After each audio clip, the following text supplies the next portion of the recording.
Well, what about Shepard? She's a spacer, lived aboard starships most of her life. Military service runs in the family.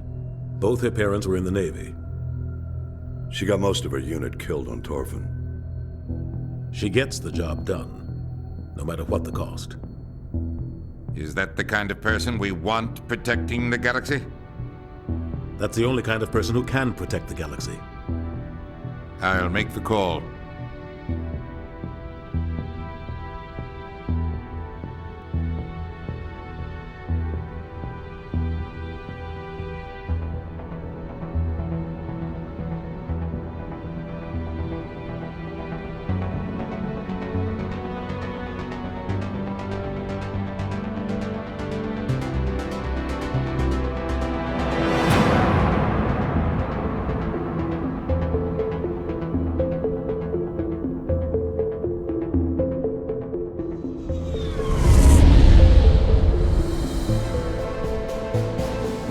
Arcturus Prime relay is in range.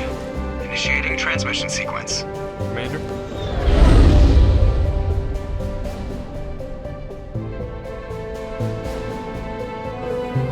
We are connected. Calculating transit mass and destination. The relay is hot. Acquiring approach vector. All stations secure for transit.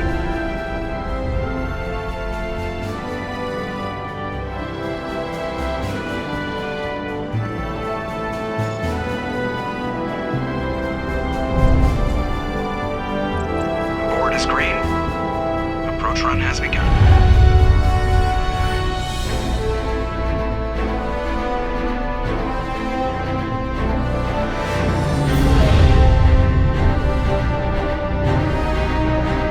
Hitting the relay in 3, 2,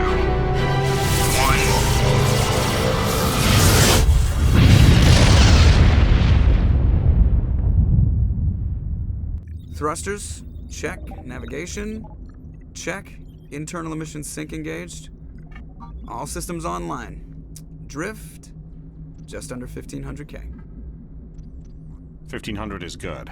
Your captain will be pleased. I hate that guy. Nihilus gave you a compliment. So you hate him. You remember to zip up your jumpsuit on the way out of the bathroom? That's good. I just jumped us halfway across the galaxy and hit a target the size of a pinhead. So that's incredible. Besides, Spectres are trouble. I don't like having them on board. Call me paranoid. You're paranoid. The Council helped fund this project. They have a right to send someone to keep an eye on their investment. Yeah, that is the official story. But only an idiot believes the official story. They don't send Spectres on shakedown runs. So there's more going on here than the captain's letting on. Joker, status report. Just cleared the mass relay, Captain. Stealth systems engaged. Everything looks solid. Good. Find a comm buoy and link us into the network. I want mission reports relayed back to Alliance brass before we reach Eden Prime. Aye, aye, Captain. Better brace yourself, sir. I think Nihilus is headed your way. He's already here, Lieutenant. Tell Commander Shepard to meet me in the comm room for a debriefing. You get that, Commander?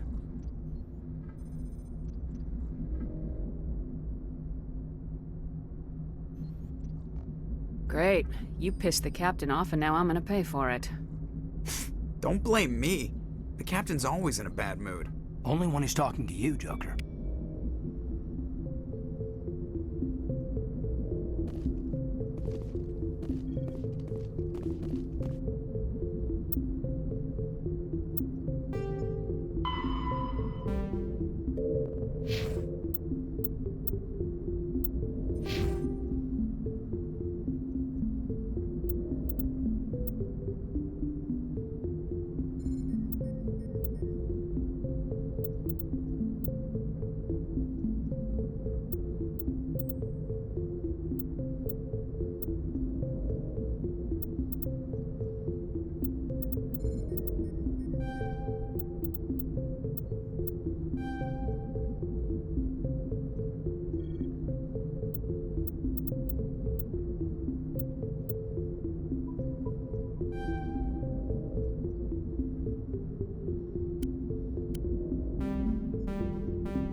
You probably don't want to keep the captain waiting, Commander. I'm telling you, I just saw him. He marched by like he was on a mission. He's a Spectre. They're always on a mission.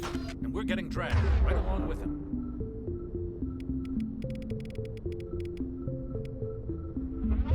Relax, Wesley. You're gonna give yourself an ulcer.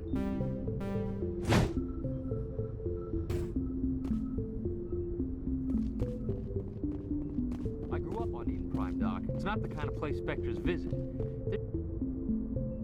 What do you think, Commander? We won't be staying on Eden Prime too long, will we? I'm itching for some real action.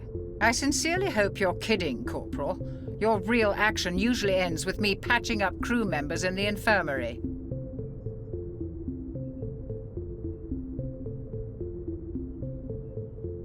You need to calm down, Corporal. A good soldier stays cool even under fire. Sorry, Commander, but this waiting's killing me. I've never been on a mission like this before, not one with a Spectre on board.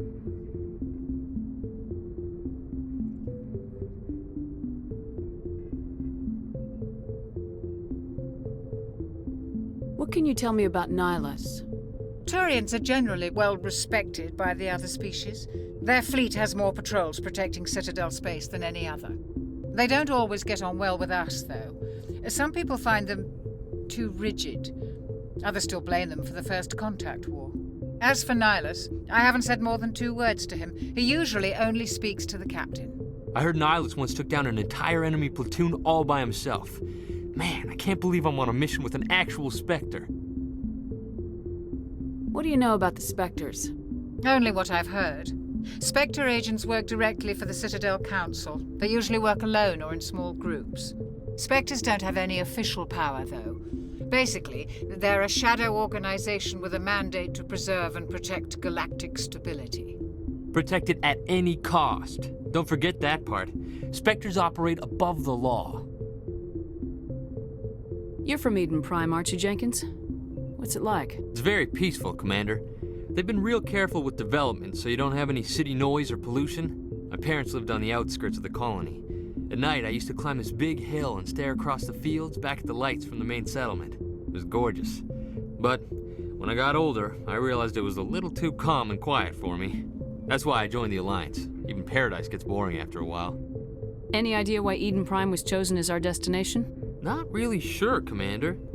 Eden Prime's one of our most stable colonies. Good place to take the Normandy for a shakedown run, I guess. No real danger there. There's gotta be something else going on. We've got a Spectre on board. That's why I'm so wound up. I can't wait for the real mission to start.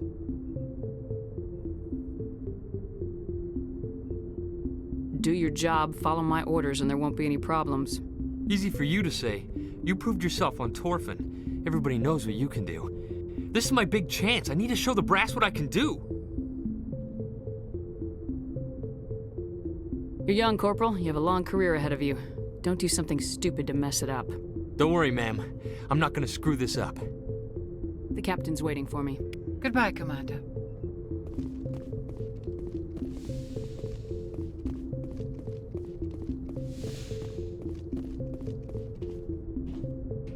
Commander Shepard, I was hoping you'd get here first. It will give us a chance to talk. What about? I'm interested in this world we're going to, Eden Prime. I've heard it's quite beautiful. They say it's a paradise. Yes, a paradise. Serene, tranquil, safe. Eden Prime has become something of a symbol for your people, hasn't it? Proof that humanity can not only establish colonies across the galaxy, but also protect them. But how safe is it, really?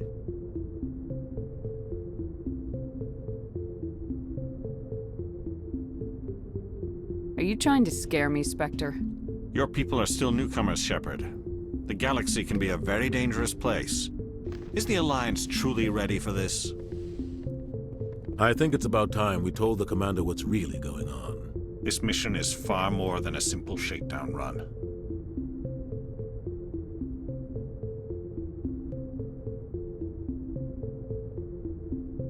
Is someone gonna fill me in, Captain? We're making a covert pickup on Eden Prime. That's why we needed the stealth systems operational. There must be a reason you didn't tell me about this, sir? This comes down from the top, Commander. Information strictly on a need-to-know basis. A research team on Eden Prime unearthed some kind of beacon during an excavation. It was Prothean. I thought the Protheans vanished 50,000 years ago. Their legacy still remains. The mass relays, the Citadel, our ship drives. It's all based on Prothean technology. This is big, Shepard. The last time humanity made a discovery like this, it jumped our technology forward 200 years. But Eden Prime doesn't have the facilities to handle something like this. We need to bring the beacon back to the Citadel for proper study. Obviously, this goes beyond mere human interests, Commander. This discovery could affect every species in Council space.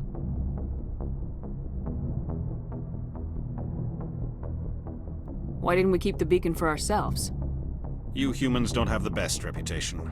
Some species see you as selfish, too unpredictable, too independent, even dangerous. Sharing that beacon will improve relations with the Council. Plus, we need their scientific expertise. They know more about the Protheans than we do. The beacon's not the only reason I'm here, Shepard. Nihilus wants to see you in action, Commander. He's here to evaluate you. Guess that explains why I bump into him every time I turn around. The Alliance has been pushing for this for a long time. Humanity wants a larger role in shaping interstellar policy. We want more say with the Citadel Council. The Spectres represent the Council's power and authority. If they accept a human into their ranks, it shows how far the Alliance has come. I was impressed when I studied the reports from Torfin. A grim business, but you got the job done. That's why I put your name forward as a candidate for the Spectres. Why would a Turian want a human in the Spectres? Not all Turians resent humanity. Some of us see the potential of your species. We see what you have to offer to the rest of the galaxy, and to the Spectres. We are an elite group. It's rare to find an individual with the skills we seek. I don't care that you're human, Shepard. I only care that you can do the job. I assume this is good for the Alliance. Earth needs this, Shepard. We're counting on you. I need to see your skills for myself, Commander. Eden Prime will be the first of several missions together. You'll be in charge of the ground team. Secure the beacon and get it onto the ship ASAP. Nihilus will accompany you to observe the mission. Just give the word, Captain. We should be getting close to Eden. Captain, we got a problem. What's wrong, Joker? Transmission from Eden Prime, sir. You better see this. Bring it up on screen.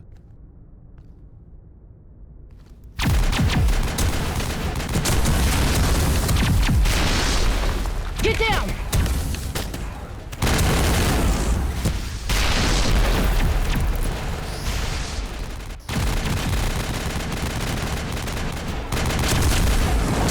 We are under attack, taking heavy casualties. I repeat, heavy casualties. We can't get evac. They came out of nowhere. We need...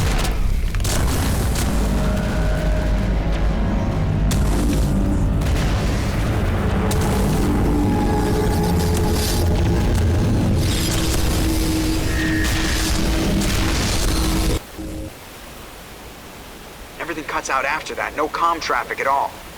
Just goes dead. There's nothing. Reverse and hold at 38.5.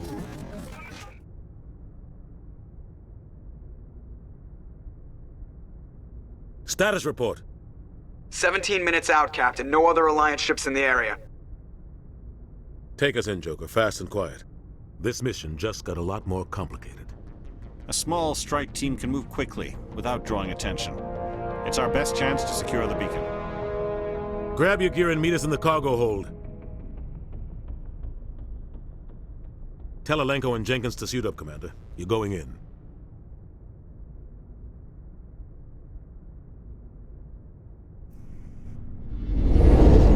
Engaging stealth systems. Somebody was doing some serious digging here, Captain. Your team's the muscle in this operation, Commander. Go in heavy and head straight for the dig site. What about survivors, Captain? Helping survivors is a secondary objective. The beacon's your top priority. Approaching drop point 1. Nihilus, you're coming with us? I move faster on my own. Nihilus will scout out ahead. He'll feed you status reports throughout the mission. Otherwise, I want radio silence. I don't like putting my life in the hands of a Turian, sir. Nihilus is on our side. He wants you in the Spectres, and he wants that beacon. Ready and able, sir. The mission's yours now, Shepard. Good luck! We are approaching drop point 2.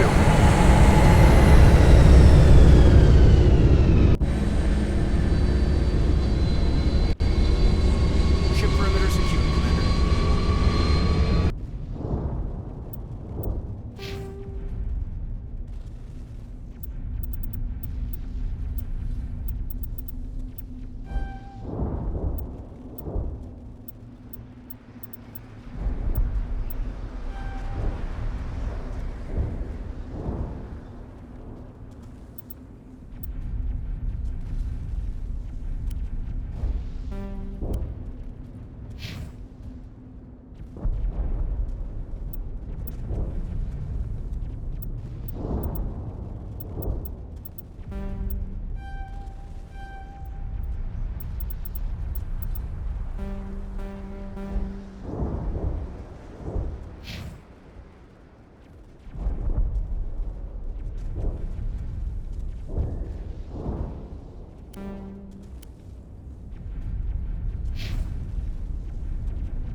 This place got hit hard. What the hell are those? Gas bags. Don't worry, they're harmless.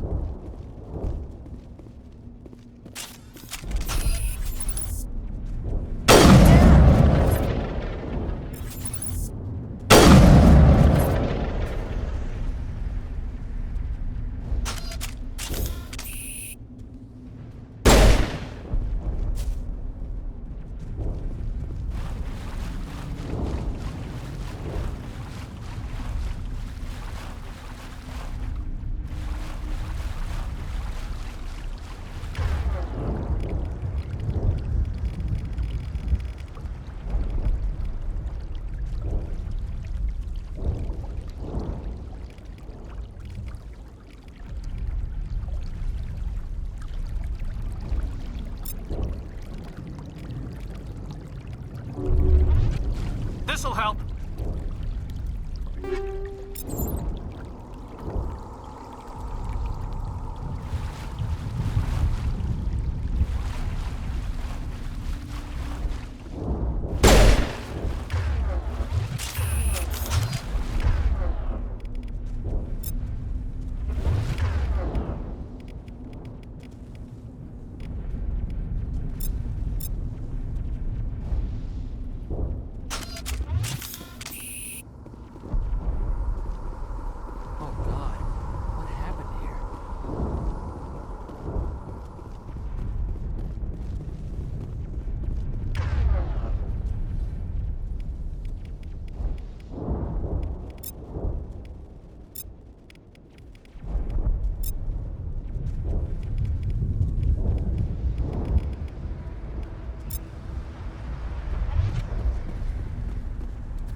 We'll see that he receives a proper service once the mission is complete.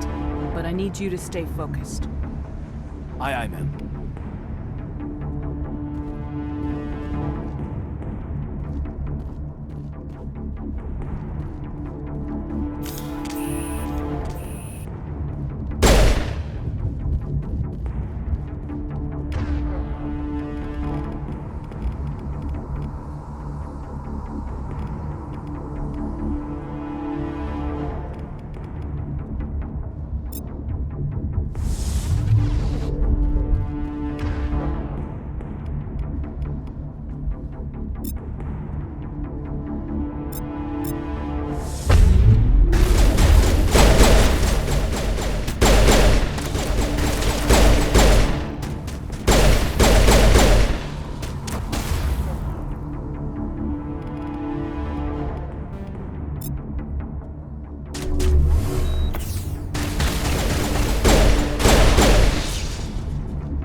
Some burned out buildings here, Shepard.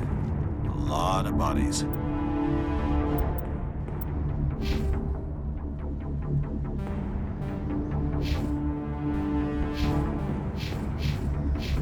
I'm gonna check it out. I'll try to catch up with you at the dig site.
Thanks for your help, Commander. I didn't think I was gonna make it.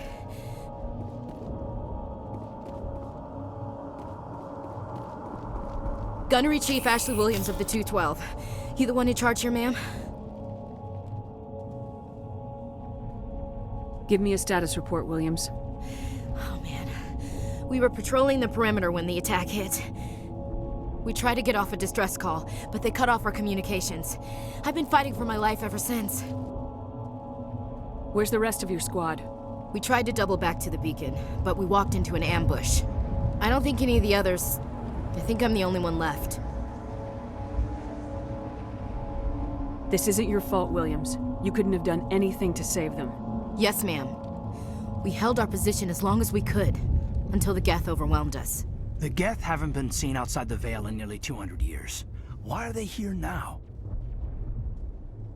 They must have come for the beacon. The dig site is close, just over that rise. It might still be there. We could use your help, Williams. Aye, aye, ma'am. It's time for payback. What else do you know about the Geth? Just what I remember from history class back in school.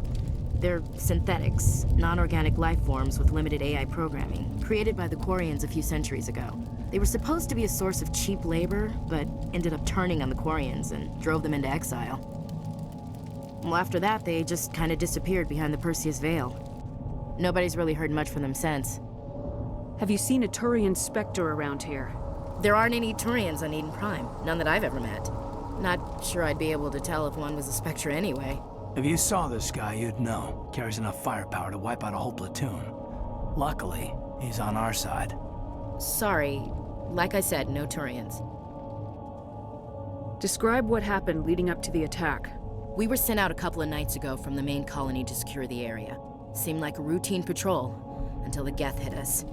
We never knew they were coming. What happened to the researchers at the dig site? I don't know. They set up camp near the beacon. The 232 was with them. Maybe their unit fared better than mine. Tell me everything you know about the beacon. They were doing some digging out here to extend the monorail and expand the colony. A few weeks ago, they unearthed some Prothean ruins, and the beacon. Suddenly, every scientific expert in the colony was interested. That's when they brought us in to secure the site. I don't know much about the beacon itself, but I heard one of the researchers say this could be the biggest scientific discovery of the century. What happened to the researchers at the dig site? I don't know. They set up camp near the beacon. The 232 was with them. Maybe their unit fared better than mine. Move out!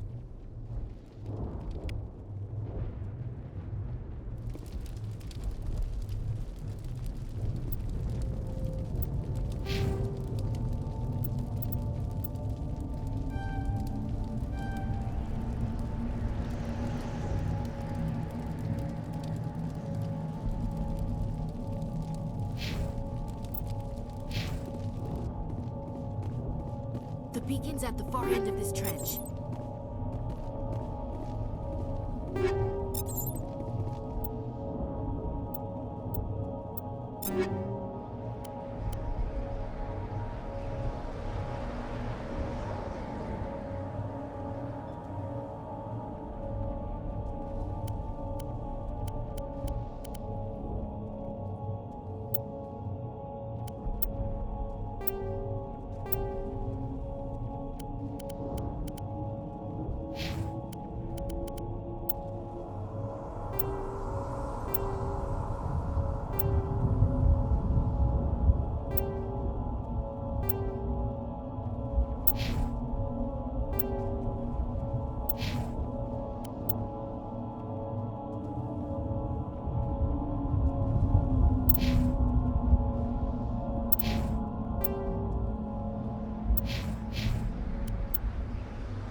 This is the dig site. The beacon was right here. It must have been moved. By who? Our side or the Geth? Hard to say. Maybe we'll know more after we check out the research camp. You think anyone got out of here alive? If they were lucky. Maybe hiding... It's just on the top of this ridge, up the ramps. Change of plans, Shepard. There's a small spaceport up ahead. I want to check it out. I'll wait for you there.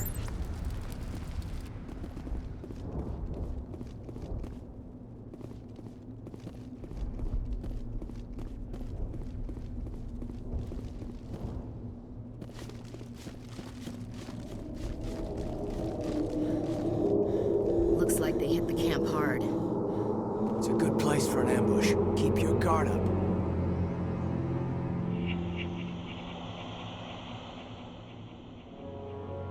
Oh god, they're still alive! What did the Geth do to them?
That door, it's closed. Security lock's engaged.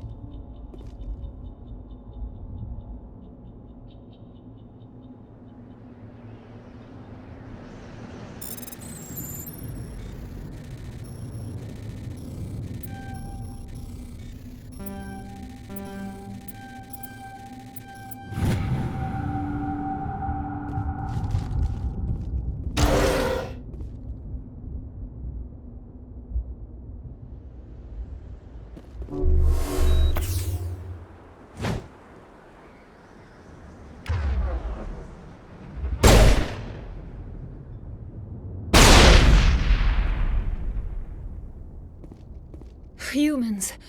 Thank the Maker. Hurry! Close the door before they come back.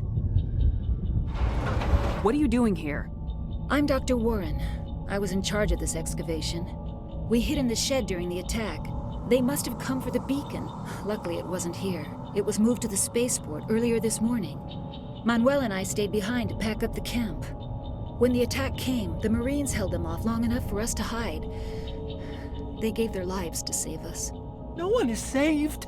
The age of humanity is ended. Soon, only ruin and corpses will remain. Did you notice a Turian in the area?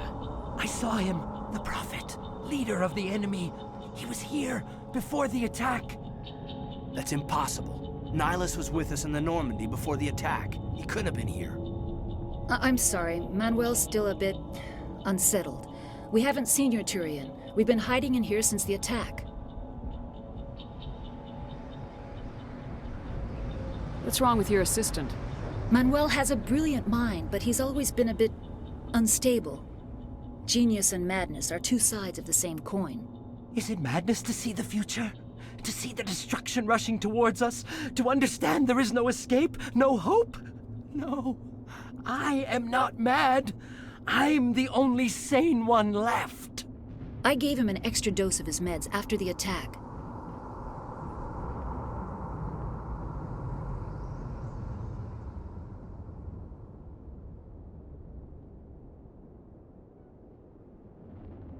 Can you tell me anything about the beacon?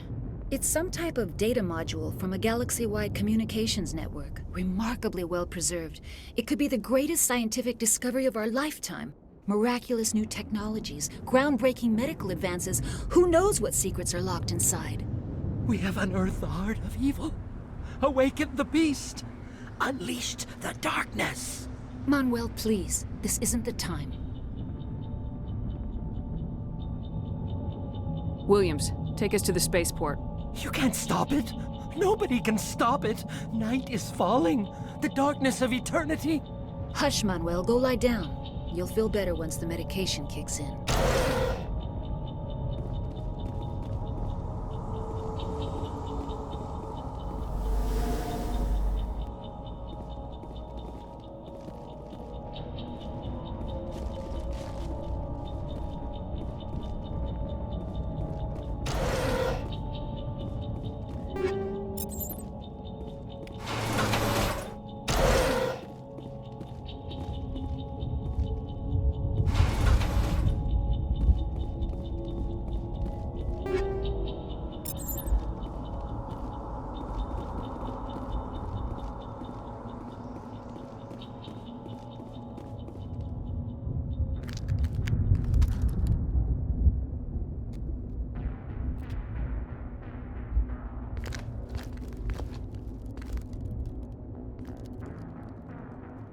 Saren.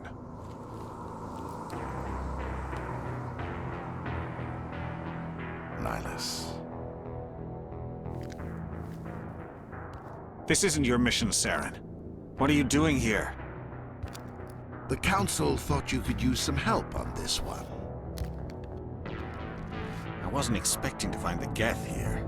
The situation's bad. Don't worry. I've got it under control.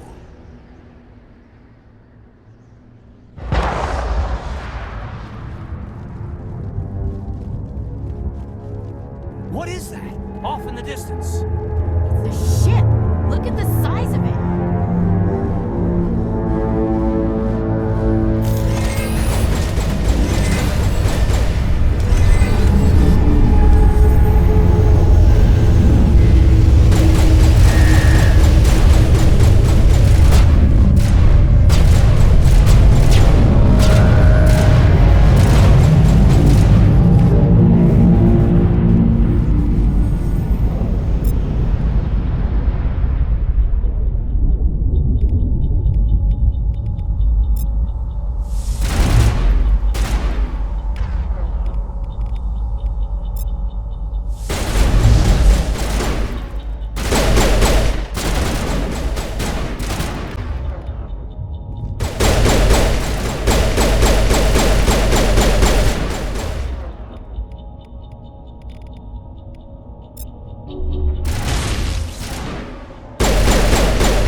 Everybody stay calm out there. We're coming out, we're not armed. Is it safe? Are they gone? We took care of them. Those things were crawling all around the shed. They would have found us for sure. We owe you our lives. I still can't believe it. When we saw that ship, I thought it was all over. It showed up right before the attack. Knew it was trouble the second I saw it, so we made a break for the sheds. Tell me everything you remember about the attack. The three of us were working the crops when that ship showed up. We just saw it and ran. I don't know what happened to the rest of the crew. They were by the garage, over near the spaceport, right where that ship came down. No way they survived. You don't know that. We survived. If they made it to the garage, they could have had a fighting chance. What else can you tell me about the ship you saw? I was too busy running to get a clear look at it. I think it landed over near the spaceport. Tell them about the noise, Cole. That awful noise. It was emitting some kind of signal as it descended. It sounded like the shriek of the damned. Only it was coming from inside your own head. It was probably trying to block communications. Whatever it was, felt like it was tearing right through my skull. Almost made it impossible to think. Do you know anything about the Prothean beacon they dug up? We're just farmers. We heard they found something out there, but it never really mattered to us. Not until now. I have to go. Hey, Cole, we're just a bunch of farmers. These guys are soldiers. Maybe we should give them the stuff.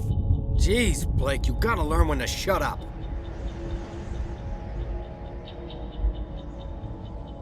If there's something you're not telling me... Some guys at the spaceport were running a small smuggling ring, nothing major. In exchange for a cut of the profits, we let them store packages in our sheds.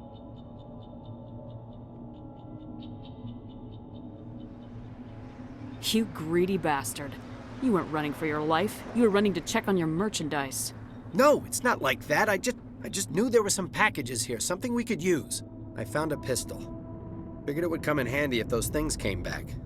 But you'll probably get more use out of it than we will.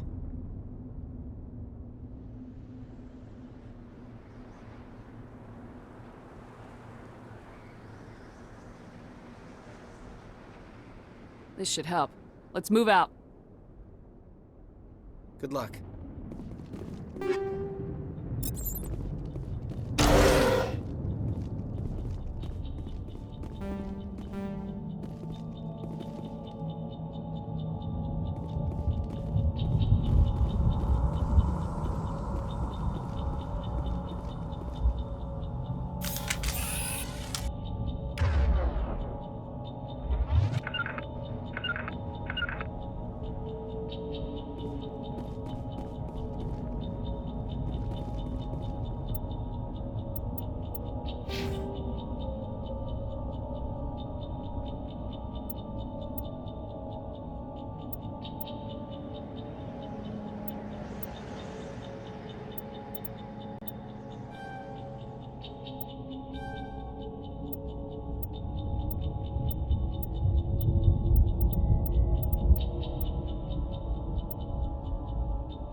Commander, it's Nihilus.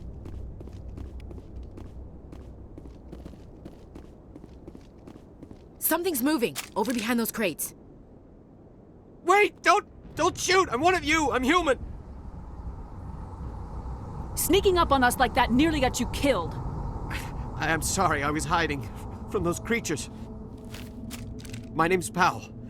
I saw what happened to that Turian. The other one shot him.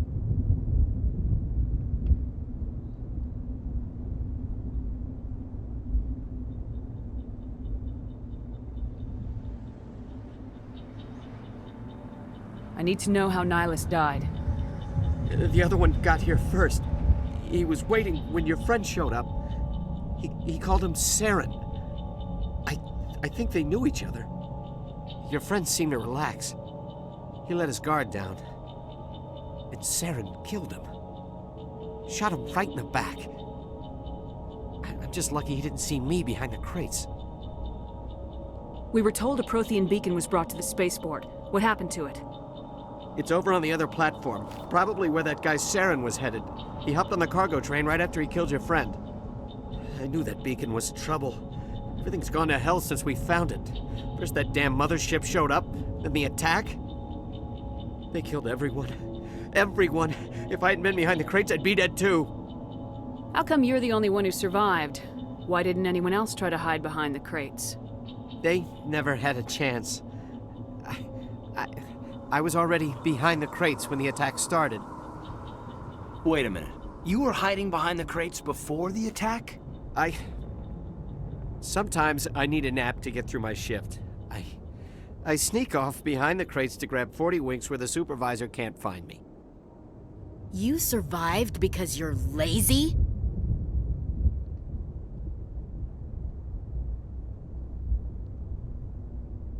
If you hadn't snuck off for that nap, you'd probably be dead just like all the others. Yeah, I guess. I don't really want to think about it. Tell me about this mothership you saw. I've never seen anything like it before. It was huge. Landed over near that platform. The whole place got dark as it came down. And it was making this noise, this sound that bored right into your brain. That's what woke me up. The attack came a few minutes later. We need to find that beacon before it's too late. Take the cargo train. That's where the other Turian went. I can't stay here. I need to get away from all this.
Set the charges. Destroy the entire colony. Leave no evidence that we were here.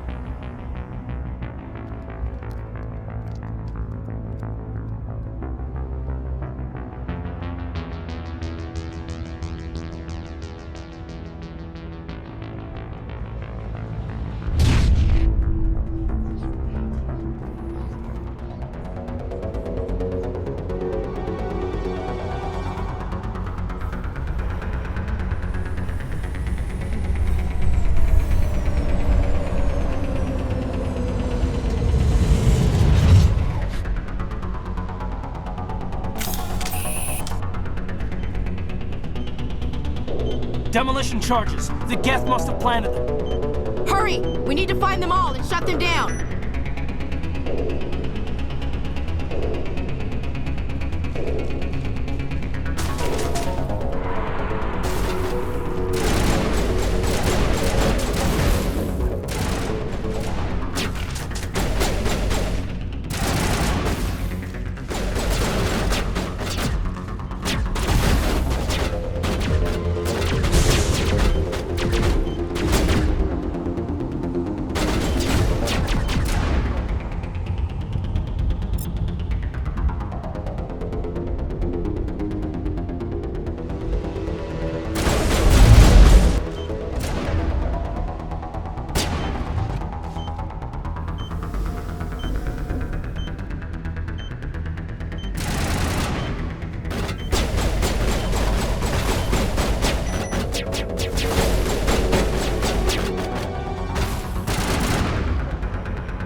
Normandy, the beacon is secure. This is Request amazing. immediate- Actual working Prothean technology.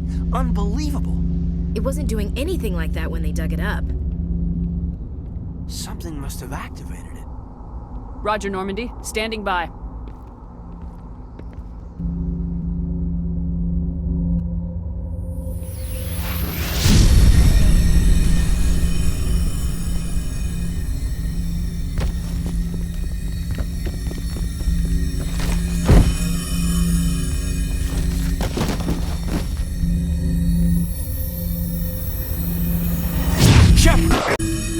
No, don't touch it. It's too...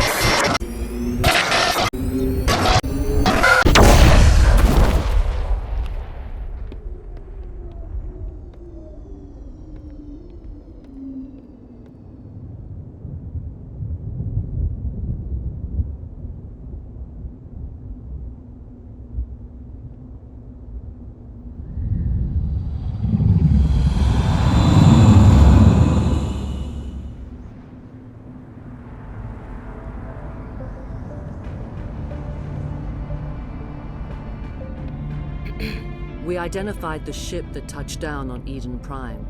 The Normandy, a human alliance vessel. It was under the command of Captain Anderson.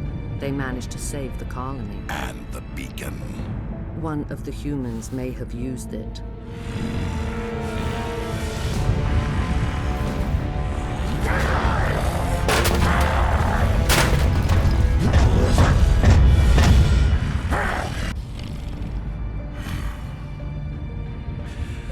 This human must be eliminated.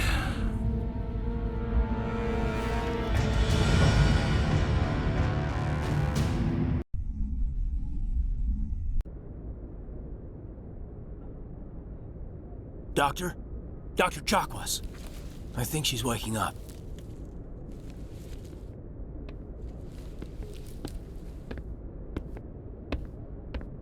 You had us worried there, Shepard. How are you feeling?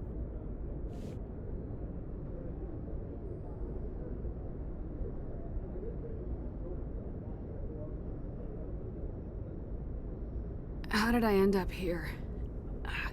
How long was I out? About 15 hours. Something happened down there with the beacon, I think. It's my fault. I must have triggered some kind of security field when I approached it. You had to push me out of the way.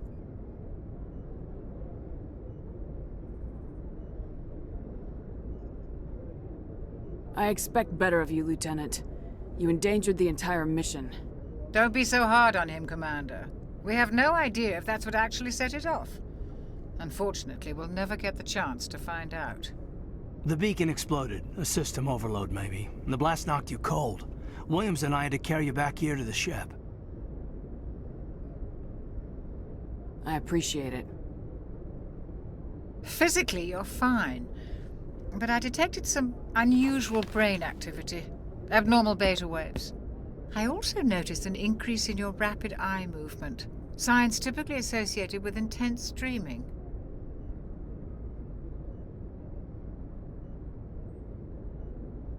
I saw... I'm not sure what I saw. Death, destruction... Nothing's really clear. I better add this to my report. It may... Oh, Captain Anderson. How's our XO holding up, Doctor? Well, all the readings look normal. I'd say the commander's going to be fine. Glad to hear it. Shepard, I need to speak with you. In private. Aye, aye, Captain. I'll be in the mess if you need me. Sounds like that beacon hit you pretty hard, Commander. Are you sure you're okay?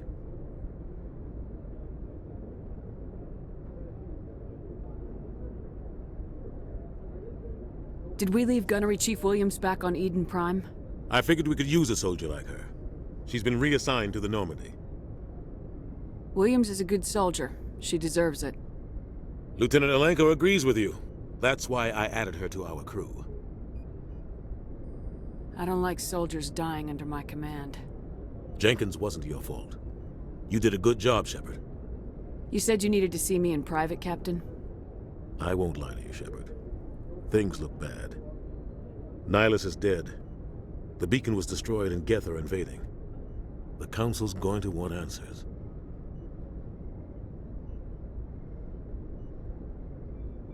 I didn't do anything wrong, Captain. Hopefully the Council can see that. I'll stand behind you and your report, Shepard. You're a damned hero in my books. That's not why I'm here. It's Saren, that other Turian. Saren's a Spectre, one of the best, a living legend. But if he's working with the Gith, it means he's gone rogue. A rogue Spectre's trouble. Saren's dangerous, and he hates humans. Why? He thinks we're growing too fast, taking over the galaxy. A lot of aliens think that way.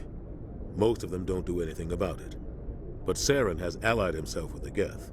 I don't know how, I don't know why. I only know it had something to do with that beacon.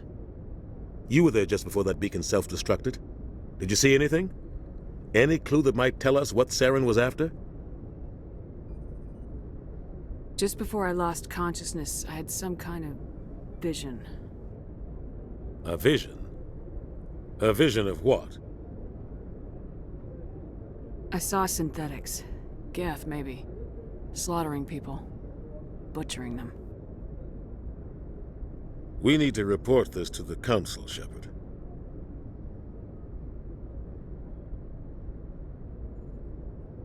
What are we gonna tell them? I had a bad dream? We don't know what information was stored in that beacon. Lost Prothean technology?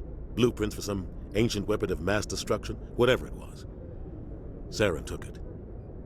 But I know Saren. I know his reputation is politics. He believes humans are a blight on the galaxy. This attack was an act of war. He has the secrets from the beacon. He has an army of Geth at his command, and he won't stop until he's wiped humanity from the face of the galaxy.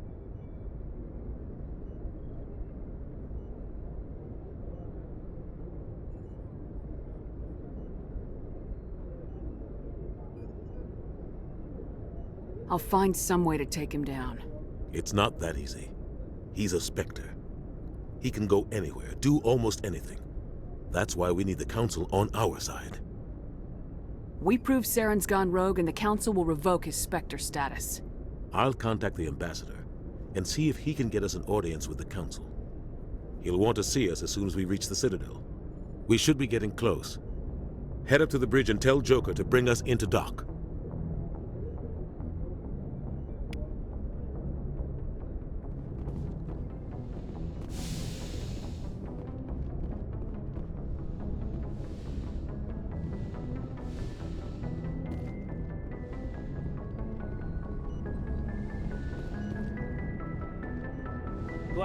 Commander, I'm glad to see you're okay. Losing Jenkins was hard on the crew, and I'm glad we didn't lose you too. Things were pretty rough down there. Yeah, you never get used to seeing dead civilians. It doesn't seem right somehow. But at least you stopped Saren from wiping out the whole colony. I couldn't have done it without you. We're Marines. We stick together. And I'm just sorry that we lost Jenkins. Yeah, I wish I could have done something to save I was there. You did everything right. It was just... It's been a hell of a shakedown, Cruz. Our first mission ends with one Spectre killing another. The Citadel Council's not gonna be happy about that. Probably use it to lever more concessions out of the Alliance. You've got a good grasp of the situation. Yeah, a lot of Besides, my father served. I made him proud when I enlisted. Eventually. But is that why you're here? Because of your family? I was a regular Navy brat. I got a little more noteworthy than the folks expected. Oh, that's right, Torfin. Messy business.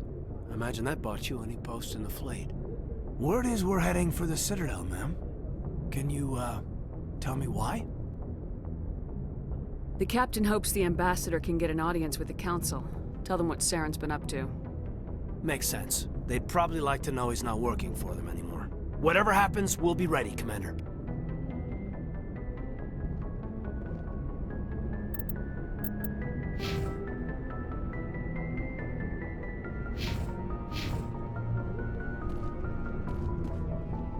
I'm glad you're okay, Commander. The crew could use some good news after what happened to Jenkins. Jenkins was a valuable part of Part of me feels guilty over what happened. If Jenkins was still alive, I might not be here. You're a good soldier, Williams. You belong on the Normandy. Thanks, Commander. I appreciate that. Things were pretty rough down there. Are you okay? I've seen friends die before. Comes with being a Marine. But to see my whole unit wiped, and you never get used to seeing dead civilians. But things would have been a lot worse if you hadn't shown up. We couldn't have done it without you, Williams. Thanks, Commander. I have to admit, I was a little worried about being assigned to the Normandy. It's nice when someone makes you feel welcome. I think you're gonna fit in here just fine, Williams. Thanks, Commander.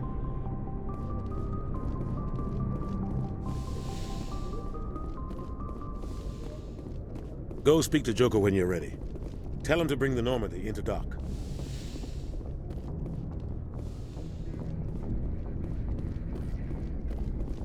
Yes, Commander? Is there something you need? How did you end up serving on an Alliance ship? I enlisted right out of med school. Earth always seemed boring to me. Too safe, too secure. I figured the colonies were teeming with I wanted to travel the stars, tending the wounds of tough soldiers with piercing eyes and sensitive souls. Turns out military life isn't quite as...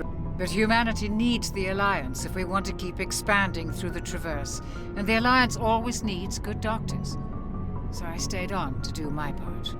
Ever think you made the wrong choice? Sometimes I think about opening a private practice back on Earth, or maybe taking a position at one of the new med centers out in the colonies. But there's something special about working on soldiers. If I left the Alliance now, I'd feel like I was abandoning them. What do you know about Captain Anderson? I've served with him for a few tours now. He knows when to let things slide and when to crack the whip. The crew knows he's seen pretty much anything they'll ever run into. And he cares. I should go. Goodbye, Commander.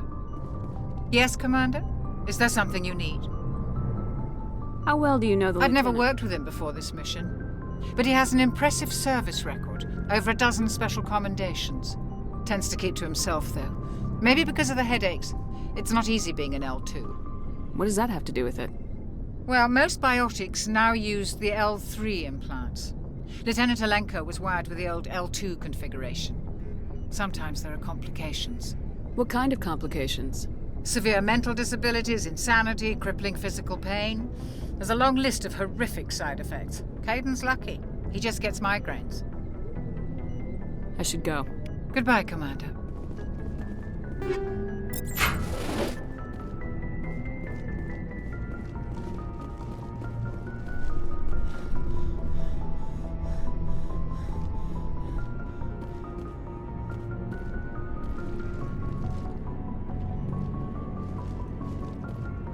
Joker's waiting for you on the bridge.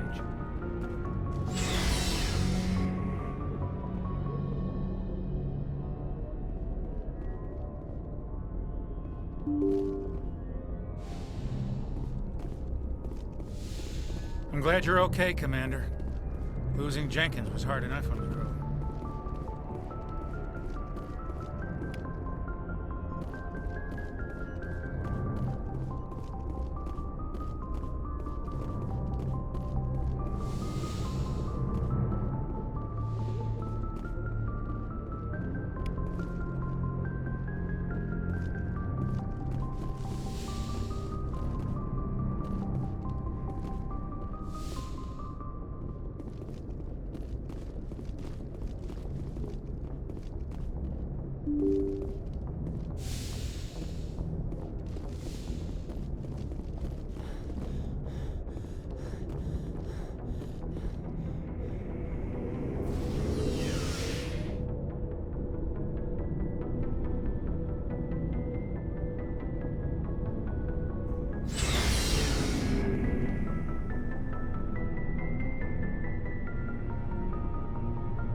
Hey, Commander.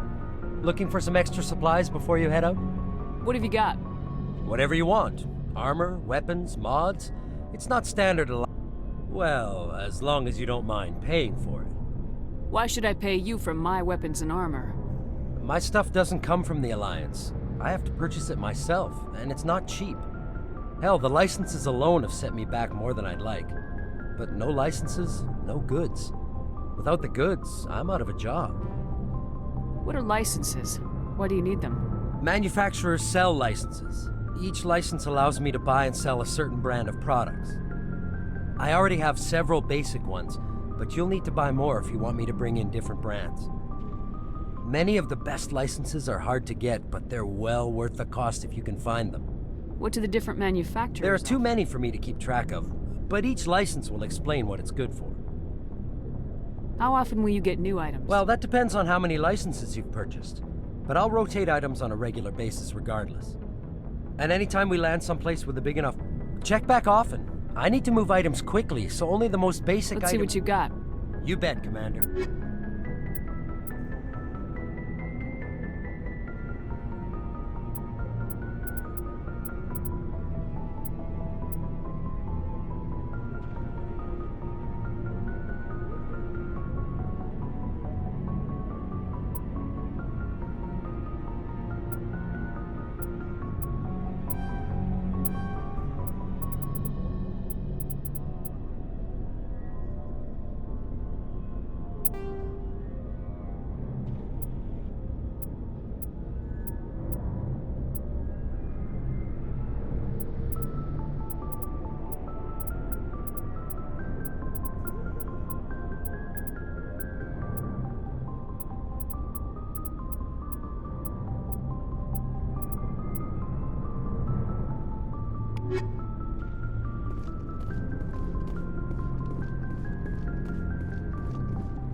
Shame about Jenkins, Commander.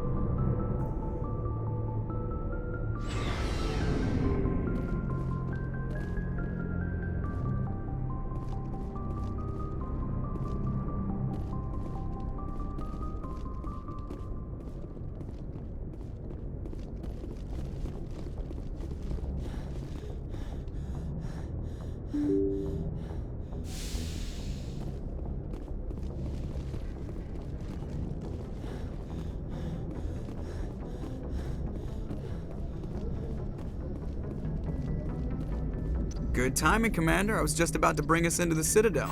See that taxpayer money at work.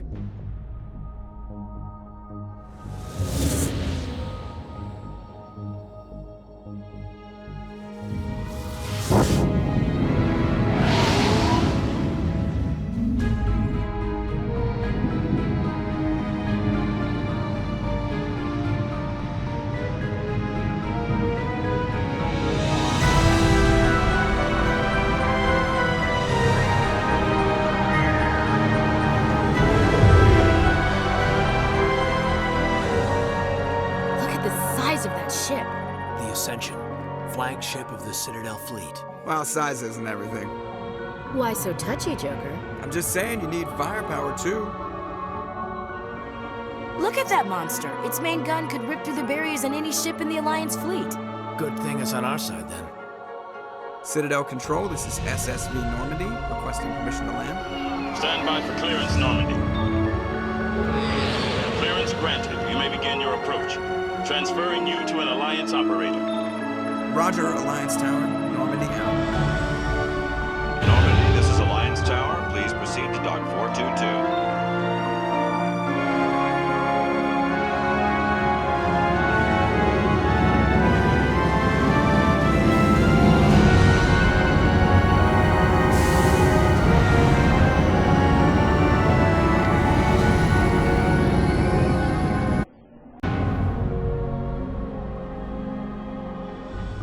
This is an outrage! The Council would step in if the Geth attacked a Turian colony? The Turians don't found colonies on the borders of the Terminus systems, Ambassador. Humanity was well aware of the risks when you went into the Traverse. What about Saren? You can't just ignore a rogue Spectre. I demand action! You don't get to make demands of the Council, Ambassador. Citadel Security is investigating your charges against Saren. We will discuss the CSEC findings at the hearing, not before. Captain Anderson, I see you brought half your crew with you. Just the ground team from Eden Prime, in case you had any questions. I have the mission reports. I assume they're accurate? They are. Sounds like you convinced the Council to give us an audience. They were not happy about it. Saren's their top agent. They don't like him being accused of treason. Saren's a threat to every human colony out there. He needs to be stopped. The Council has to listen to us. Settle down, Commander. You've already done more than enough to jeopardize your candidacy for the Spectres. The mission on Eden Prime was a chance to prove you could get the job done. Instead, Nihilus ended up dead and the beacon was destroyed. That's Saren's fault, not hers. Then we better hope the CSEC investigation turns up evidence to support our accusations. Otherwise, the Council might use this as an excuse to keep you out of the Spectres. Come with me, Captain. I want to go over a few things before the hearing. Shepard, you and the others can meet us at the Citadel Tower, top level. I'll make sure you have clearance to get in. And that's why I hate politicians.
Hello there, human. Sincere apology, but I am here on business and cannot be distracted right now. You seem distressed. Is there something I can do to help? Alarmed response. You overheard that, did you?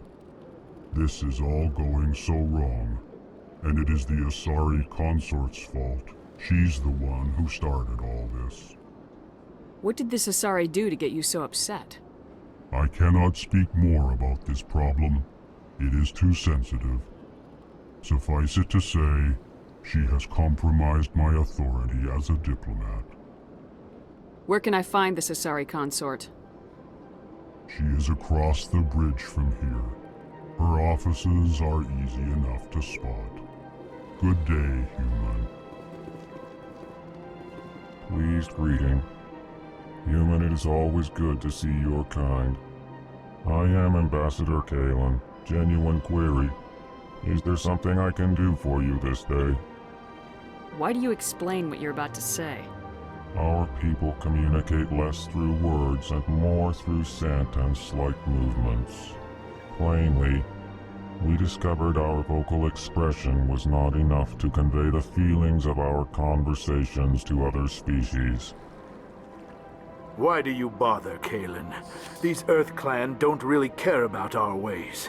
Remorseful response, Din.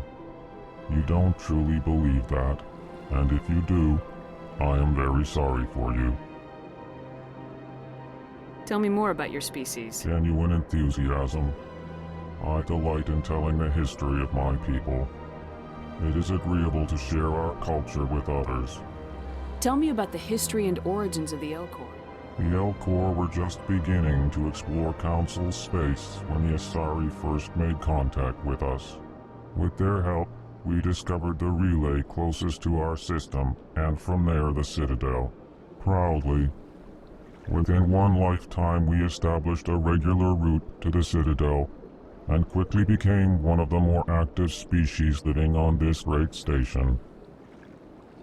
I'd like to know more about the culture of the Elcor. Frankly, we Elcor prefer the safety and familiarity of our own colonies to the confines of space travel. Our society is built on small, tight-knit groups, though we are always welcoming to outsiders. Our government tends to be very stable. Our people are not very comfortable with sudden changes. What do you do here? Modestly, I work to bring the problems and the requests of the Elcor groups to the attention of the Council. Ha! They only give us these positions to keep us quiet. The Council doesn't care about our races. Chastising rebuke. Your tone is inappropriate, Din. This human is not to blame for your malcontent or your misconceived suspicions. Goodbye, Ambassador. Sincere farewell. Good day to you, human. Enjoy your time on the Citadel.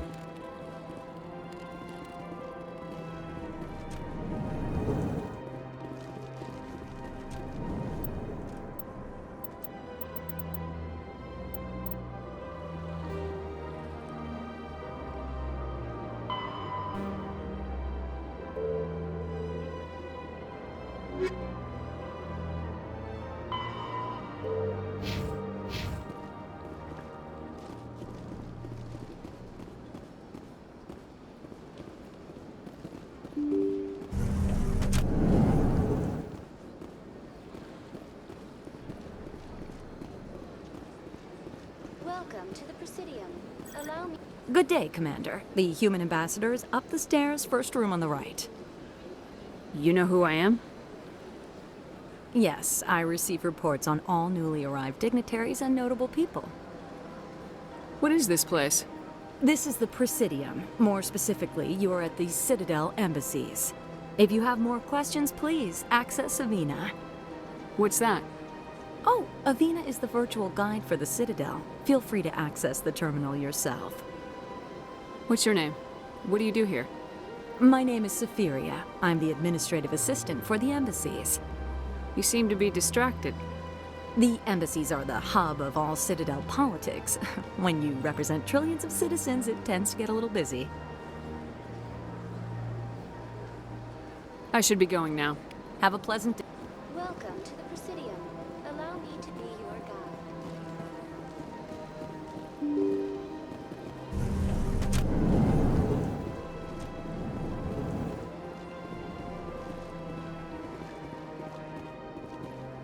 I can't believe I landed a job here. This place is fantastic.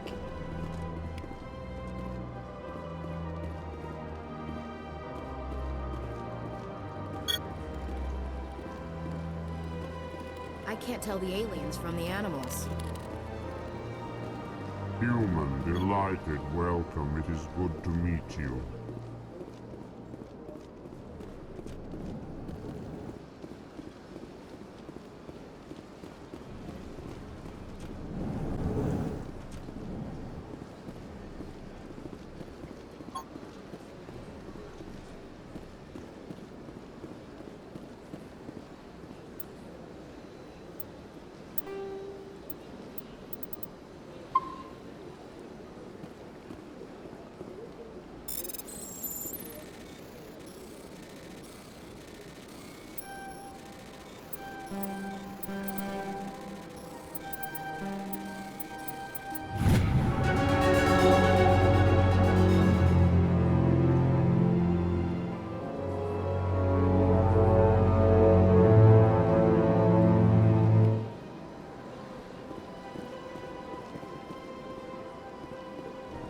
Commander Shepard, I didn't expect to see you here. Did Ambassador Udina send you? I came on my own. I need information. You humans are always so curious, always sticking your fingers into someone else's pie. Is that the right expression? Never mind. Forget I asked. Was there something you needed, Commander? I get the feeling you're not too fond of humans. No, I just don't trust your kind. Not yet. You humans are eager to take all the power you can get, and you're being given a lot. If the Council wants to make humanity their new favorite pet, that's their business. But I don't have to like it. The Council treats us like second-class citizens. We have to fight for everything we get. Good. Then fight for it. But don't expect the rest of us to just sit back and let you take it. I'm a busy man, Commander. Are we done here?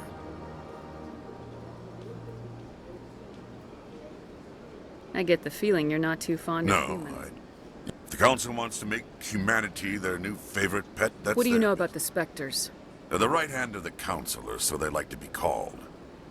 More like the underhanded side of the Council. What do you have against the Spectres? I can't abide any organization that considers itself above the law. Especially when it's left up to each individual Spectre to decide when and how to bend the rules. Sometimes you have to bend the law to keep people safe. I've been with CSEC for 30 years. I've never had to break the law to do my job, not once. Yeah, right. You expect us to believe none of your officers are corrupt? There are over 200,000 CSEC agents. Some of them are going to be bad. But we don't turn a blind eye to corruption like the Spectres do. We do our best to find and punish any officer who breaks the law. Spectres. They'll never come under that kind of scrutiny. The galaxy needs people like that.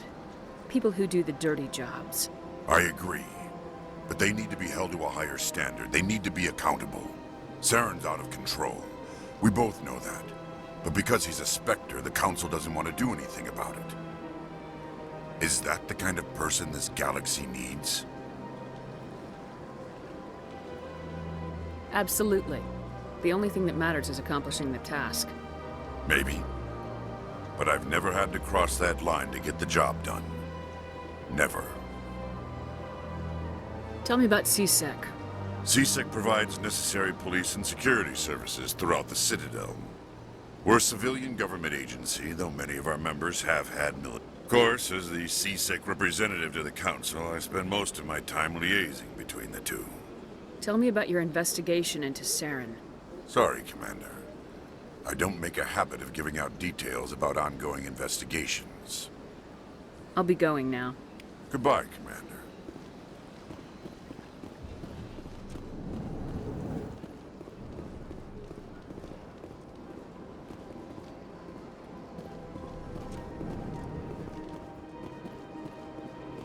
Hello, Commander. Can I get you something? What have you got? Information, mostly. Would you like to know about some points of interest nearby? What's going on around here? Well, you found the embassies, not much going on here. Across the bridge, you'll find the bank, the Emporium, and Shaira's. If you haven't heard of her, you soon will. If you need supplies, you can try the markets one level below. For entertainment, I try Flux or Cora's Den.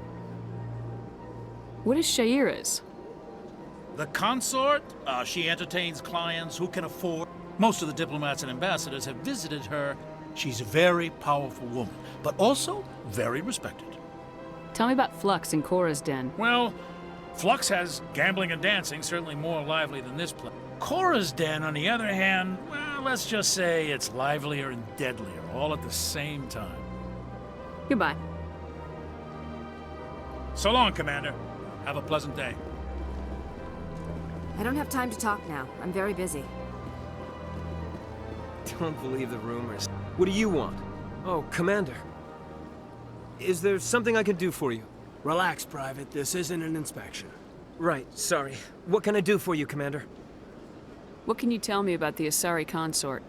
Well, she's an Asari who works here as... That is, she helps people with things. You never went to see her, did you, Fredericks? No, I never did. I couldn't afford it. It costs half a year's credits just to go in and talk to her. Can you at least tell me where I can find her? Sure. She's across the bridge from the embassies. Thanks, kid. Have fun. Try not to get into too much trouble. I will. Have fun, that is. This place seems strange. I wish there were more humans around.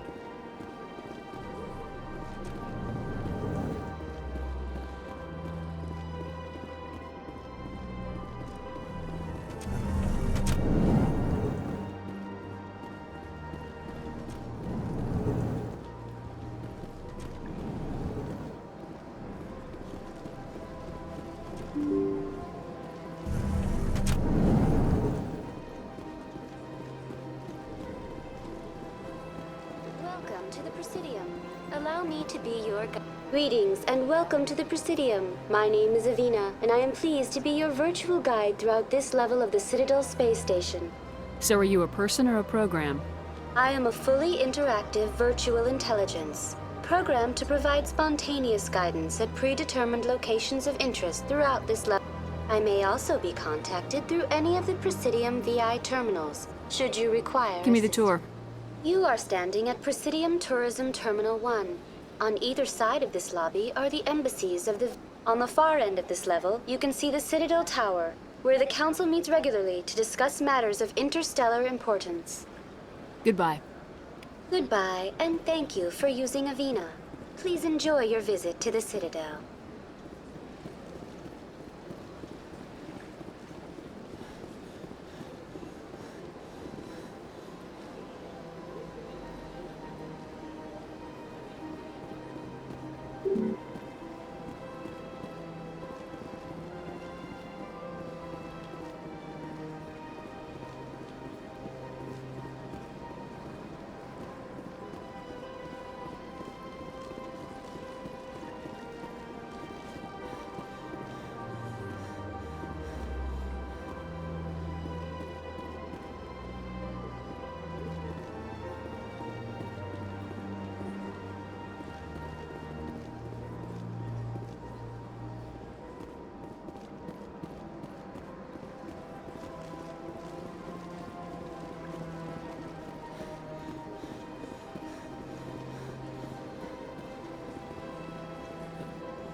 I've had my office rearranged 5 times now.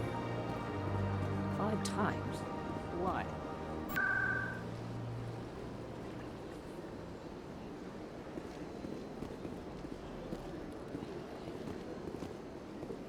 Welcome. I am Naylina. I don't recognize you as one of our expected clients today. Would you like me to see when the consort will be able to meet with you? Can't I just go in? I'm afraid not. Yeah, you must understand there are many who seek the consort services. But if you wish to leave your name, she'll make every effort to meet with you. Commander Shepard, with the Alliance Navy. Excellent. You should hear something in 3 or 4 months. Nobody's worth that much of a wait. Well, that's not for me to judge. I have your name and you'll be contacted. Is there anything else? What do you do here, Naylina? I'm one of the consort's acolytes. Many of the people here today will not see the consort, but they expect to be attended to just the same. It's our job to ensure that they leave contented. What exactly do you attend to? Well, each acolyte has her unique abilities. Some soothe with song, others with conversation. As much as possible, we seek to match the needs of our clients to the skills of our acolytes. My specialty is touch. My fingertips can find every tension point in your body and relieve it. I'd like to try out your services. Excellent. I'll add you to our client list. We should be able to see you in 3 or 4 months.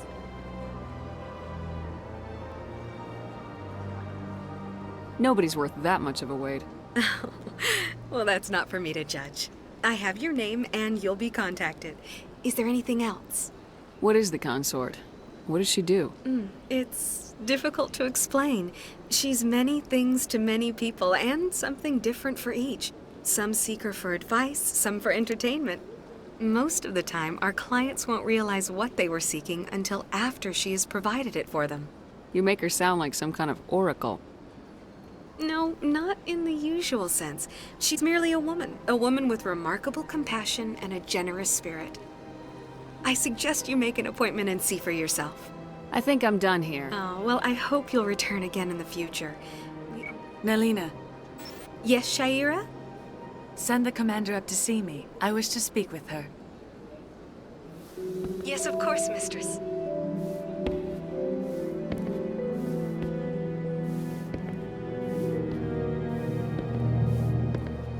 Huh. It appears the consort has taken notice of you. She'd like to meet with you now. Where do I go? Just head upstairs. She'll be waiting for you.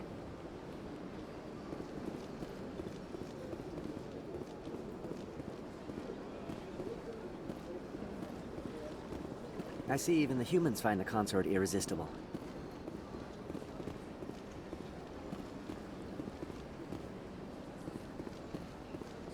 This is my first time. I can't believe I didn't come sooner.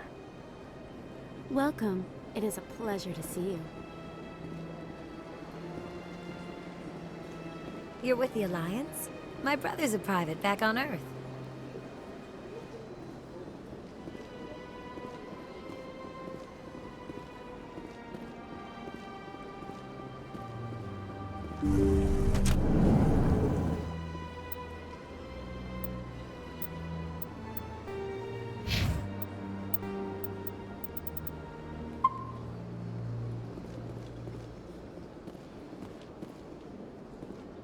That is close enough, Commander. I've heard a great many things about you since your arrival here in our citadel. What exactly do you do? That depends on your needs. I offer advice to some, comfort to others. I have a certain problem that could use your expertise. Maybe I can help. I have a friend, Septimus, a retired Turian general.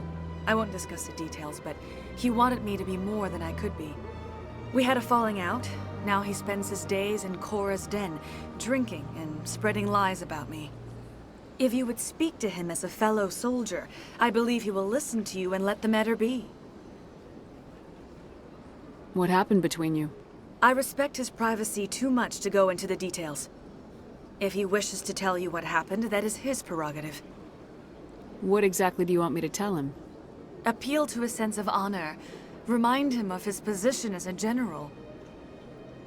If you can convince him to stop spreading lies about me, I would be very grateful.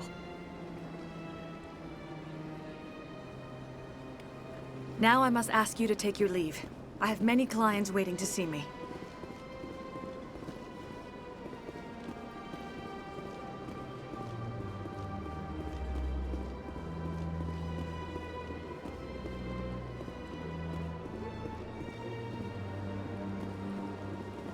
Take a seat if you like.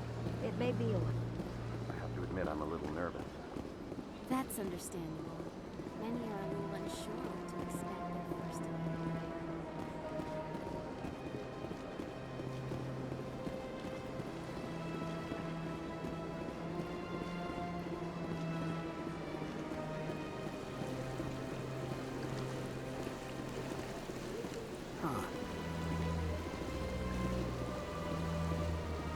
If you're gonna make a Krogan statue, you might as well make it big, right? Hard to believe the Krogan were once seen as the saviors of the galaxy. Well, they've built themselves quite the lake. Wonder if anyone ever drowned in it. This place is a little too perfect. Like they're hiding something. I can't tell the aliens from the animals. Sure is peaceful here.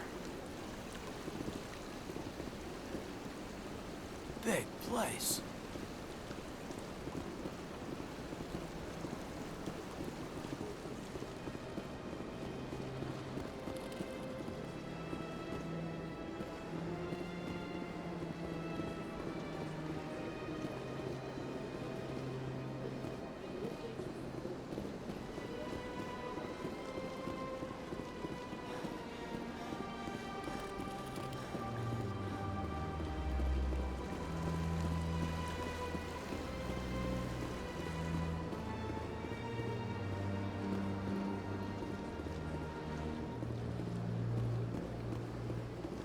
Ah, human. This one is greatly pleased to see you here in my decadent emporium.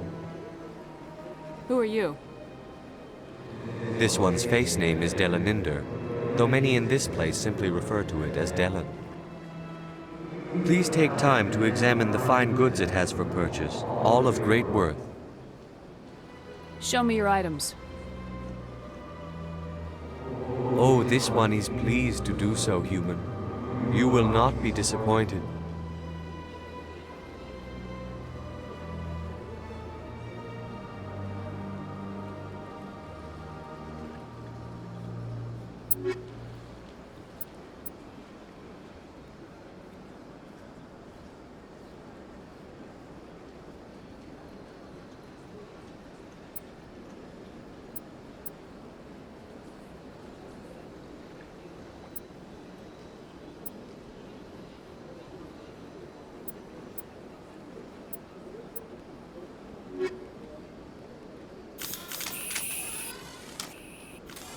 Commander, it is good to see you again. Show me your items. Oh, this one is pleased to do so.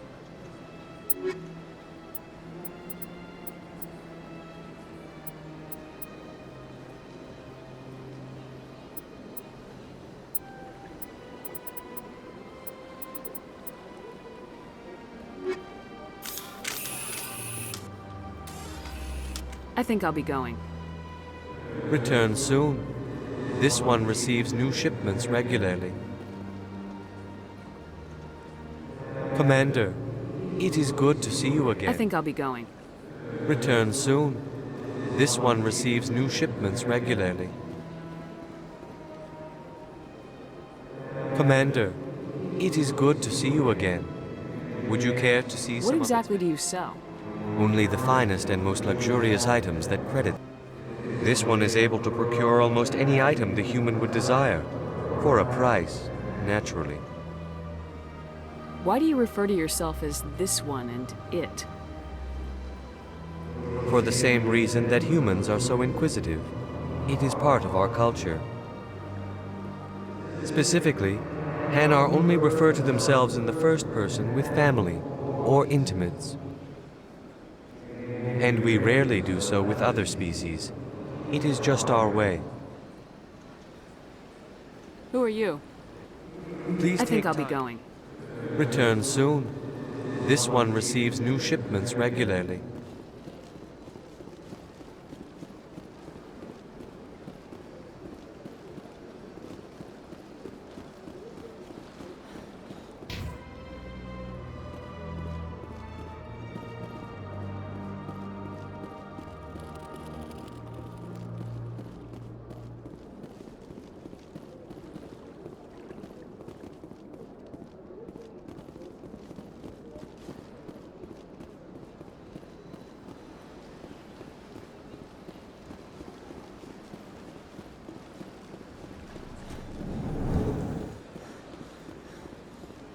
What's this? One of the Earth Clan. Ah, a very famous one, yes? You are the one called Shepherd. You were at Torfin, correct? You led the final assault against the enemy base. You've got me at a disadvantage here. Forgive me, Earth Clan. My name is Barla Vaughn. My job makes it necessary for me to keep informed. I am a financial advisor to many important clients here on the Citadel. When someone as important as yourself arrives on the station, I take notice. Tell me more about your job. Galactic finance is incredibly complex. A mix of laws and regulations from dozens of interstellar economies. I'm an expert in how all these economies interact. For a fee, I share my expertise. I also offer premium services for those clients who need someone to conduct business without drawing unwanted attention. Discreet and efficient. That's my motto. Sounds pretty shady. Everything I do falls completely within the bounds of interstellar commerce law. Even so, many of my clients would prefer their transactions remain undisclosed. For example, suppose a Hanar ambassador was petitioning the Council to reduce tariffs on Hanar goods. How would it look if he had money invested in a Hanar exporting company? Even if his true motives were to help his people, he would be accused of advancing the petition for his own personal... Still sounds shady to me. Then we can only hope he will never be cursed with a large enough fortune to require my services. What's it like living here on the Citadel? The station is without a doubt the greatest wonder in the galaxy. It is a technological marvel, but its true splendor goes much deeper than the hull and engines. From the Presidium to the wards, the entire station is a testament to the success of the Council. All the species of Citadel spaced together in a single, strong community. What makes the Presidium so special? It is the political center of Citadel space. 80% of all intelligent species in the known galaxy acknowledge the Council's authority on interstellar matters. But only the most powerful and influential species have embassies here on the Presidium. This level of the station is reserved for the elite, Shepard. People like us.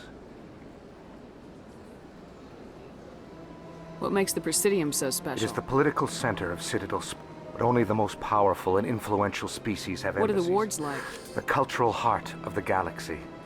They pulse with the lifeblood of millions of citizens. You never know what you'll find down in the wards, Commander. It's always full of surprises. I should go. Goodbye, Commander.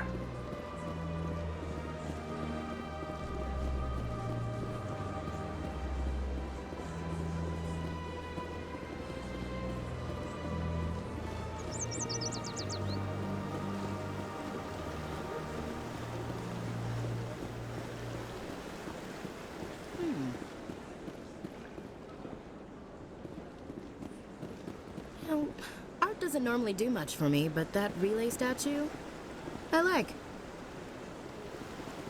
This place is a little too perfect. Like they're hiding something.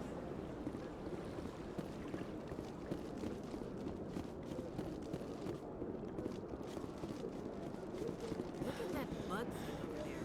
What's it doing? Please do not disturb the keepers.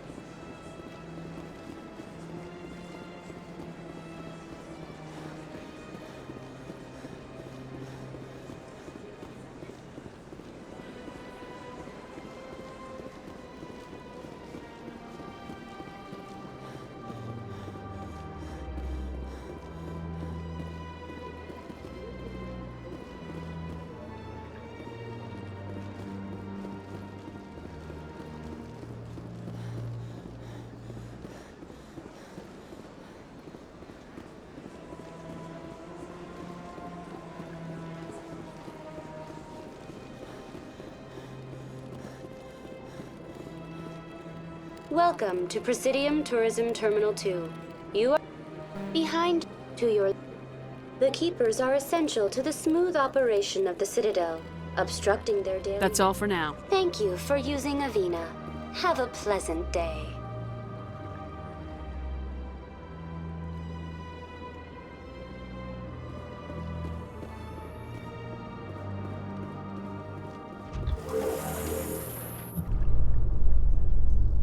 The Council isn't gonna ask me any questions, are they? I doubt it. We've made our reports. Now we just have to trust Ambassador Udina. No, we don't, sir.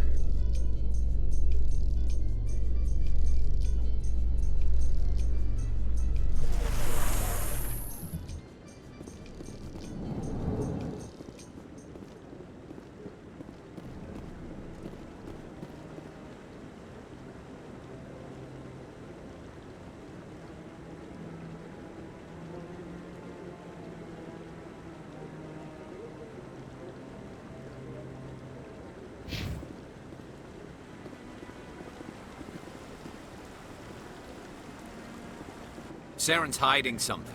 Give me more time. Stall them. Stall the Council? Don't be ridiculous. Your investigation is over, Garrus.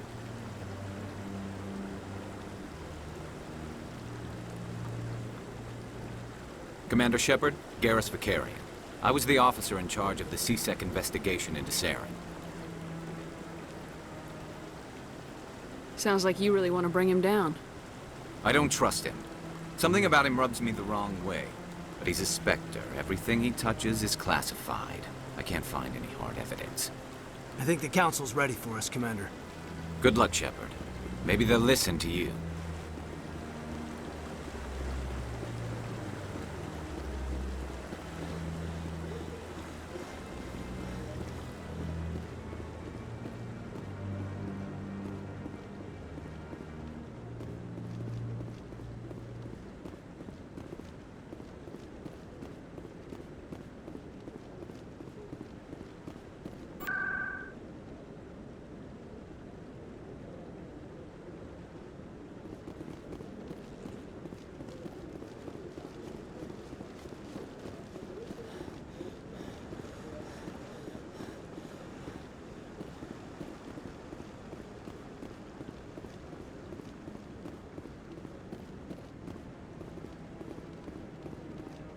The hearing's already started. Come on.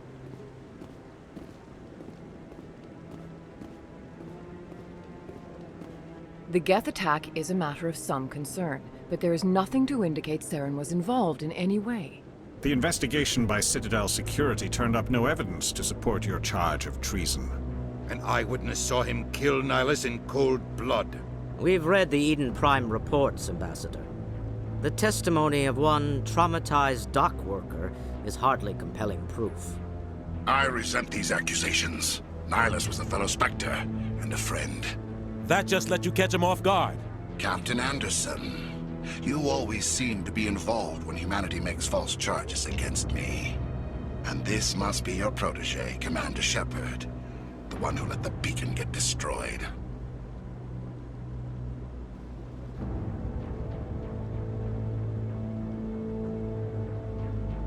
The mission to Eden Prime was top secret. The only way you could know about the beacon was if you were there. With Nihilus gone, his files passed on to me. I read the Eden Prime report. I was unimpressed. But what can you expect from a human? Saren despises humanity. That's why he attacked Eden Prime. Your species needs to learn its place, Shepard. You're not ready to join the Council. You're not even ready to join the Spectres. He has no right to say that. That's not his decision. Shepard's admission into the Spectres is not the purpose of this meeting. This meeting has no purpose. The humans are wasting your time, Counselor, and mine. Saren's hiding behind his position as a Spectre. You need to open your eyes. What we need is evidence. So far, we've seen nothing. There is still one outstanding issue. Commander Shepard's vision. It may have been triggered by the beacon. Are we allowing dreams into evidence now? How can I defend my innocence against this kind of testimony? I agree. Our judgment must be based on facts and evidence, not wild imaginings and reckless speculation. Do you have anything else to add, Commander Shepard? You've made your decision. I won't waste my breath.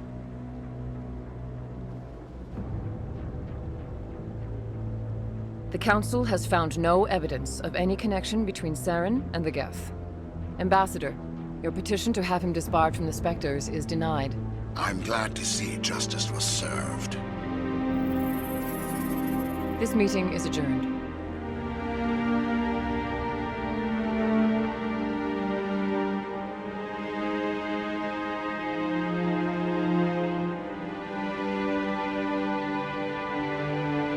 It was a mistake bringing you into that hearing, Captain. You and Saren have too much history. It made the Council question our motives.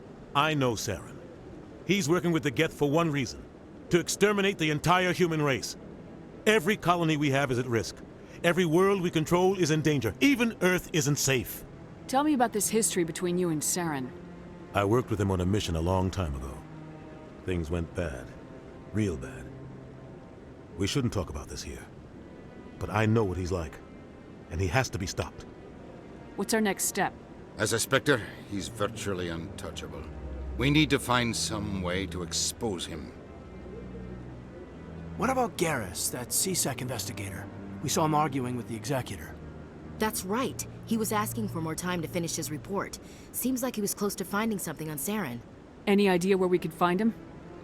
I have a contact in CSEC who can help us track Garrus down. His name is Harkin. Forget it. They suspended Harkin last month, drinking on the job.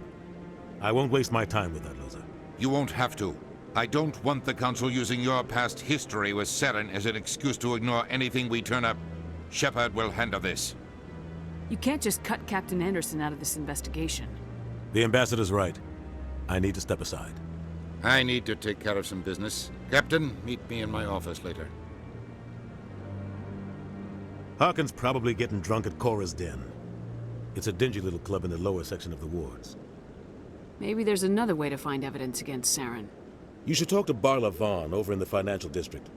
Rumor has it he's an agent for the Shadow Broker. The Shadow Broker? An information dealer. Buys and sells secrets to the highest bidder. I've heard Barla Vaughn's one of the top representatives. He might know something about Saren, but his information won't come cheap. You and Saren have a history. What happened? About 20 years ago, I was part of a mission in the Skillian Verge. I was working with Saren to find and remove a known terrorist threat. Saren eliminated his target, but a lot of people died along the way, innocent people. And the official records just covered it all up. But I saw how he operates. No conscience, no hesitation. He'd kill 1,000 innocent civilians to end a war without a second thought.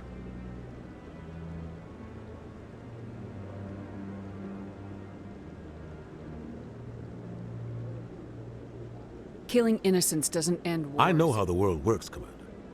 Sometimes you're forced to make unpleasant, but only if there's no other way. Saren doesn't even look for another option. He's twisted, broken. He likes the violence, the killing. And he knows how to cover his tracks. Our ambassador doesn't. He's just... Everyone knows it's only a matter of time until we get a seat on the council. The ambassador just thinks... Maybe they'd let us join the council if we were more willing to cooperate with the other species. Of course they would. If we did I understand their side. They don't want us dominating the council. It's founded on cooperation and alliances. But we have to look out. I should go. Good luck, Shepard. I'll be over in the ambassador's office.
I bet all these staircases aren't just for show. They make for good defensive positions if this place is ever attacked.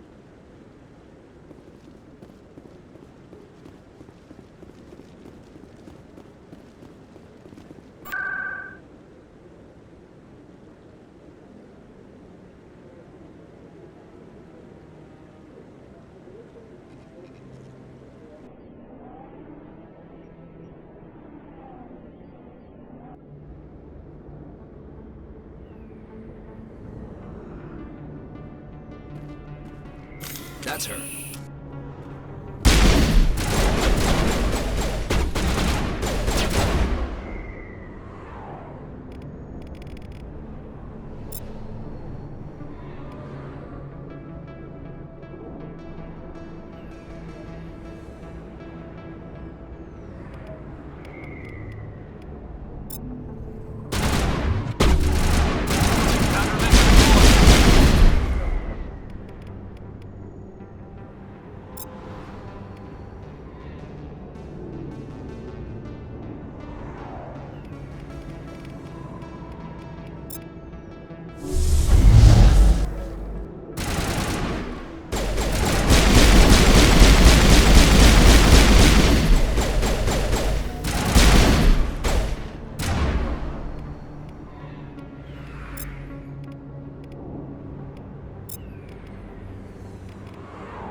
Now it's fun!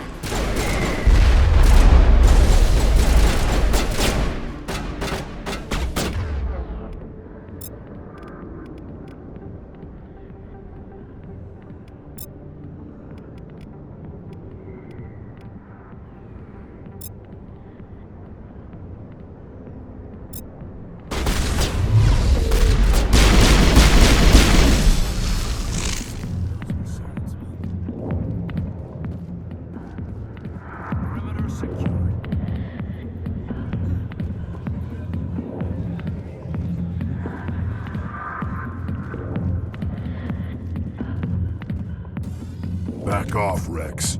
Fist told us to take you down if you showed up. What are you waiting for? I'm standing right here. This is Fist's only chance. If he's smart, he'll take it. He's not coming out, Rex. End of story. This story is just beginning. Out of my way, humans. I have no quarrel with you. What was that all about? Who knows? Let's just try not to get caught in the middle.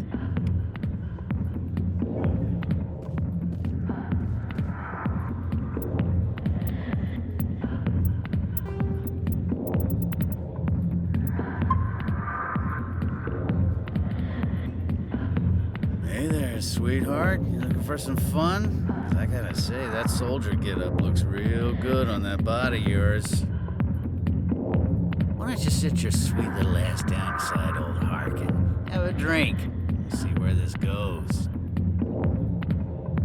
Maybe later.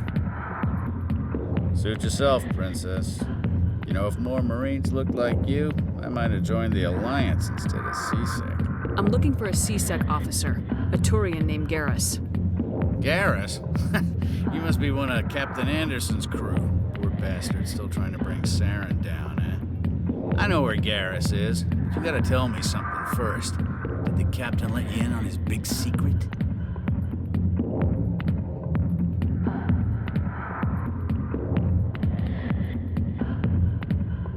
Is there something I should know about the captain? The captain used to be a Spectre. Didn't know that, did you? It was all very hush-hush. The first human ever given that honor, and then he blew it. Screwed up his mission so bad they kicked him out. Of course, he blames Saren. Says the Turians set him up. Why'd they kick him out? Have to ask him. I never heard any of the details. Bet it's a good story, though. The heroes fall. Classic tragedy. You said they covered all this up. How'd you hear about it? I spent 20 years working cases here on the Citadel. People on this station love to talk. Secrets are like herpes. If you got them, you might as well spread them around.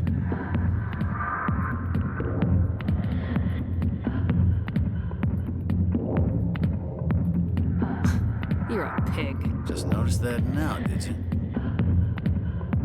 You said they covered all I this spent up. 20 years working. Just tell me where Garrus Garrus was sniffing around Dr. Michelle's office. She runs the med clinic on the other side of the wards. Last I heard, he was going What do back. you know about Garrus? Damn hothead is what he is. Still, he'll pay for it soon enough. The executor loves You need to look in a mirror. Sober up and take some responsibility. Save your sermons. This ain't no church. I'm out of here. Yeah, good. Go. Let me drink in peace.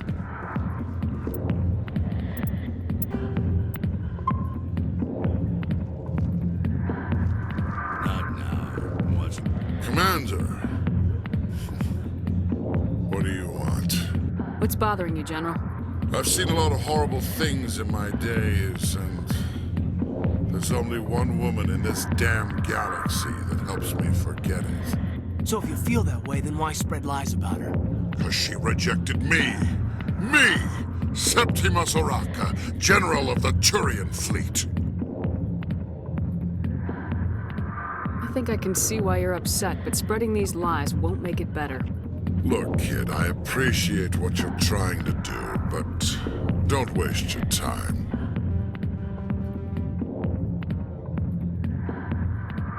You need to start acting like a general if you want to beat this.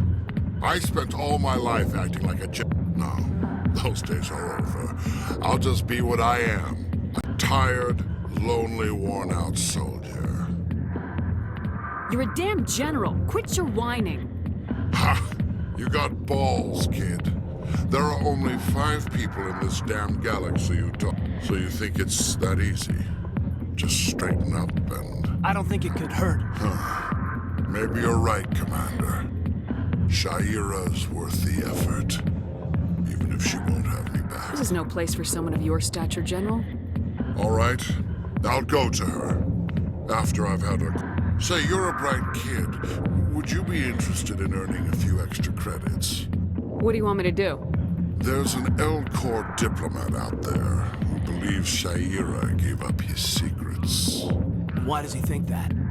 Because I told him. Look, I just need you to convince him of the truth. What makes you think he'll believe me? You'll bring him proof. Take this data pad. It shows where I got my info. It will exonerate Shaira. Who am I taking it to? And where is he? His name is Zell. Well, here's to soldiers acting like soldiers. Thanks, Commander. You know, you might make a good general yourself one day. Hard to imagine a general like that getting so upset about a woman. That's because you don't understand women, kid.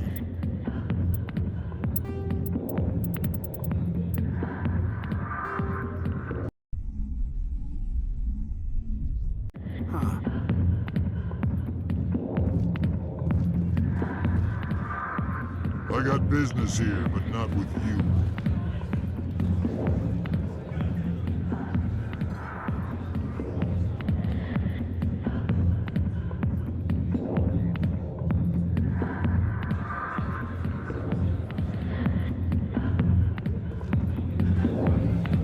Sorry, I'll get to you when I can.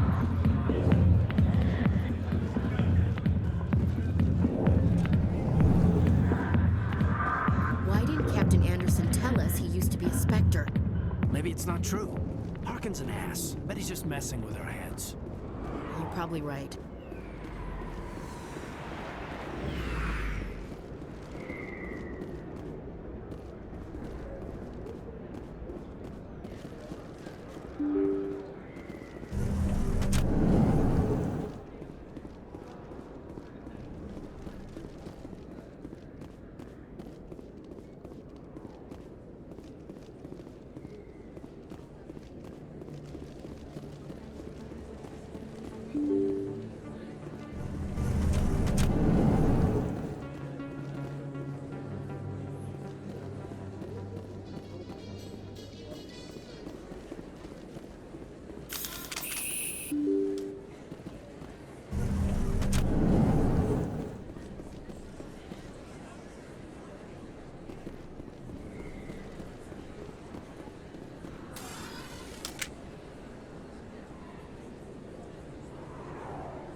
place.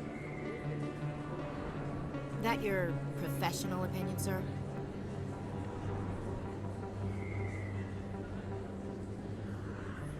This isn't a station, it's a city.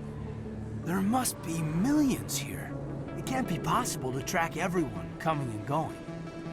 This makes Jump Zero look like a porta-john, and it's the largest deep space station the Alliance has.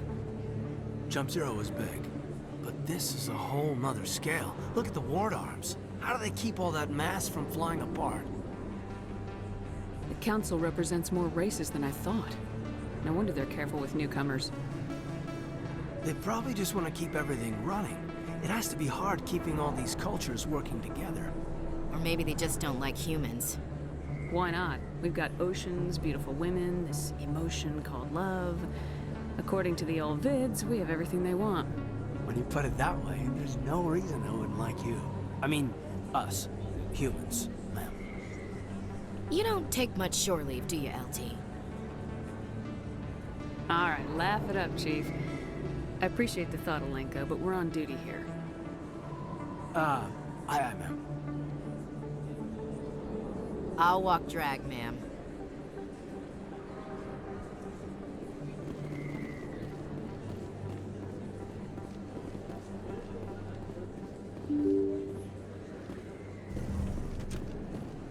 Commander Shepard? Excuse me, Commander Shepard!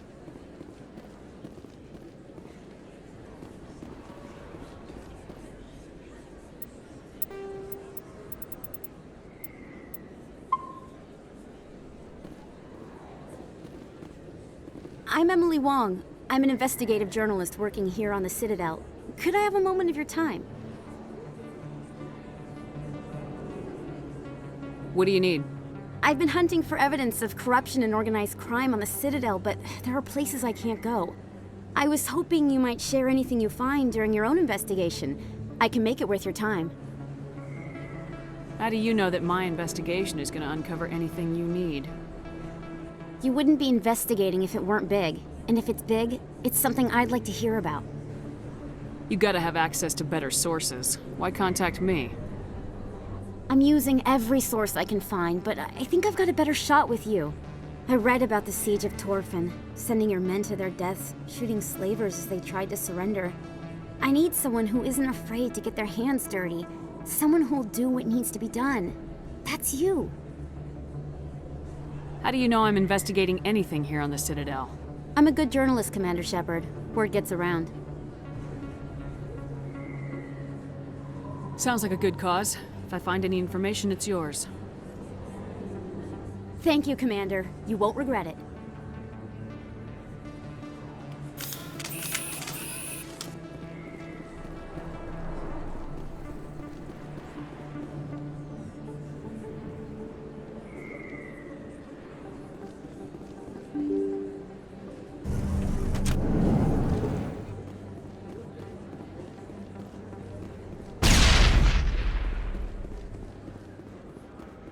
I don't think you bought this here. I don't sell this model. Look, I know it was you. I remember your face. Really, that's impressive. Usually you humans can't tell one Turian from another. This was the place. Now, are you gonna give me a refund or not? Do you have your proof of purchase? What?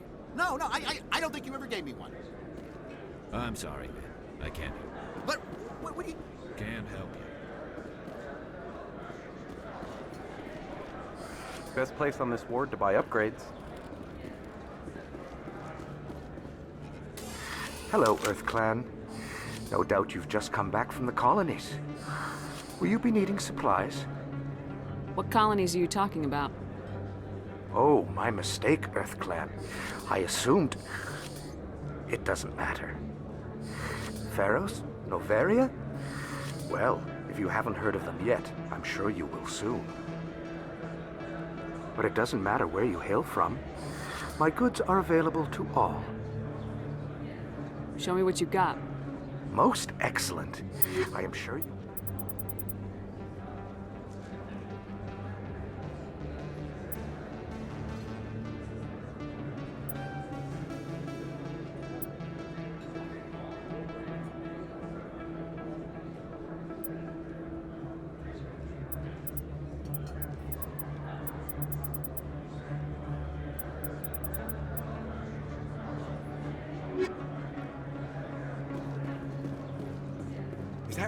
You're Commander Shepard, the hero of Eden Prime.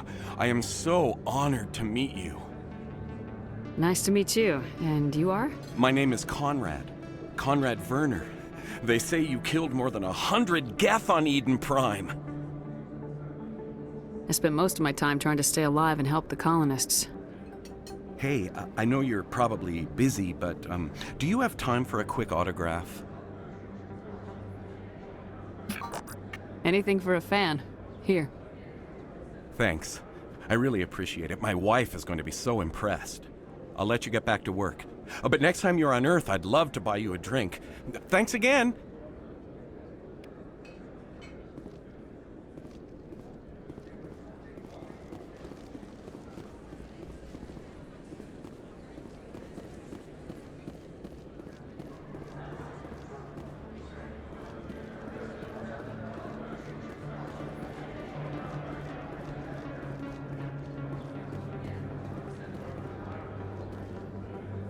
Hello there. Welcome to Moorland's famous shop. You want many good supplies, yes? Let me see what you have. Oh, you will be pleased, I think. Very good things I have. You will see.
Is there anything I can do for you today, Commander? I heard you work for the Shadow Broker. Do you have any information about Saren? You're very blunt, Shepard. But you're right. I am an agent for the Shadow Broker. And I do know something about Saren. I hear your information can be expensive.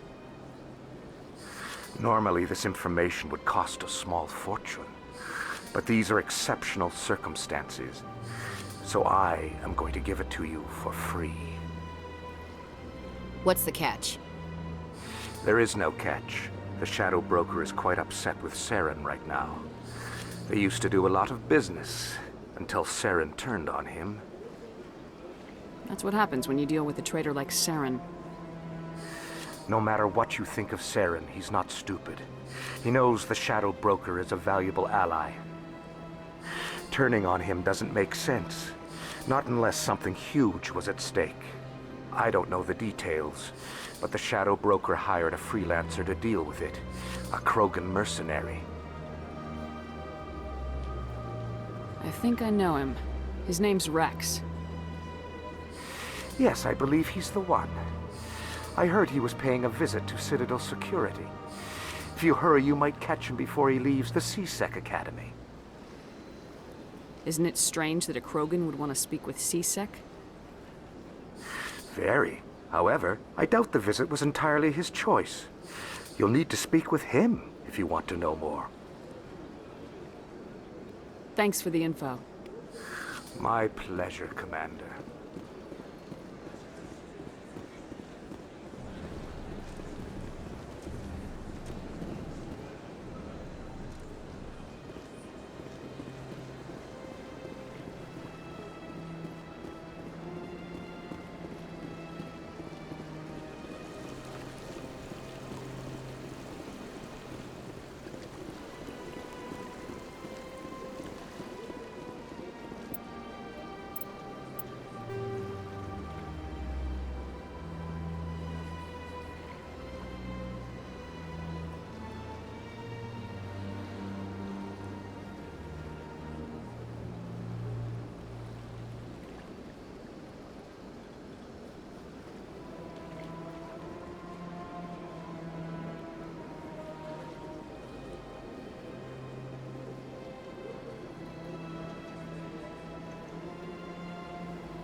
In light of the recent attack on Eden Prime, many colonial investors are pulling their support for future projects. Proponents of expanded human colonization insist that Eden Prime was an isolated case. Nevertheless, colonist enrollment has dropped sharply. Many colonial proposals are on hold until backers have some reassurance that human colonies will be adequately protected.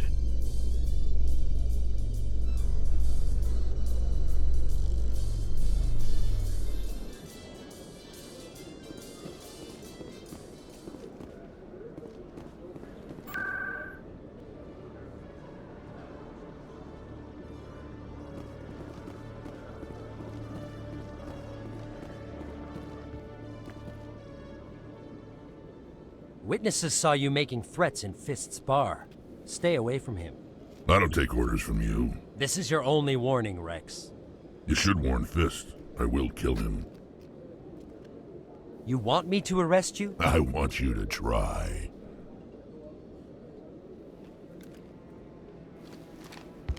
Go on. Get out of here. Yes, human.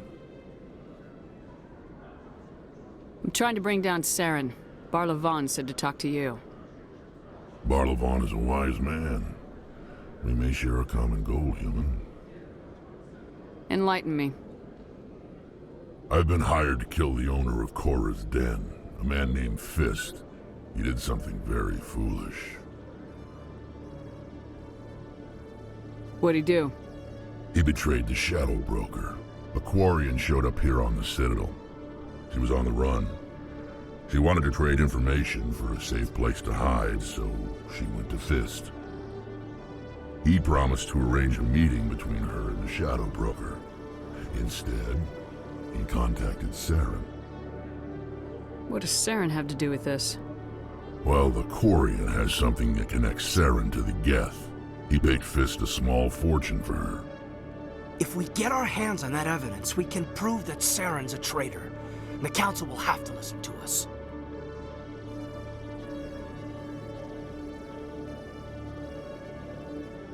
Where's the Quarian now?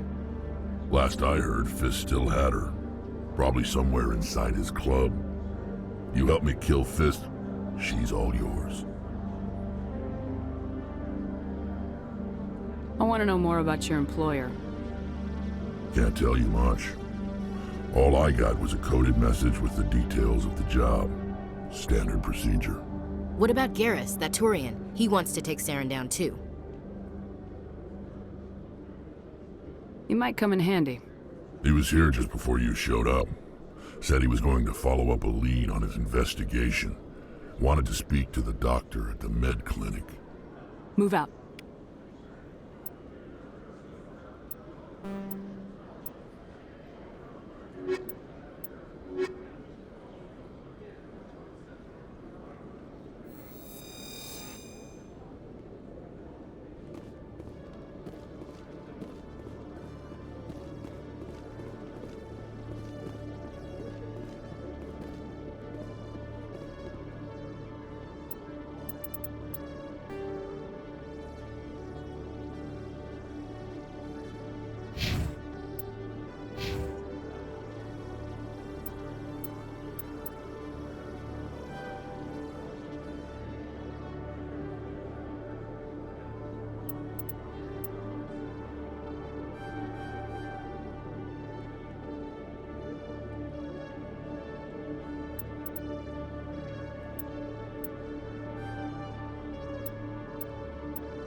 One sec, looking you up.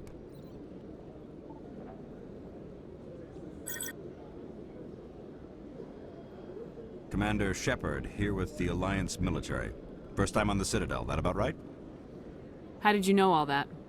I'm the CSEC requisitions officer. I need to make sure our buyers are authorized. So, will you be purchasing anything today, Commander Shepard? Show me what you got. Excellent. I hope you find what you're looking for.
Okay, Jalid. Let me get this straight. Your business partner, Shorman, he's threatened you? Well, no, not exactly, but... Hey there! Oh, you're not CSEC, are you? Did you want something? What were you trying to explain to the officer before? My colleague is trying to kill me, and I thought we were friends. How do you know he wants you dead? He's changed. He won't talk to me at work anymore, and he started following me. Yesterday, he followed me all the way home, just waiting for a chance. I don't care what anyone thinks. He wants me gone. I know it. Is there something I can do? Talk to your friend, maybe? Would you? That's all I want. Someone to talk to him. Tell him to leave me alone. He thinks he can just push me around, but you'll show him, won't you? Just tell me where he is and I'll go find him. Oh, right. Well, he wanted to meet with me down in the wards near the markets. He said he just wanted to talk, but I know better. His name's Shorban. He's a Solarian. You shouldn't have any trouble. He's just a scientist. Well, good luck.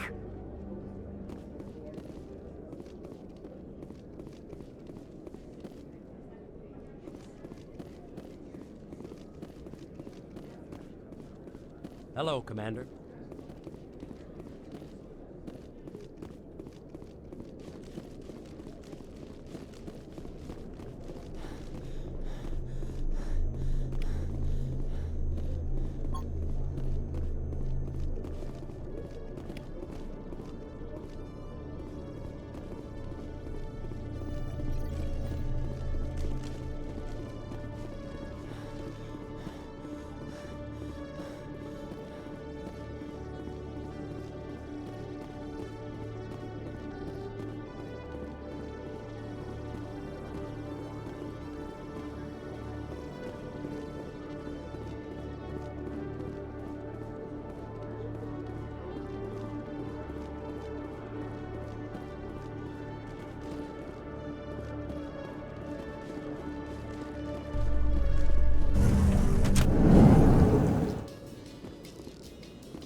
A Solarian excavation team has run into an unexpected problem after unearthing a Prothean dig site. Hanar protesters have blockaded the dig site, claiming that artifacts of the Enkindlers, as the Hanar call them, should not be disturbed. The excavation team has appealed to Hanar representatives on the Citadel to reach a diplomatic solution.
I got a tour. One of 500 to see the Ascension from the inside out. Really? Took almost 6 hours and we only saw 1/10 of the ship.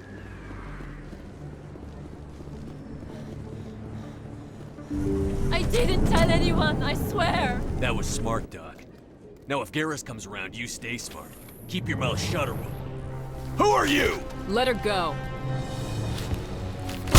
Ah!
Perfect timing, Shepard. Gave me a clear shot at that bastard. What were you thinking? You could have hit the hostage. There wasn't time to think. I just reacted. I didn't mean to... Dr. Michelle, are you hurt? No, I'm okay. Thanks to you. All of you. I know those men threatened you, But if you tell us who they work for, we can protect you. They work for Feast. They wanted to shut me up, keep me from telling Garrus about the Quarian. The one I told you about, Shepard. She must be able to link Saren to the Geth. There's no way the Council can ignore this. Time we paid Fist a visit. This is your show, Shepard. But I want to bring Saren down as much as you do. I'm coming with you. You're a Turian. Why do you want to bring him down? I couldn't find the proof I needed in my investigation, but I knew what was really going on. Saren is a traitor to the Council and a disgrace to my people. Welcome aboard, Garrus.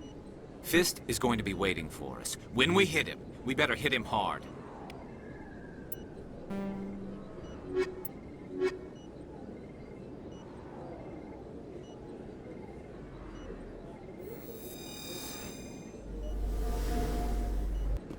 I never properly thanked you for saving me from Feast's thugs, Commander. I don't know what would have happened if you hadn't been there. I'm just glad you weren't hurt. Me too. Now, was there anything you needed? You're a doctor. How did you end up here on the Citadel? My parents brought me here when I was young. My father was a medic with the Alliance. I chose to keep the medical tradition alive, but not the military. Fixing up wounded soldiers isn't my idea of fun. Let me take a look at what you have for sale. Of course.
Looks like it's shut down.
Stop right there. Don't come any closer. Warehouse workers. All the real guards must be dead. Stay back, or we'll shoot. This would be a good time to find somewhere else to work. Yeah, right. That's a good idea. Yeah, I never liked Fist anyway. It would have been quicker to just kill them. Shooting people isn't always the answer.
Wait! Don't kill me, I surrender! Where's the Quarian? She's not here. I don't know where she is. That's the truth. He's no use to you now. Let me kill him. Wait, I don't know where the Quarian is, but I know where you can find her. The Quarian isn't here. Said she'd only deal with the Shadow Broker himself. Face to face? Impossible. Even I was hired through an agent. Nobody meets the Shadow Broker. Ever. Even I don't know his true identity. But she didn't know that. I told her I'd set a meeting up. But when she shows up, it'll be Saren's men waiting for her. Give me the location, now. Here on the wards, the back alley by the markets. She's supposed to meet them right now. You can make it if you hurry. What are you doing? The Shadow Broker paid me to kill him. I don't leave jobs half done. We don't shoot unarmed prisoners. How many people died because of him? He brought this on himself. Besides, we have more pressing concerns. That Quarian's dead if we don't go now.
Did you bring it?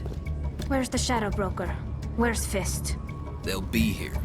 Where's the evidence? No way. The deal's off.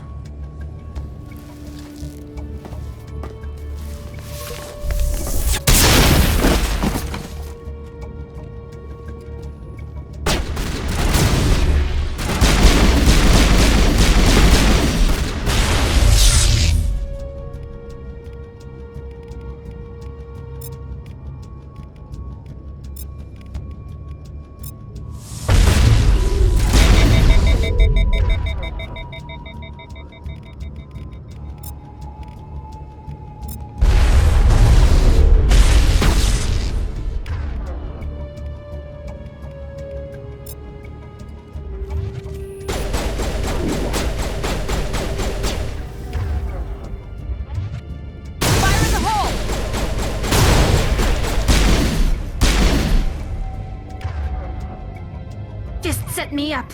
I knew I couldn't trust him. Were you hurt in the fight? I know how to look after myself. Not that I don't appreciate the help. Who are you? My name's Shepard. I'm looking for evidence to prove Saren's a traitor. Then I have a chance to repay you for saving my life. But not here. We need to go somewhere safe. We could take her to the human embassy. Your ambassador will want to see this anyway. You're not making my life easy, Shepard. Firefights in the wards, an all-out assault on Korra's den. Do you know how many... Who's this? A Quarian? What are you up to, Shepard? Making your day, Ambassador. She has information linking Saren to the Geth. Really? Maybe you better start at the beginning, Miss... My name is Tali. Tali Zora Naraya. We don't see many Quarians here. Why did you leave the flotilla? I was on my pilgrimage. My rite of passage into adulthood. I've never heard of this before. It is a tradition among my people.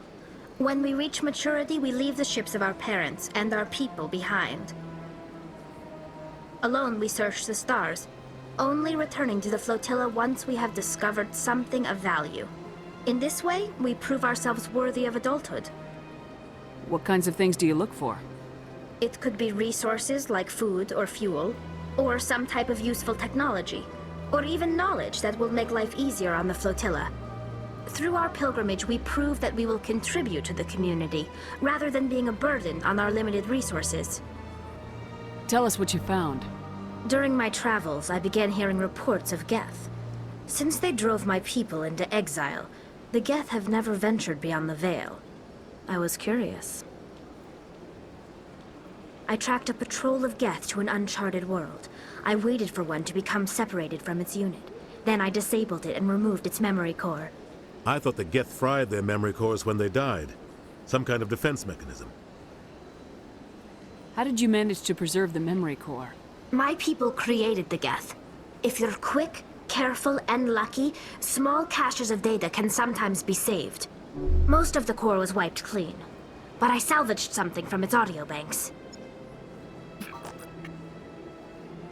Eden Prime was a major victory. The beacon has brought us one step closer to finding the conduit. That's Saren's voice. This proves he was involved in the attack. He said Eden Prime brought him one step closer to finding the conduit. Any idea what that means? The conduit must have something to do with the beacon. Maybe it's some kind of Prothean technology. Like a weapon. Wait, there's more. Saren wasn't working alone. Eden Prime was a major victory. The beacon has brought us one step closer to finding the conduit. And one step closer to the return of the Reapers. I don't recognize that other voice, the one talking about Reapers.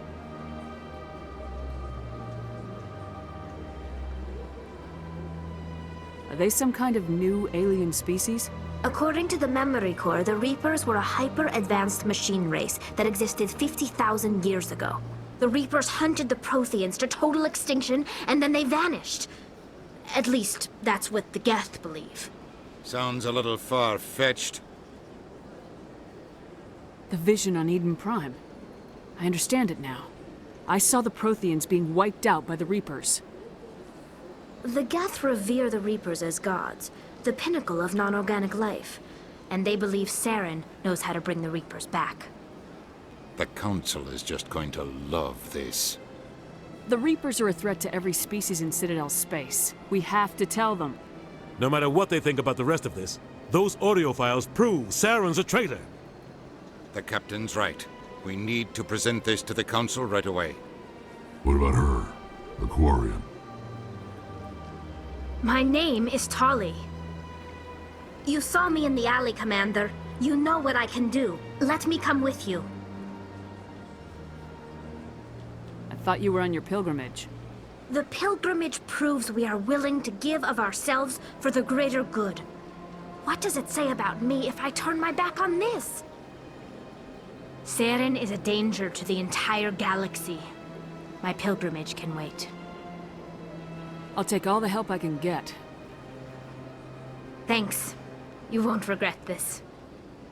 Anderson and I will go ahead to get things ready with the Council.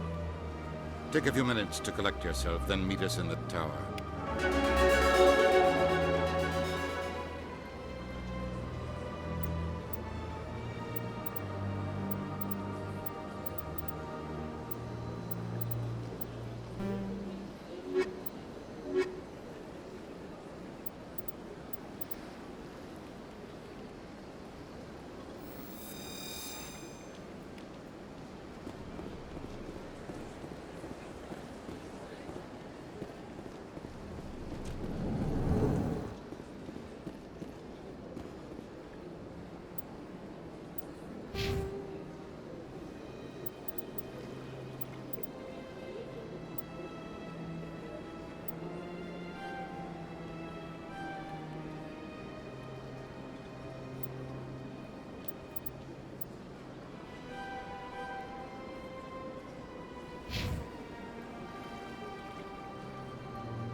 Excuse me, Commander Shepard. Could you spare... Commander Shepard, my name is Samesh Bhatia. Forgive the intrusion, but I have nowhere else to turn. It's no trouble. What can I do for you? My wife was a Marine. She was in the 212 on Eden Prime. I've requested that my wife's body be returned to me for cremation, but the military has refused my request. Why did they refuse your request? I don't know. All I know is that they have declared it impossible for my wife to be returned to me. There's no reason for your wife's body to be held like this. Just wait here. The man in charge of my case is Mr. Bosker. When I last saw him, he was in the expensive bar over there. Thank you for your time. I just want to give my wife a proper funeral.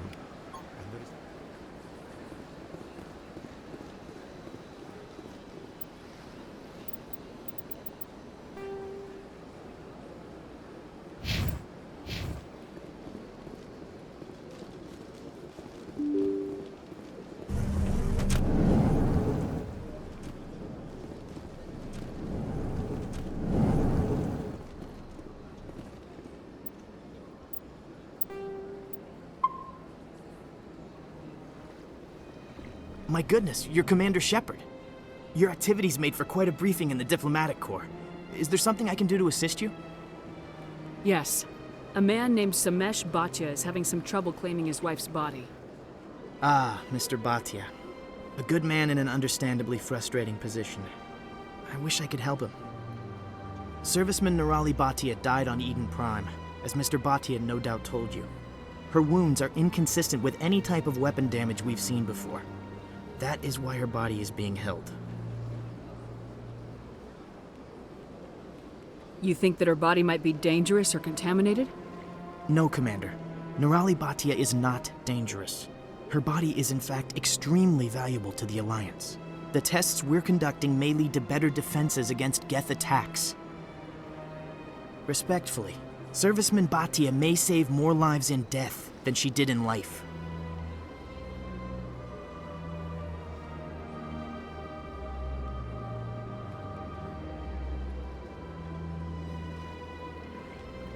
How long do you think this research is going to take?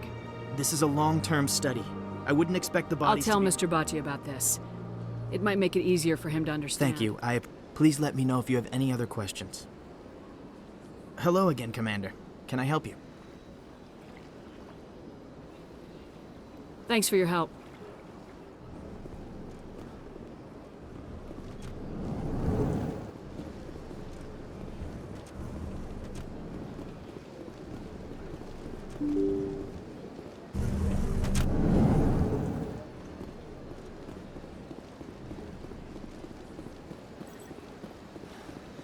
Hello, Commander. Has any progress been made with Mr. Bosker? Will he return my wife's body? Tell me again what you've As I said, I've been told nothing. I don't understand why they won't release her body to me. Where can I find this Mr. Bosker? He was in the expensive bar over there. It's not as simple as I'd hoped. The military needs your wife's body for important tests. Tests? They're holding my wife's body for tests? My wife served the Alliance faithfully. She gave her life for humanity. And this is how they repay her. Mr. Bhatia, your wife died defending humanity. We still need her help. What right does the military have to hold her body? She's already given her life. She died a hero, Mr. Bhatia. And now she has a chance to save even more lives. It doesn't matter. She's dead. I just want her to come home. I miss her so much. Let them run their tests. Let my wife save lives so that others are spared the loss I feel today. Goodbye. Thank you for finding me answers.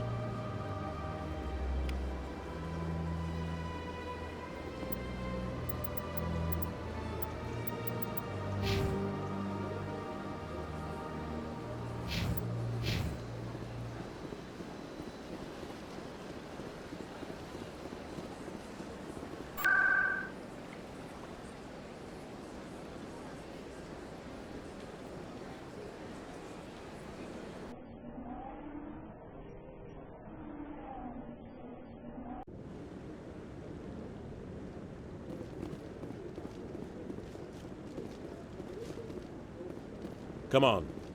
Udine is presenting the Quarians' evidence to the Council. Eden Prime was a major victory. The beacon has brought us one step closer to finding the conduit. And one step closer to the return of the Reapers. You wanted proof? There it is. This evidence is irrefutable, Ambassador. Saren will be stripped of his Spectre status, and all efforts will be made to bring him in to answer for his crimes. I recognize the other voice, the one speaking with Saren. Matriarch Benezia. Who is she? Matriarchs are powerful Asari who have entered the final stage of their lives. Revered for their wisdom and experience, they serve as guides and mentors to my people. Matriarch Benezia is a powerful biotic, and she had many followers. She will make a formidable ally for Saren. I'm more interested in the Reapers. What do you know about them? Only what was extracted from the Geth's memory core. The Reapers were an ancient race of machines that wiped out the Protheans. Then they vanished. The Geth believe the Reapers are gods, and Saren is the prophet for their return. We think the conduit is the key to bringing them back. Saren's searching for it. That's why he attacked Eden Prime. Do we even know what this conduit is? Saren thinks it can bring back the Reapers. That's bad enough. Listen to what you're saying. Saren wants to bring back the machines that wiped out all life in the galaxy? Impossible. It has to be. Where did the Reapers go? Why did they vanish? How come we found no trace of their existence?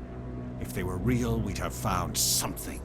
I tried to warn you about Saren and you refused to face the truth. Don't make the same mistake again. This is different. You proved Saren betrayed the Council. We all agree he's using the Geth to search for the conduit, but we don't really know why. The Reapers are obviously just a myth, Commander.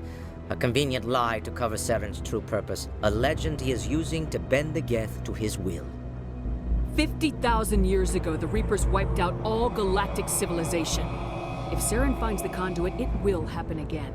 Saren is a rogue agent on the run for his life. He no longer has the rights or resources of a Spectre. The Council has stripped him of his position. That is not good enough. You know he's hiding somewhere in the Traverse. Send your fleet in! A fleet cannot track down one man. A Citadel fleet could secure the entire region, keep the Geth from attacking any more of our colonies. Or it could trigger a war with the Terminus systems. We won't be dragged into a galactic confrontation over a few dozen human colonies. Every time humanity asks for help, you ignore us. Shepard's right. I'm sick of this council and its anti-human bull... Ambassador, there is another solution. A way to stop Saren that does not require fleets or armies. No! It's too soon. Humanity is not ready for the responsibilities that come with joining the Spectres. You don't have to send a fleet into the Traverse, and the Ambassador gets his human Spectre. Everybody's happy.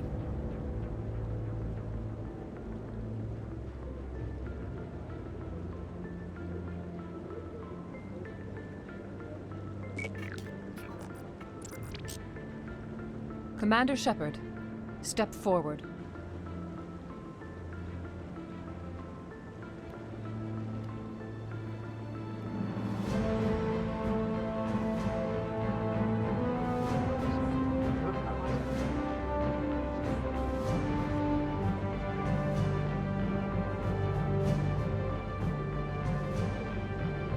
It is the decision of the Council that you be granted all the powers and privileges of the Special Tactics and Reconnaissance branch of the Citadel. Spectres are not trained, but chosen. Individuals forged in the fire of service and battle. Those whose actions elevate them above the rank and file. Spectres are an ideal, a symbol, the embodiment of courage, determination, and self-reliance. They are the right hand of the Council, instruments of our will. Spectres bear a great burden. They are protectors of galactic peace, both our first and last line of defense. The safety of the galaxy is theirs to uphold. You are the first human Spectre, Commander. This is a great accomplishment for you and your entire species. I'm honored, Counselor.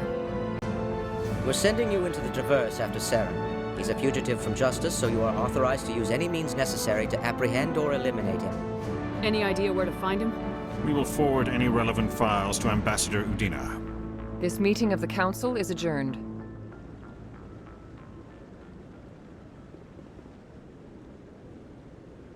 Congratulations, Commander. We've got a lot of work to do, Shepard. You're going to need a ship, a crew, supplies. You'll get access to special equipment and training now. You should go down to the C-Sec Academy and speak to the Spectre Requisitions Officer. Anderson, come with me. I'll need your help to set all this up.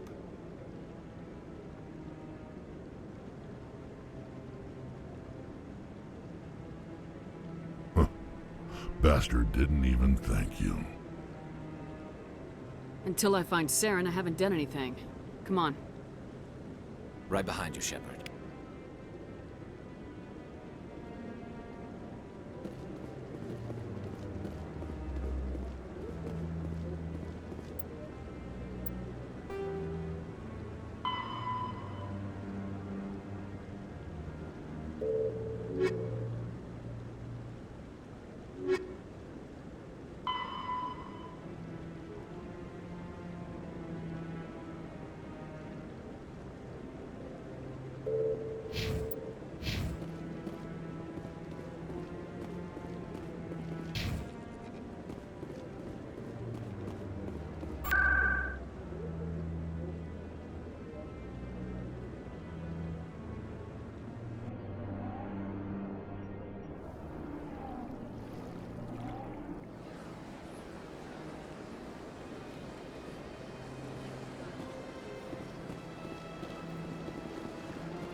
So how about it, Garrus?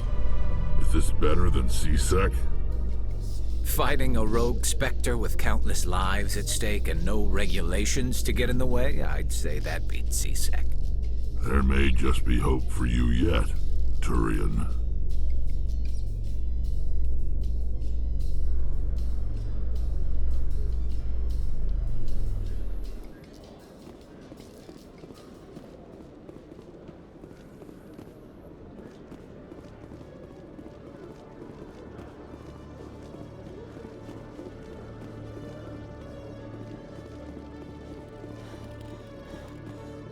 Hello, Commander. Show me what you got. Sounds good. Just let me set you up. Oh, this must be a mistake. System's telling me to offer you our select stock. Spectre? Well, I'd heard about that, but I didn't realize it was you. Sorry, Commander. Just show me what you've got. I'll open the rare stocks for you, Commander. Enjoy.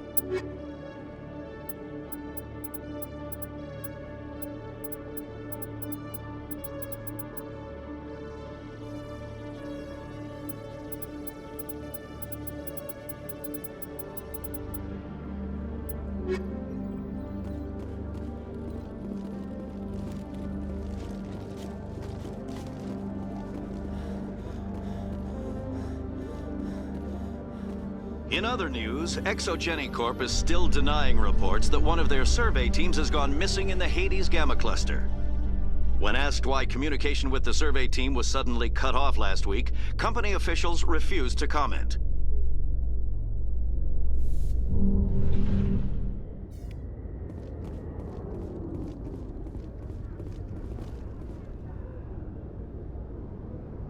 I've got big news for you, Shepard. Captain Anderson is stepping down as commanding officer of the Normandy. The ship is yours now. She's quick and quiet, and you know the crew. Perfect ship for a Spectre. Treat her well, Commander. I'll take good care of her, sir. I know you will, Commander. I want the truth. Why are you stepping down, sir? You needed your own ship. A Spectre can't answer to anyone but the Council. And it's time for me to step down.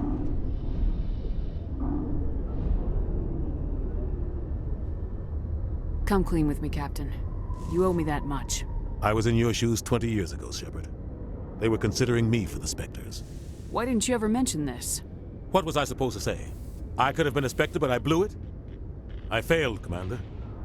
It's not something I'm proud of. Ask me later and I'll tell you the whole story. For now, all you need to know is, I was sent on a mission with Saren, and he made sure the Council rejected me. I had my shot. It came and went.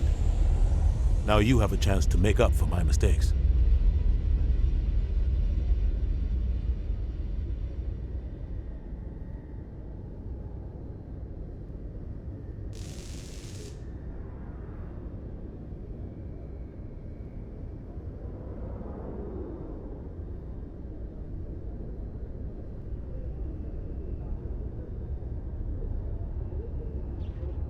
I won't let you down, sir. Saren's gone. Don't even try to find him. But we know what he's after. The conduit. He's got us Geth scouring the Traverse looking for clues. We had reports of Geth in the Pharaoh system shortly before our colony there dropped out of contact, and there have been sightings around Noveria. Find out what Saren was after on Pharos and Noveria. Maybe you can figure out where the conduit is before he does. The Reapers are the real threat. I'm with the Council on this one, Shepard. I'm not sure they even exist. But if they do exist, the conduit's the key to bringing them back. Stop Saren from getting the conduit, and we stop the Reapers from returning. I'll stop him. We have one more lead. Matriarch Benezia, the other voice in that recording. She has a daughter, a scientist who specializes in the Protheans. We don't know if she's involved, but it might be a good idea to try and find her. See what she knows. Her name's Liara, Dr. Liara Tassoni. We have reports she was exploring an archaeological dig on one of the uncharted worlds in the Artemis Tau cluster.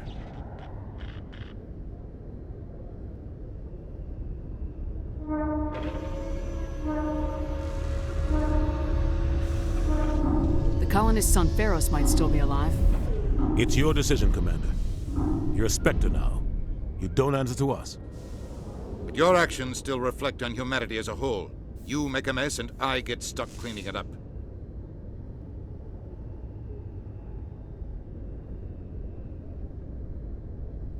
I'll take care of Saren. You take care of the political fallout. Not exactly the answer I was looking for, Shepard. Remember, you were a human long before you were a Spectre. I have a meeting to get to. Captain Anderson can answer any questions you might have.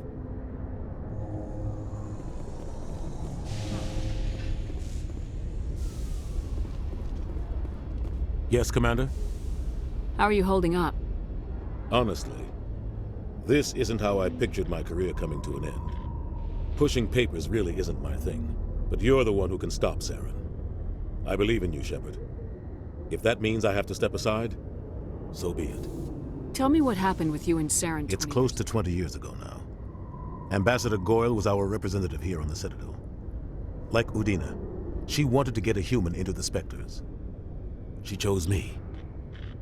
The Council sent Saren to keep an eye on me and evaluate my performance, just like they sent Nihilus to keep tabs on you. Why weren't you honest with me? It's not something I'm proud of. I had a chance to become the first human Spectre, and I failed. Saren made sure of that. I think I deserve the whole story. We had intel on a rogue scientist being funded by Batarian interests. He was trying to set up a facility to develop illegal AI technology out in the Verge. Alliance intel had done all the work, but the Council wanted a Spectre involved. We compromised. I was assigned to help Saren in his investigation. We tracked the scientist to a refining facility on Kamala. He was hidden away somewhere inside, protected by an army of Batarian mercenaries. The plan was simple. Sneak into the plant, capture the scientist, sneak back out. Quick, quiet, and a minimum of bloodshed. I'm guessing things didn't go as planned? Saren and I split up to cover more ground. Then about halfway through the mission, there was a massive explosion in the refinery core. Officially, it was ruled an accident, but I think Saren detonated it on purpose to draw off the enemy guards.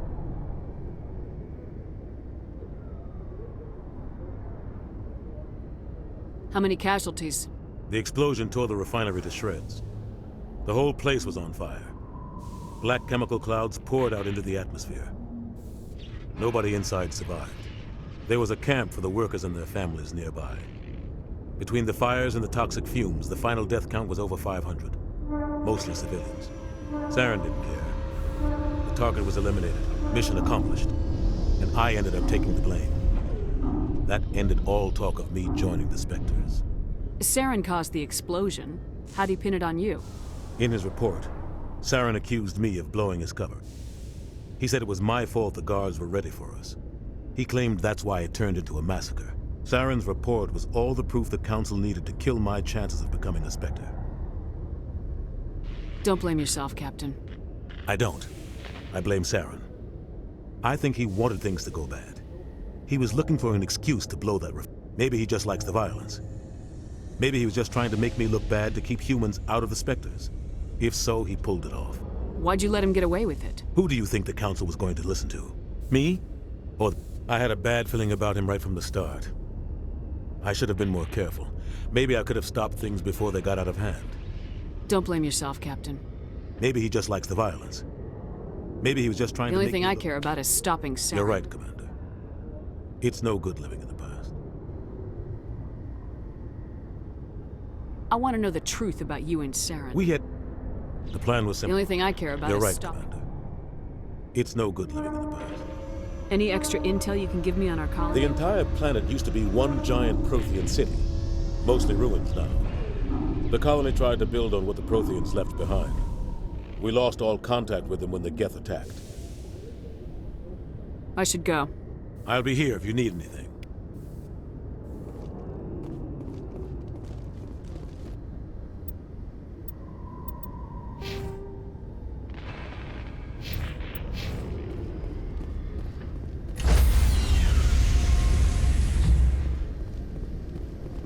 Stand by, shore party.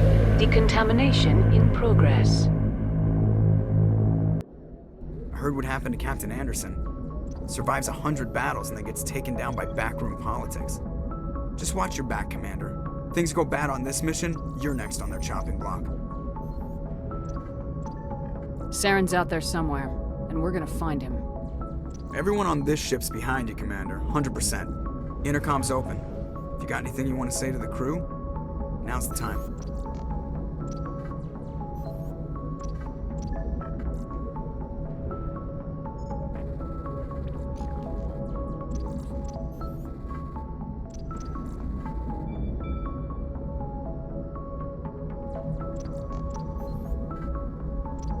This is Commander Shepard speaking. We have our orders. Find Saren before he finds the conduit. I won't lie to you, crew. This mission isn't going to be easy.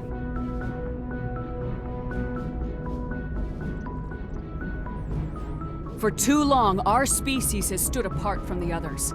Now it's time for us to step up and do our part for the rest of the galaxy. Time to show them what humans are made of.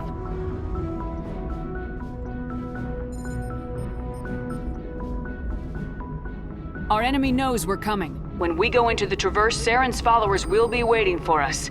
But we'll be ready for them, too. Humanity needs to do this. Not just for our own sake, but for the sake of every other species in Citadel space. Saren must be stopped, and I promise you all, we will stop him. Well said, Commander. Captain will be proud. The Captain gave up everything so I could have this chance. We can't fail. Yes, ma'am.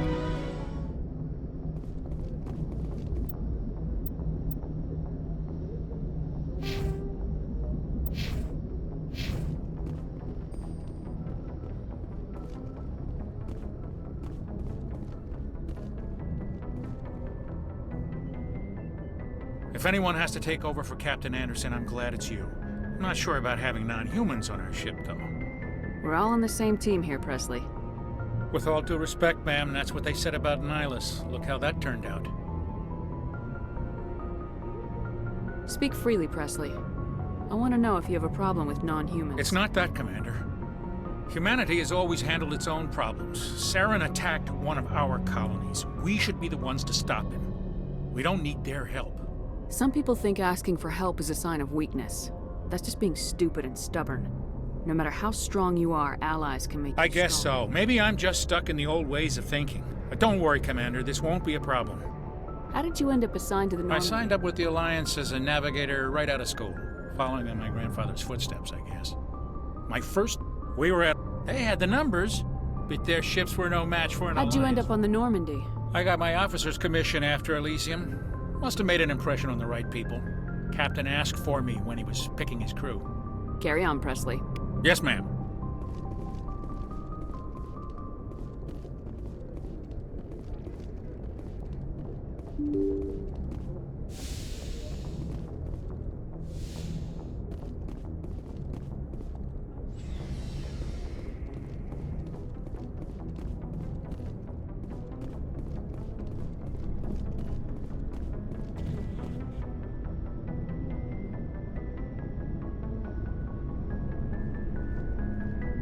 Anything you need, Commander?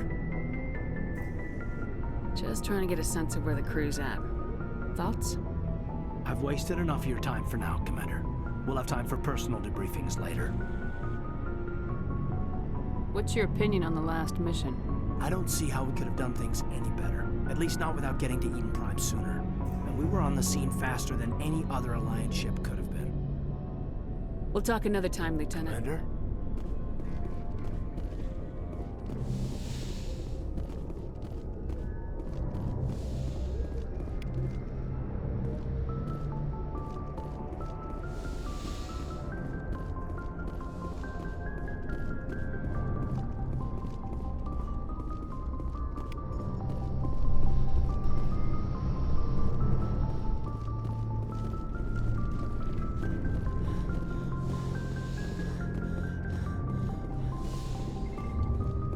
Yes, Commander? Is there something you need? How did you end up serving? I enlisted right out. But humanity I should needs... go. Goodbye, Commander.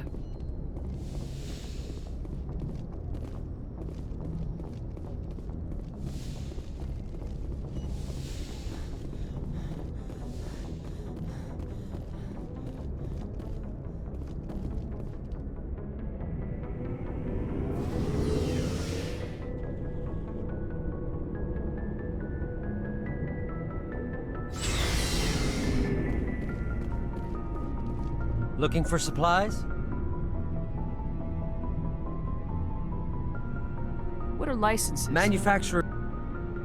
Many of the best licenses are hard to get, but they're well worth the cost if you can find. Let's see what you got. You bet, Commander.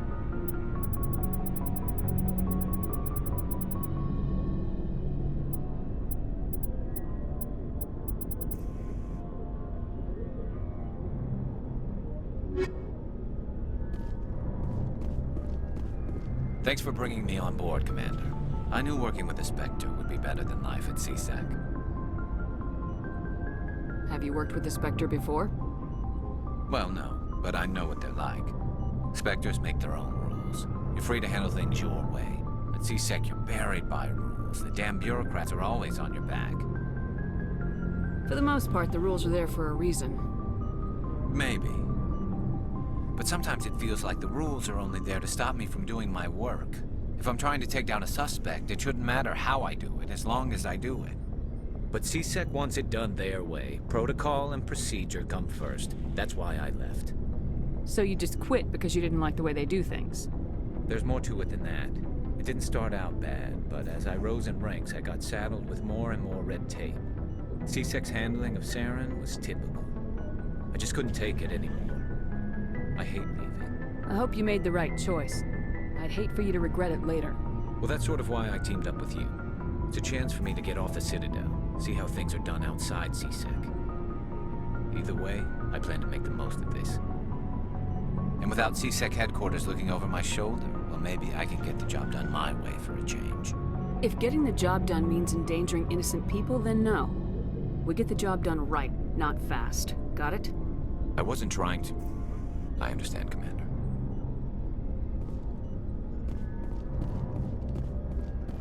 Commander? What's your opinion of the last mission? Kinda wish you'd got there sooner, Commander. No offense, I appreciate the rescue. I just wish... You wish we'd been able to save the rest of your unit. Yes, ma'am. If I had been more alert, we wouldn't have been cut down by an ambush. The Geth are perfect ambushers. They don't move, they don't make noise, they don't even breathe. They have flashlight heads, ma'am. I'll make sure it doesn't happen again. Do you have a few minutes to talk? One-on-one? I'm sorry, Commander. I need to get my duty squared away. I wouldn't mind talking more later, though. Dismissed, Chief. Ma'am.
Nice ship you've got, Shepard.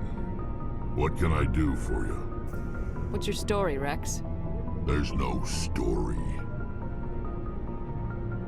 Go ask the Quarian if you want stories.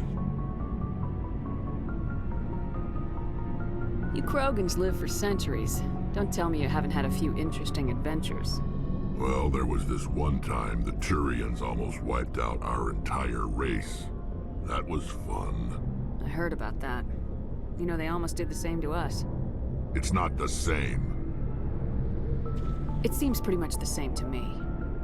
So your people were infected with a genetic mutation? An infection that makes only a few in 1,000 children survive birth? And I suppose it's destroying your entire species? I suppose it isn't all the same. I don't expect you to understand, but don't compare humanity's fate with the Krogan. I was just making conversation. I wasn't trying to upset you. Your ignorance doesn't upset me, Shepard. As for the Krogan, I gave up on them long ago. The genophage infected us, but it's not what's killing us. Are your people really dying? We're sure not getting any stronger. We're too spread out. None of us are interested in staying in our own system. Lots of species have left their homes and prospered. But they go to colonize new worlds. We're not settlers. We're warriors. We want to fight. So we leave. Hire ourselves out. And most of us never go back. What can you tell me about the genophage? Ask the Solarians if you want details. They made it. All I know, it makes breeding nearly impossible. Thousands die in stillbirth, and most never get that far. Every Krogan is infected, every one. And no one's rushing to find a cure. Why don't the Krogan try to find a cure? When was the last time you saw a Krogan scientist? You ask a Krogan, would he rather find a cure for the genophage or fight for credits? He'll choose fighting every time. It's just who we are, Shepard. I can't change that. Nobody can. So long, Rex. Shepard.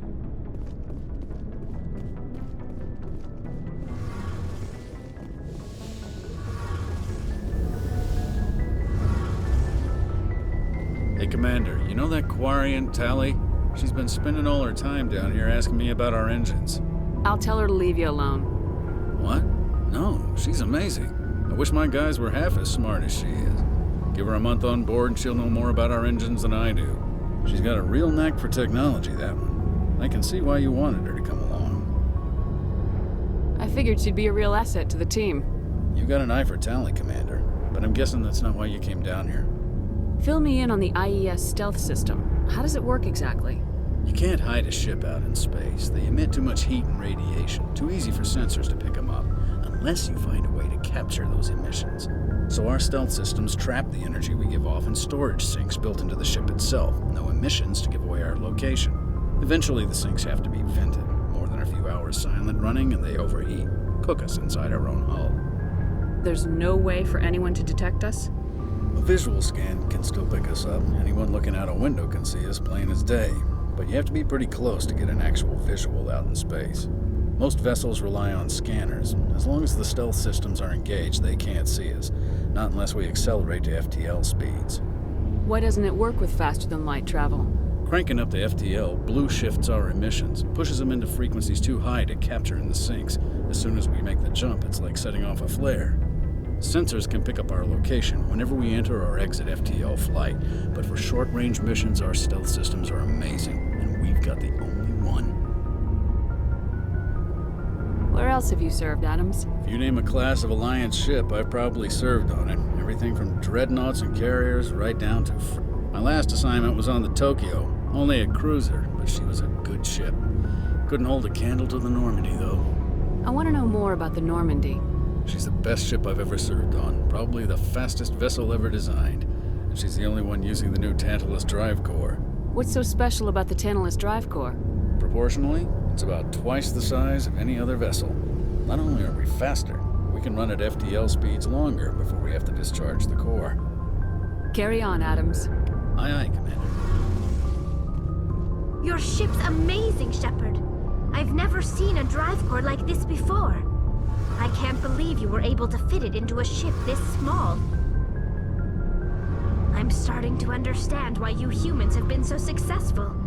I had no idea Alliance vessels were so advanced. The Normandy's a prototype, cutting-edge technology. A month ago, I was patching a makeshift fuel line into a converted tug ship in the flotilla. Now, I'm sitting on board one of the most advanced vessels in Citadel space. I have to thank you again for bringing me along. Traveling on a vessel like this is a dream come true for me. I had no idea you found ship technology so interesting. It comes with being a Quarian. The migrant fleet is the key to the survival of my people. Ships are our most valuable resource. But we don't have anything like this. We make do with cast-offs and second-hand equipment. We just try to keep them running for as long as we can. Some of the fleet's larger vessels date all the way back to our original flight from the Geth. I can't believe your fleet's still using ships that are 3 centuries old. They're constantly being repaired, modified, and refitted. They aren't pretty, but they work. Mostly. We've tried to make ourselves as independent as possible on the flotilla, grow our own food, mine, and process our own fuel. But some things we just can't make on our own. A patch to maintain the hull integrity requires raw materials we just don't have. That's why our pilgrimages are so important.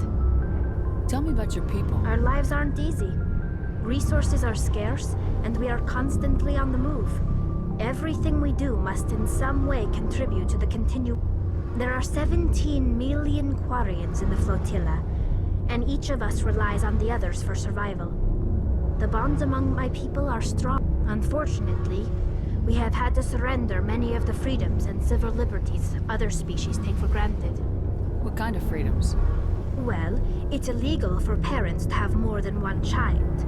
If our population grows too much, it would strain our resources to their breaking point. Of course, we also can't allow our numbers to become too few.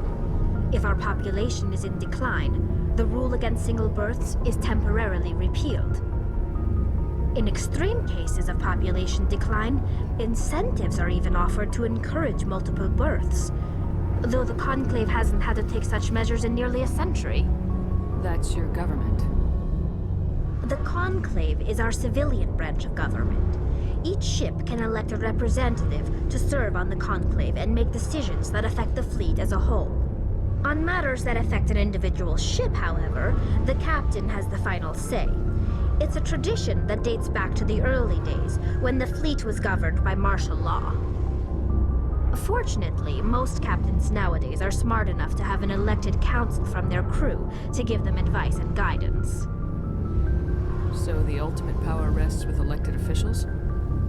In practice, the Conclave and the respective council for each ship tend to set the rules that govern our daily lives. But in theory, we are still under military jurisdiction. The 5 top-ranking military officials in the fleet serve on the Admiralty Board. These 5 have the power to overrule any decision by the Conclave in case of emergency. To do so requires unanimous agreement among the Admiralty, and they can only do this once. After that, the entire board must resign their posts. It's a safeguard that served us well.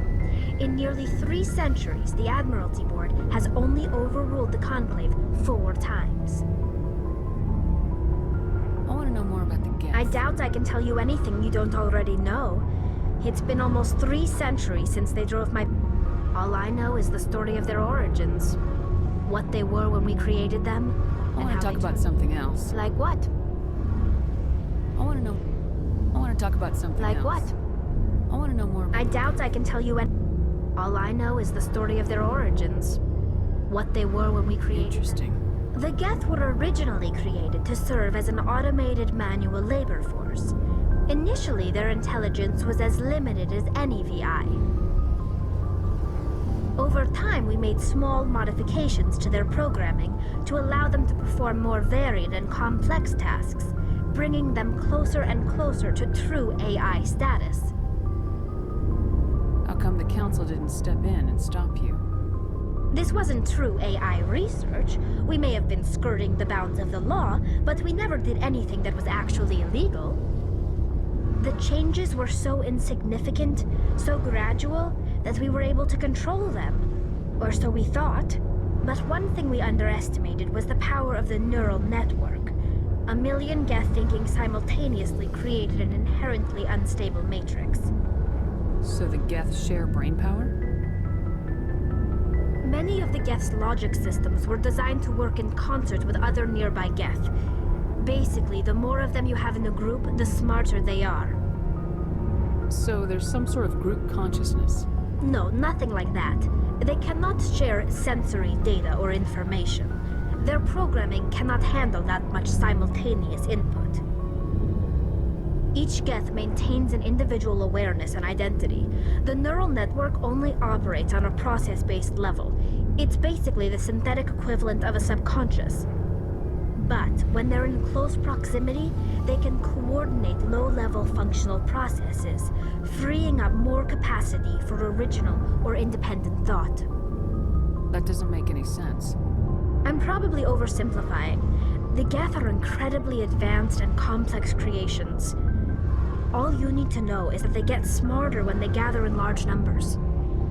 As we built more and more Geth, their effective intelligence became more sophisticated, more abstract. One day, a Geth began to ask its Quarian overseer questions about the nature of its existence. Am I alive? Why am I here? What is my purpose? As you can imagine, this caused a near panic among my people. I don't see what's so bad about those questions. The Geth were created to engage in mundane, repetitive, or dangerous manual labor. That's fine for machines, but it won't satisfy a sentient being for long. The Geth were showing signs of rudimentary self-awareness and independent thought. If the Geth were intelligent, then we were essentially using them as slaves. It was inevitable the newly sentient Geth would rebel against their situation. We knew they would rise up against us, so we acted first. A general order went out across all Quarian-controlled systems to permanently deactivate all Geth. The Geth responded to this order violently. Hey, you can't blame them for fighting for their survival. We had no other choice. The Geth were already on the verge of revolution. By acting quickly, we had a chance to end the war before it began. The hope was that most of the Geth would still be little more than machines, incapable of organized resistance. But they had progressed much further than anyone anticipated. The war was long and bloody. Millions upon millions of Quarians died at their hands. In the end, we were forced to flee our own homeworld. We feared the Geth would pursue us, but they never came beyond the Veil. Now we drift through space, exile searching for a way to reclaim what was once ours. It's hard to feel sorry for you. Your ancestors tried to wipe out another species. We made a mistake when we created the Geth in the first place, but we did not make a mistake when we went to war against them. If we had not acted, they would have wiped us out. They're a synthetic life form. They have no use for organics. None. Why do you think they cut themselves off from the rest of the galaxy? Why do you think they've killed every organic being who's ever tried to contact them? They didn't kill Saren. What does that tell you? The Geth are not innocent victims in all this. They're the enemy. They want to destroy us. Not just the Quarians. All organic life.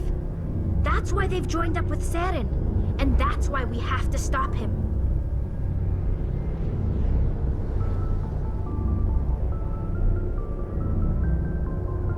I want to know more about the pill. When my people... This is presented. I want to talk about something else. Like what? I should go. See you later.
Commander, I'm picking up a signal from the planet's surface.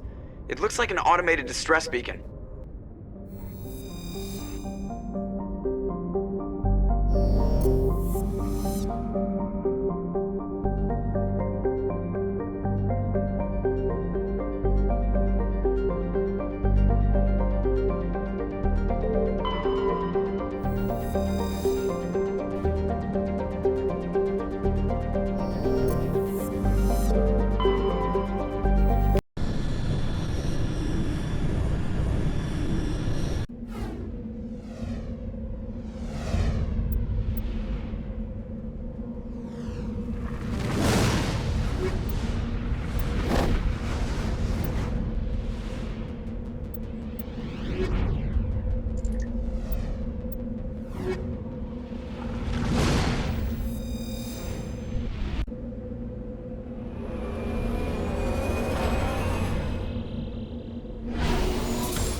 Let's get moving.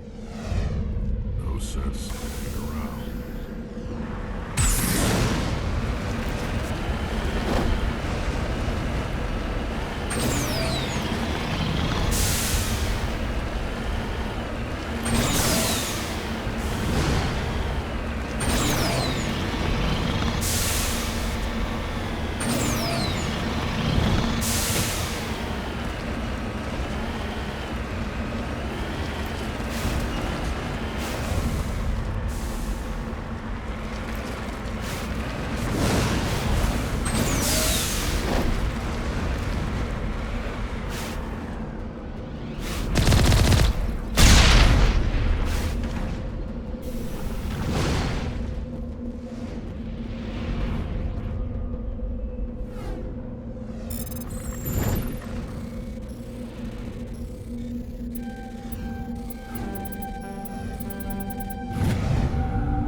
follow.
Commander, I'm picking up some strange readings.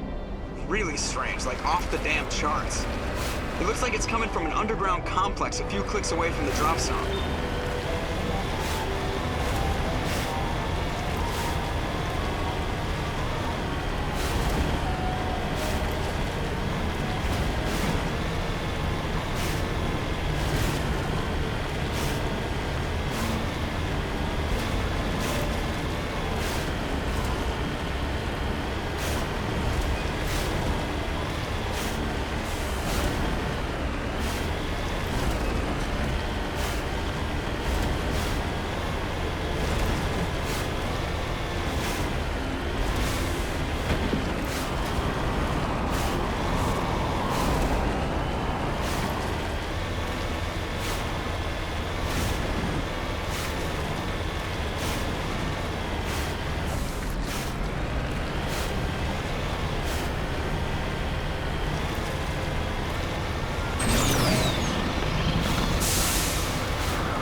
I don't think we can take that strong point head on!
looks like this cavern formed around the ruin, after it was built.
Can you hear me out there?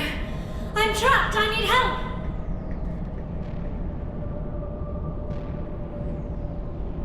Are you okay?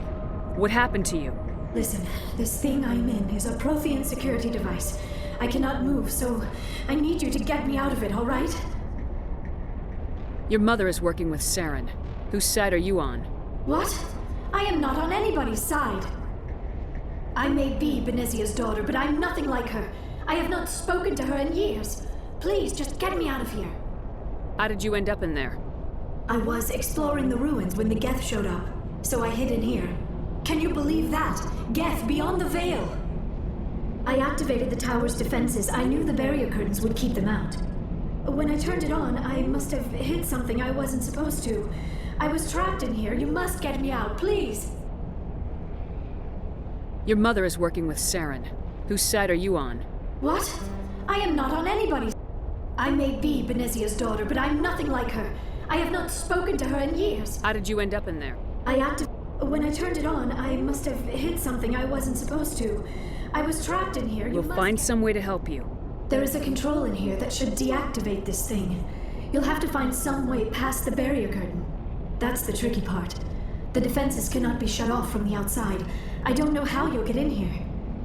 Be careful. There is a Krogan with the Geth.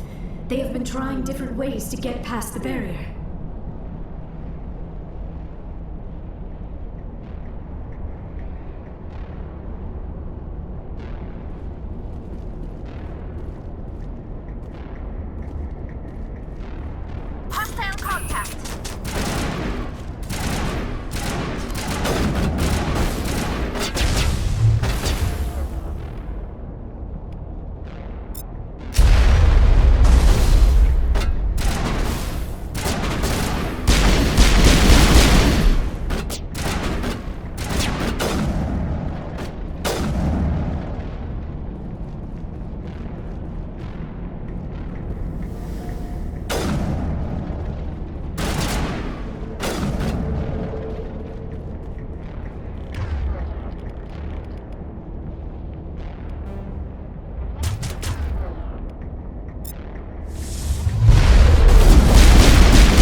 Contacts, Commander.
How did you get in here?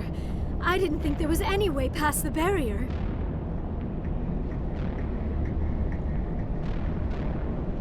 We blasted through with the mining laser. Of course. Yes, that makes sense. Please, get me out of here before more Geth arrive. That button over there should shut down this containment field.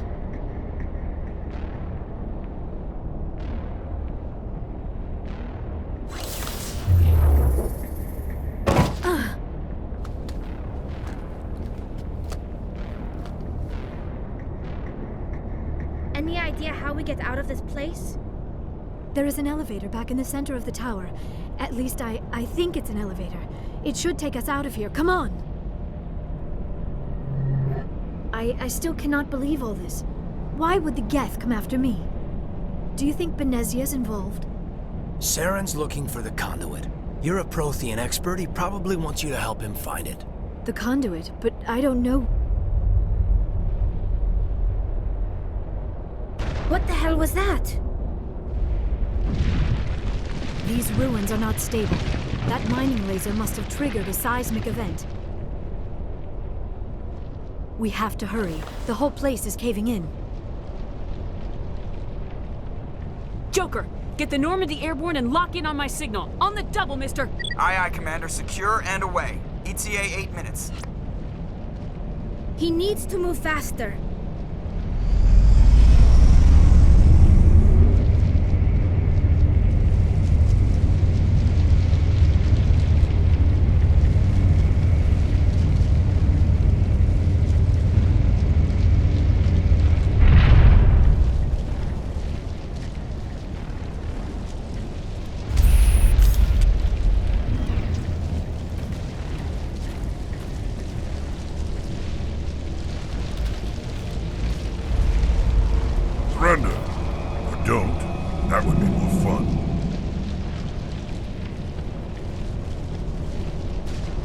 In case you didn't notice, this place is falling apart. Exhilarating, isn't it? Thanks for getting rid of those energy fields for us. Hand the doctor over. Whatever it is you want, you are not getting it from me. She'll stay with us, thanks. Not an option. Saren wants her, and he always gets what he wants. Kill them. Spare the Asari if you can. If not, doesn't matter.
Too close, Commander. 10 more seconds we would have been swimming in molten sulfur.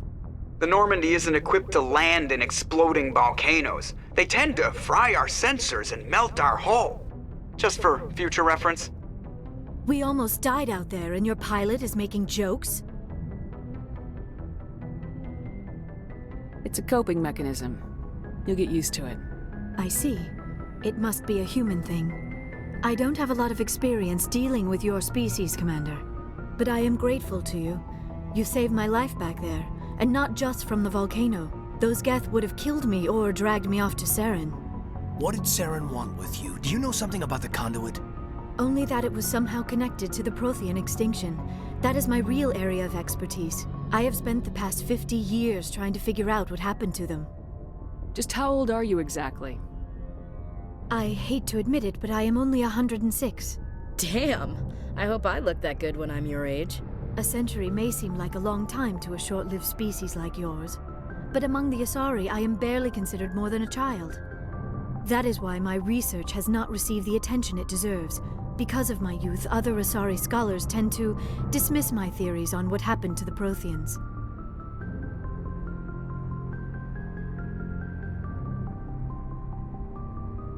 I've got my own theory on why the Protheans disappeared. With all due respect, Commander, I have heard every theory out there. The problem is finding evidence to support them. The Protheans left remarkably little behind. It is almost as if someone did not want the mystery solved. It is like someone came along after the Protheans were gone and cleansed the galaxy of clues. But here is the incredible part. According to my findings, the Protheans were not the first galactic civilization to mysteriously vanish. This cycle began long before them. Where'd you come up with this theory? I thought there wasn't any evidence. I have been working on this for 50 years. I have tracked down every scrap and shred of evidence. Eventually, subtle patterns start to emerge, patterns that hint at the truth. It is difficult to explain to someone else. I cannot point to one specific thing to prove my case. It is more a feeling derived from a half-century of dedicated research. But I know I'm right, and eventually I will be able to prove it. There were other civilizations before the Protheans. This cycle has repeated itself many times over.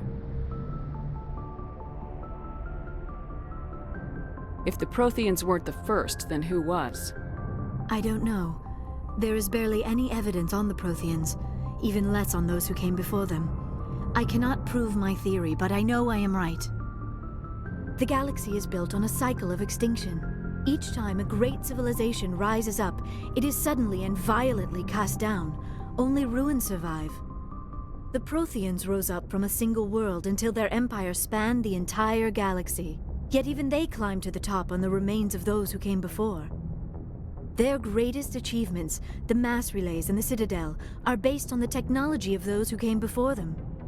And then, like all the other forgotten civilizations throughout galactic history, the Protheans disappeared. I have dedicated my life to figuring out why.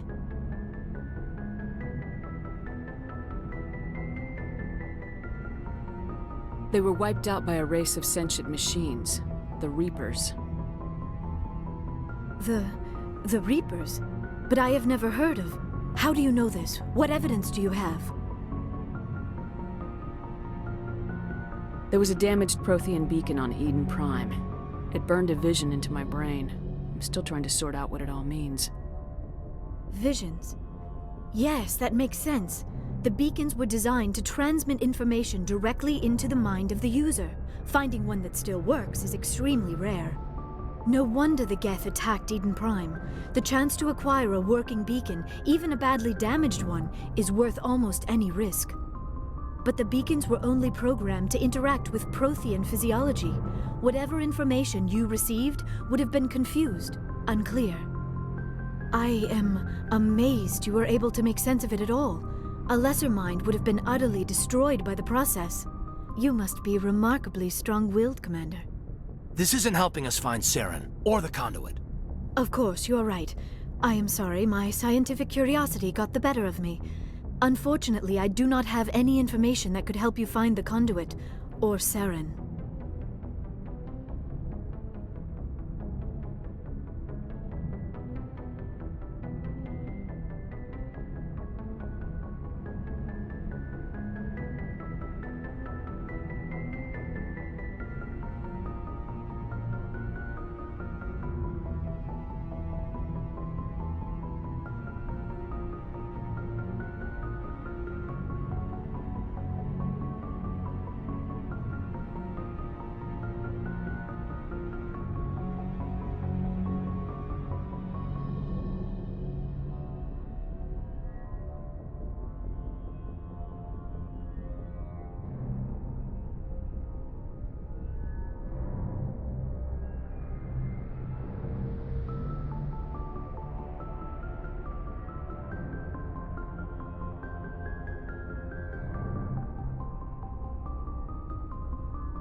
I don't know why Saren wanted you out of the picture, but I think we'll be a lot better off if we bring you along. Thank you, Commander. Saren might come after me again. I cannot think of anywhere safer than here on your ship. And my knowledge of the Protheans might be useful later on. And her biotics will come in handy when the fighting starts. Good to have you on the team, Liara. Thank you, Commander. I am very grateful. Oh, I am afraid I am feeling a bit lightheaded. When was the last time you ate or slept? Dr. Chakwa should take a look at you. It is probably just mental exhaustion, coupled with the shock of discovering the Protheans' true fate. I need some time to process all this. Still, it could not hurt to be examined by a medical professional. It will give me the chance to think things over. Are we finished here, Commander? We can talk again after you've seen the doctor. The rest of you, dismissed. Mission reports are filed, Commander. You want me to patch you through to the Council? Patch him through, Joker. Setting up the link now, Commander. We've received your report, Commander. I understand Dr. Tassoni is on the Normandy. I assume you're taking the necessary security precautions. Liara's on our side. The Geth were trying to kill her. Benezia would never allow Saren to kill her daughter. Maybe she doesn't know. Or maybe we don't know her. We never expected she could become a traitor. At least the mission was a success. Apart from the utter destruction of a major Prothean ruin. Was that really necessary, Shepard?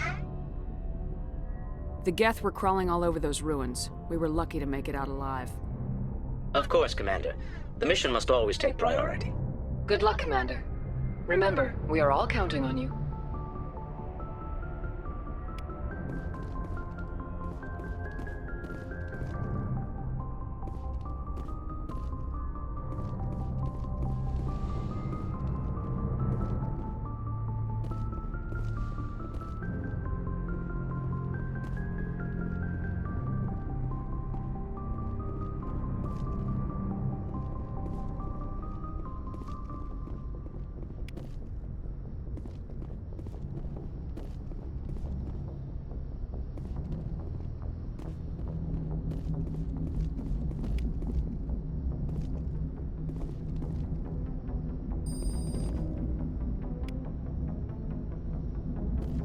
I prefer gold to silver, you know, for my medal.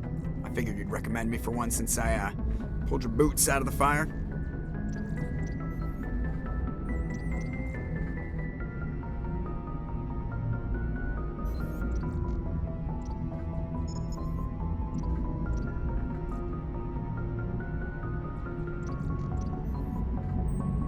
If we present you with a medal, you'll end up sitting on stage listening to politicians make speeches for a couple of hours.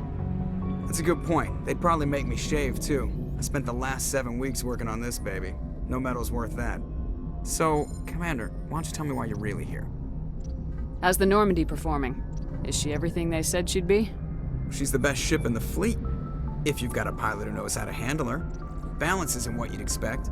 Takes a while to get used to that oversized drive core we got stuffed in the back, and her power can sneak up on you if you're not careful. The Normandy's probably too much ship for your average Alliance pilot, Commander. Lucky for you, I'm anything but average. I like to know my crew. Mind if I ask you a few questions? I can see where this is going. You did a background check on me, didn't you? Well, I'll tell you the same thing I told the captain. You want me as your pilot. I'm not good. I'm not even great. I am the best damn helmsman in the Alliance fleet. Top of my class in flight school, I earned that. All those commendations in my file, I earned every single one. Those weren't given to me as charity for my disease. What are you talking about? Are you sick? You mean you didn't know? Oh, crap. Okay, I've got Vrolik syndrome, brittle bone disease. The bones in my legs never develop properly. They're basically hollow, too much force and they'll shatter.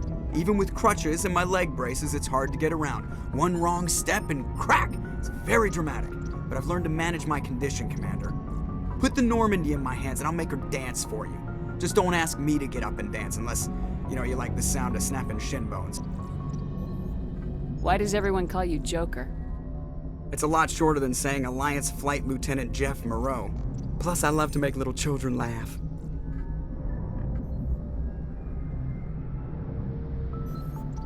You're dodging the question. Look, I didn't pick the name. One of the instructors in flight school used to bug me about never smiling. She started calling me Joker, and it stuck. Why didn't you ever smile? Hey, I worked my ass off in flight school, Commander. The world's not gonna hand you anything if you go around grinning like an idiot.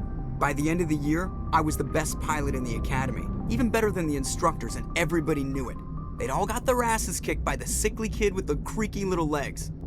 One guess who was smiling at graduation? I need to know more about this Rolex syndrome if I'm putting my ship in your hands. Yeah, of course you do. It's an extremely rare condition. Nobody knows exactly what causes it. Genetic, maybe. It's treatable, but there's no cure. They classify my case as moderate to severe. I was born with over a dozen fractures, hip, thighs, ankles. My bones were already breaking in the womb. 100 years ago, I wouldn't have survived past my first year. Lucky for me, modern medical science has turned me into a productive member of society. You're not gonna break a bone trying to fly the ship, are you? I don't fly with my feet, Commander, so I'm fine as long as I'm in this chair. I gotta be real careful when I get up to take a piss, though. I can do my job as well as anyone on the ship. Better, actually. So don't worry about it. I have to go. All right, see ya.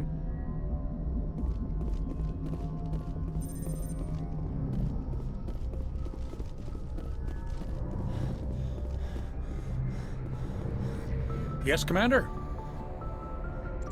Carry on, Presley. Yes, ma'am.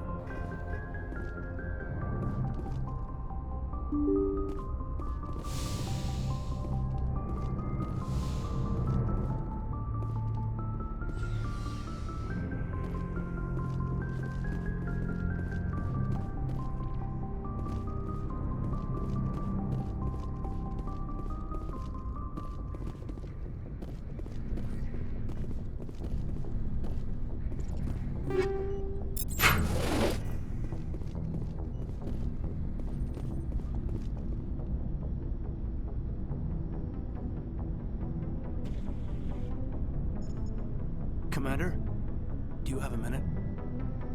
I always make time for my officers. Off the record, I think there's something wrong here. This Saren is looking for records on some kind of galactic extinction, but we can't get backup from the Council? Sorry, Commander. There's writing on the wall here, but someone isn't reading it.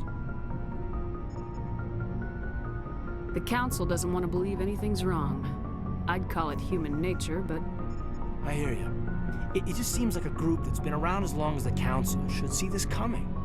I mean, it's funny, we finally get out here, and the final frontier was already settled. And the residents don't even seem impressed by the view. Or the dangers.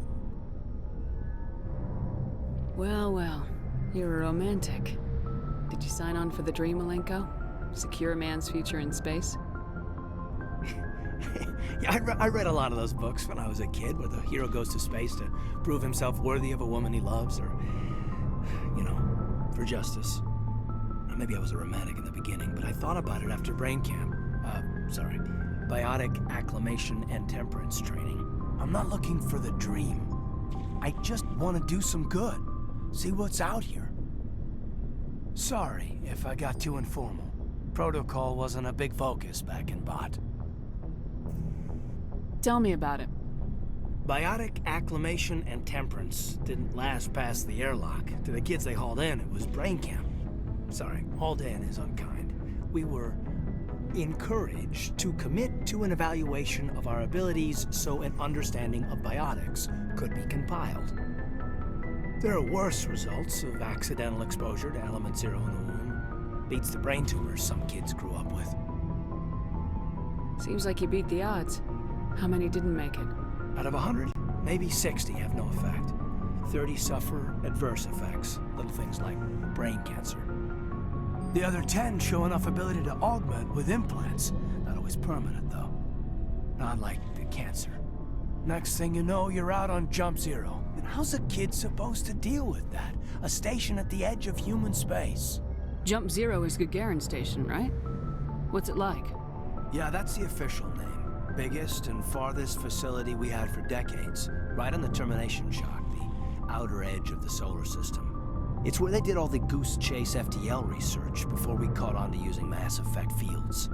It was a sterile research platform when I was there.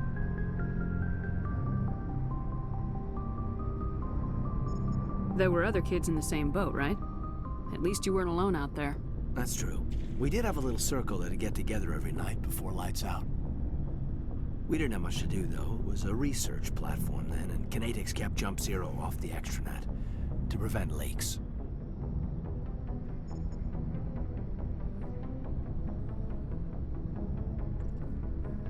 And you must have had plenty of time to get to know each other.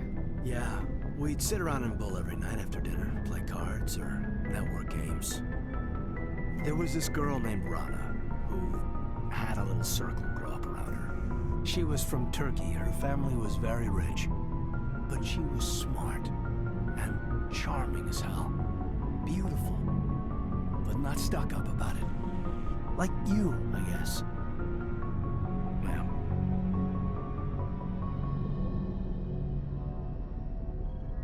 Sounds like she was special to you. She was. Maybe she felt the same, but things never felt together. Training, you know. You know of any intentional exposures for certain? No one knows. Doesn't mean they didn't happen.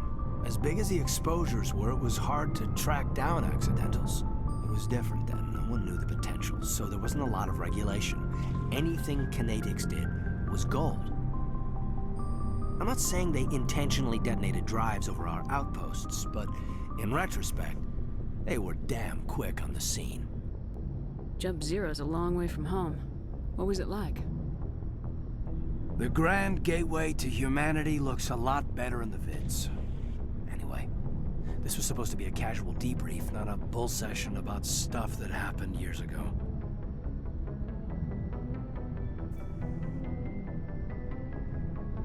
We have to depend on each other in combat. I like knowing what kind of man I have at my back. I understand, ma'am. I won't let you down. You, make a habit of getting this personal with everyone? No, I don't. We'll talk again later. I'll need some time to process that, Commander. But, yeah, I'd like that.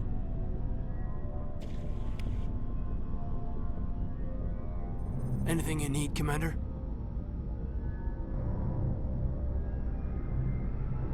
What's your opinion on the last mission?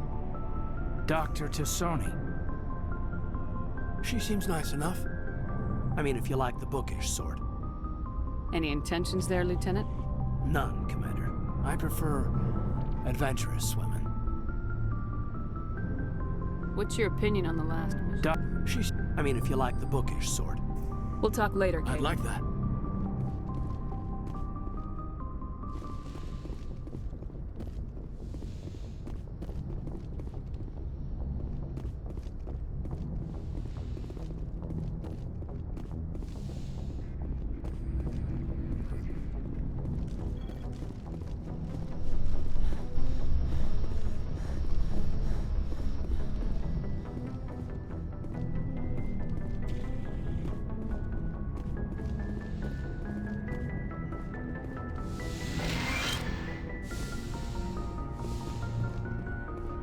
Yes, Commander?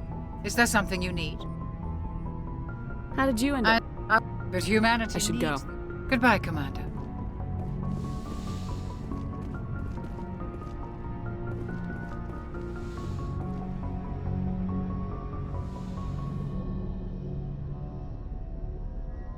Commander, are you coming to check up on me? You look much better. How are you feeling? Dr. Chakwas assures me I am going to be fine. I was impressed with her knowledge of Asari physiology.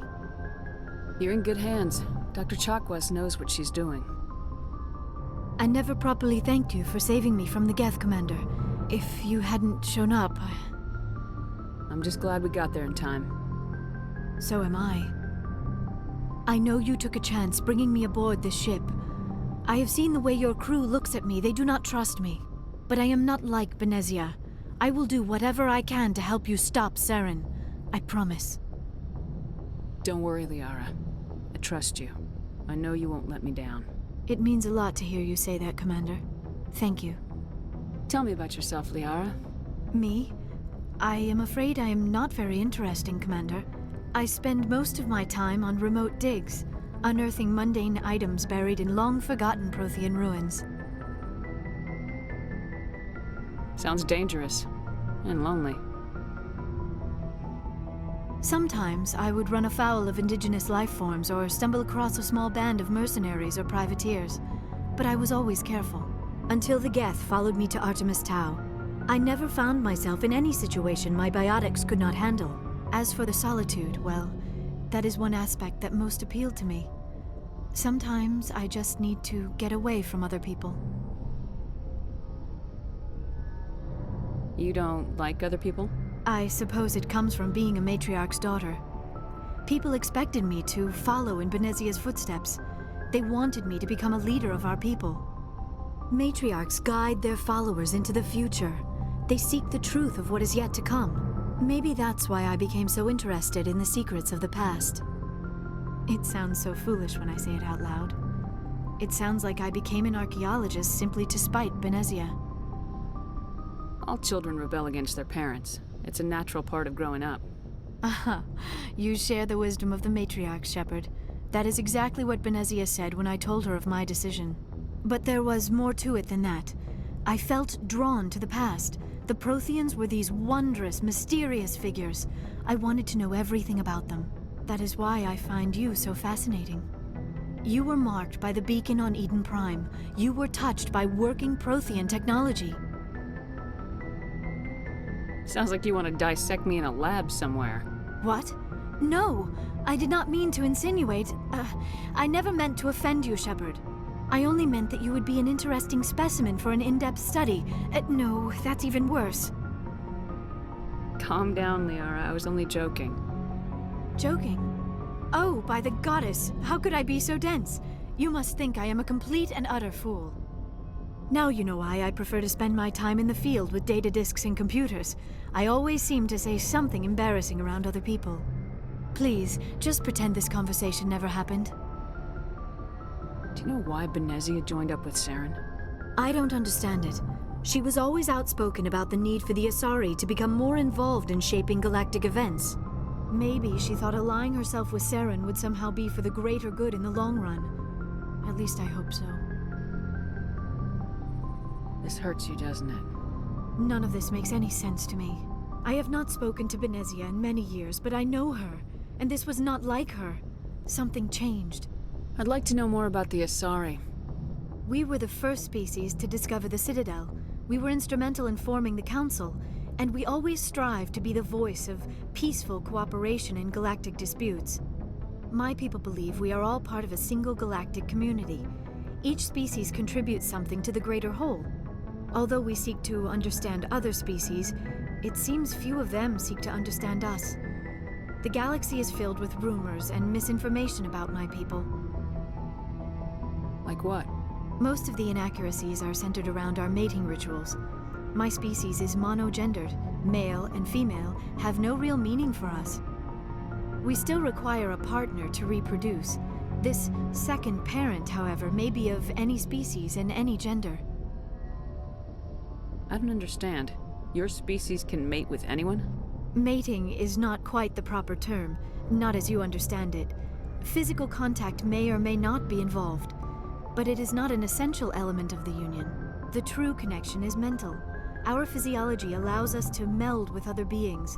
We can touch the very depths of their minds. We explore the genetic memory of their species. We share the most basic elements of their individual and racial identities. We then pass these traits on to our daughters. It is how we learn to grow as a species and how we develop a greater understanding of other races. What happens to your partner after the union? Every relationship is different. Some unions are a single encounter with both parents parting ways afterwards. Others can be more long-term. Sometimes an Asari and her partner will stay together for many decades. Do you know who Matriarch Benezia chose as her partner? She rarely spoke of her partner. Though I know my father, if you want to use that term, was another Asari.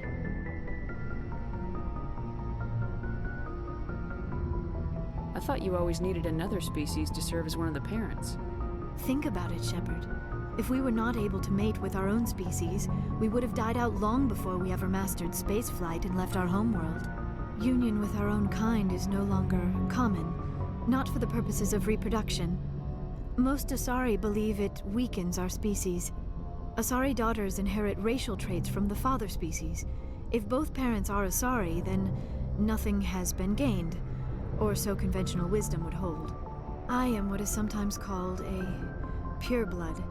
Though no Asari would ever be cruel enough to say the word to my face, it is a great insult among my people. It is possible Benezia's partner was embarrassed by their union. She may have been too ashamed to publicly acknowledge me as her offspring. Maybe she wanted to meet you but couldn't.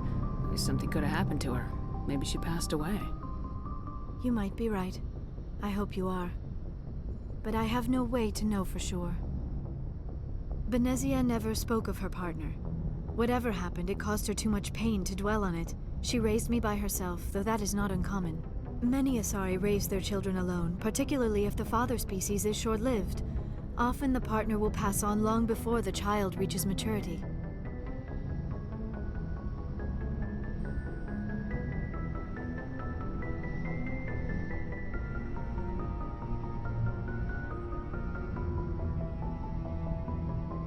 You Asari live for 1,000 years. What happens when your partner dies? Few sapient species live as long as my kind. We have learned to take a philosophical approach to our unions. We do not focus on the inevitable loss of our partners. Instead, we enjoy the time we spend with them. And even after they're gone, a part of them lives on in us. The union is a connection that transcends both time and space. I should go. Goodbye, Shepard.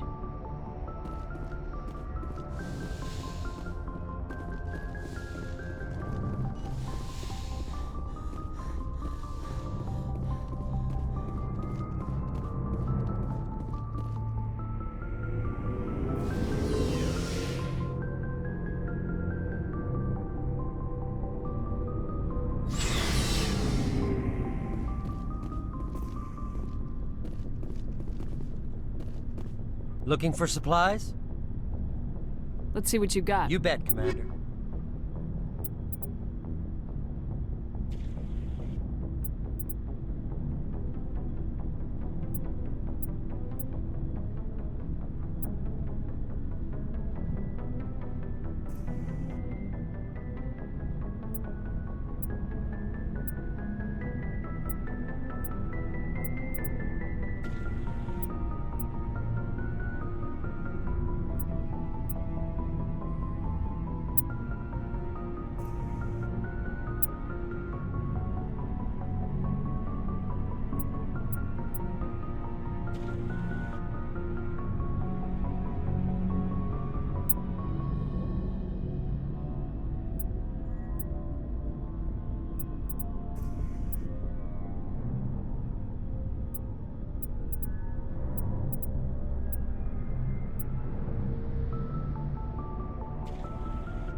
Looking for supplies?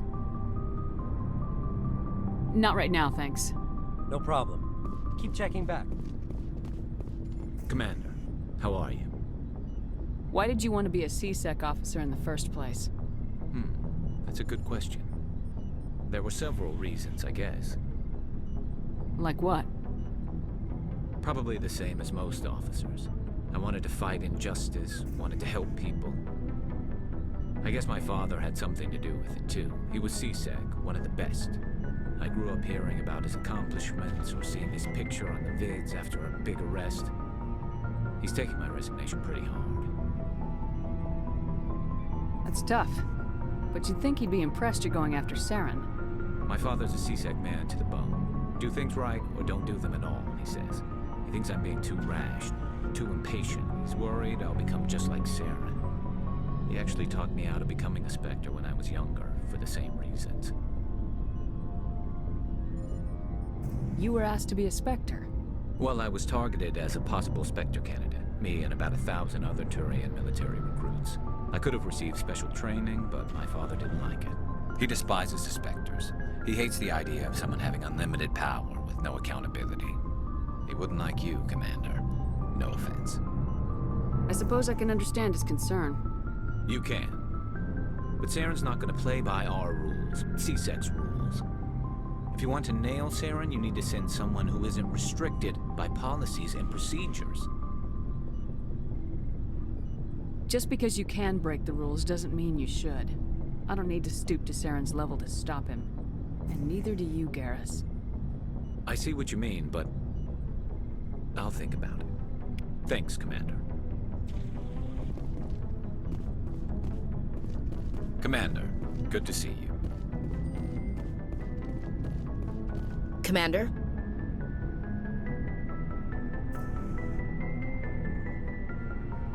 Do you have a few minutes to talk? One-on-one? Sure. I was hoping to get a minute of your time off the record. I keep an open door policy. If you have any concerns, lay them on me. All right. I know things are different aboard the Normandy, but I'm concerned about the aliens, Vicarian and Rex. With all due respect, Commander, should they have full access to the ship? They may not serve the Alliance, Chief, but they're allies. At least as far as Saren goes. This is the most advanced ship in the Alliance Navy. I don't think we should give them free rein to poke around the vital systems. Engines, sensors, weapons. You don't trust the Alliance's allies? I'm not sure I'd call the Council races allies. We, humanity, have to learn to rely on ourselves. Standing up for ourselves doesn't mean standing alone. I don't think we should turn down allies. I just think we shouldn't bet everything on them staying allies. As noble as the Council members seem now, if their backs are against the wall, they'll abandon us. You get a pessimistic view of the universe, Williams. A pessimist is what an optimist calls a realist. Look, if you're fighting a bear and the only way for you to survive is to sick your dog on it and run, you'll do it. As much as you love your dog, it isn't human. It's not racism, not really. Members of their species will always be more important to them than humans are. These seem like deeply held beliefs, Williams. What made you think this way? My family's defended the Alliance since it was founded. My father, grandfather, great-grandmother, they all picked up a rifle and swore the oath of service. I guess we just tend to think of Earth's interests as our own. It doesn't sound like you've worked with aliens before. No, ma'am. Mainly I've been groundside, part of the surface garrison forces. I did get a rotation on a space station for training. Every Marine a rifleman, every rifleman ZG certified. That's odd. Your record is spotless and your technical scores are exemplary. You should be serving with the fleet. Anyway, that's why I haven't served with many aliens, Commander. I come from a military family too. My parents were both Navy. Anybody in your family we might know? Couldn't say, Commander. We probably have a lot in common. You join up to carry on the tradition?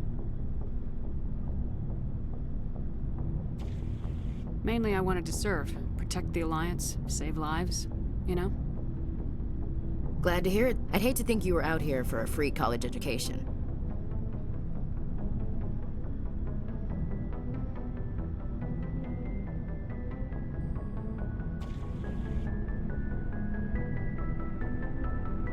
I come from a military... Couldn't say, Commander. We probably have a lot in common. You join up to carry on the tradition?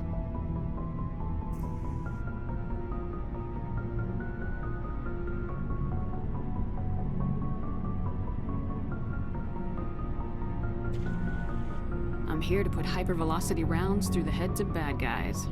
Most satisfying part of the job, Commander.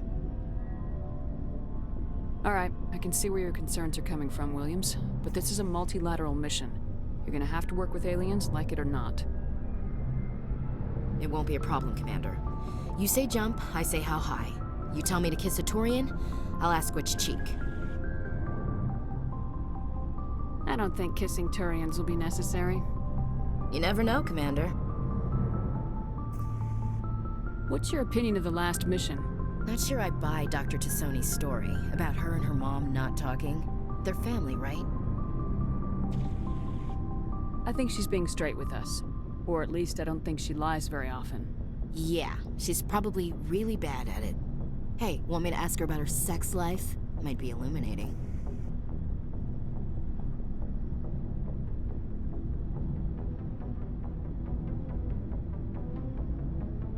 I don't think she's used to teasing, good-natured or otherwise. No fun, Commander. Too bad those ruins got destroyed. I mean, they lasted thousands of years. That's impressive. Dismissed, Chief. Ma'am.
Looking for supplies?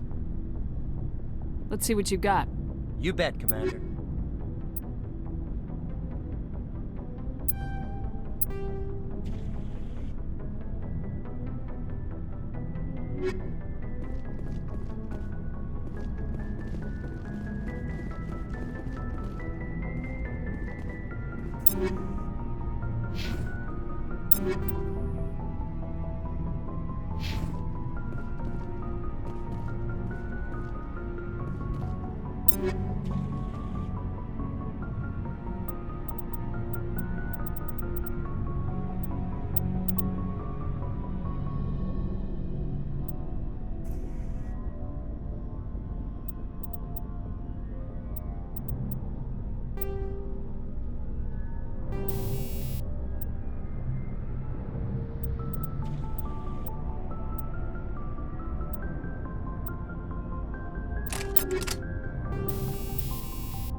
Looking for supplies?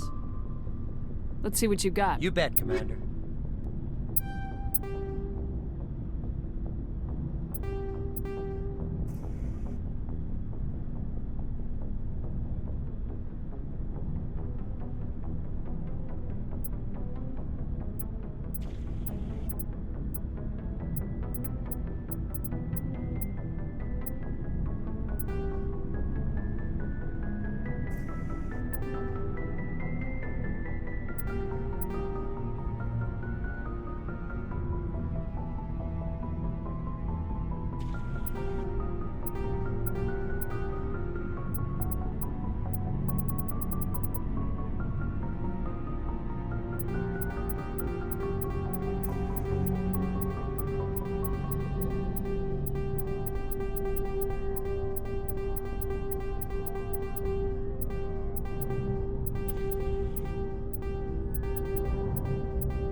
Something I can do for you, Commander. Carry on, Adams. Aye, aye, Commander. Oh, hello, Shepard. Are you okay? don't know. Your ship is amazing, and your crew's been really great to me, especially your chief engineer. But I just sort of feel out of place. The Normandy runs so smooth it feels like we're not even moving, and the engines are so quiet. How do you sleep at night? The silence wakes you up?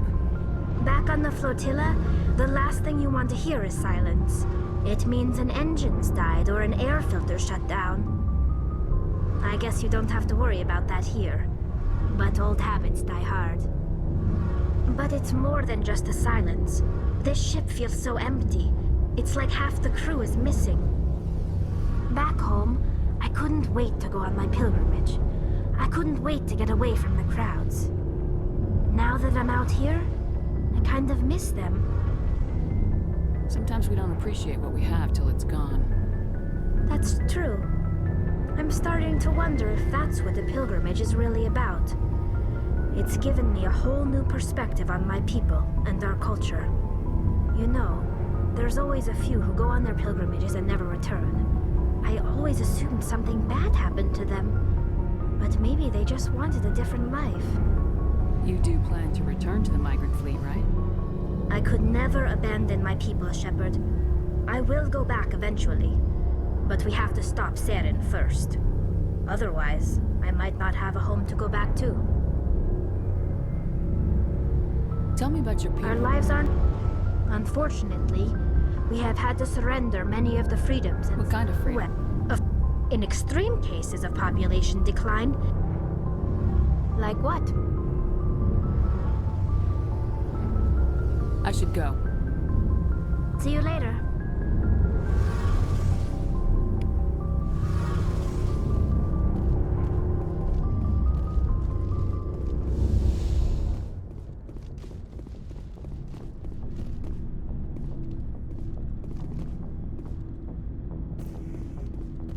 So, we've got Saren on the run.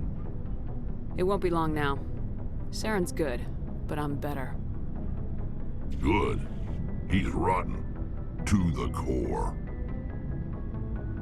I could tell as soon as I met him. Why didn't you tell me this sooner? I would've if I thought it was important. I think I'd like to hear about it just the same.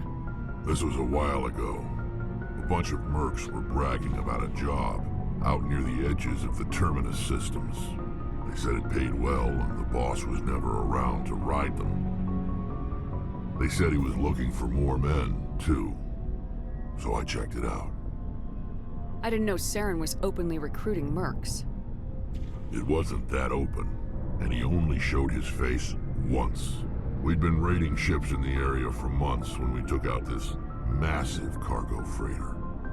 Our biggest haul yet. I was on board checking bodies for valuables, looking for some extra credits.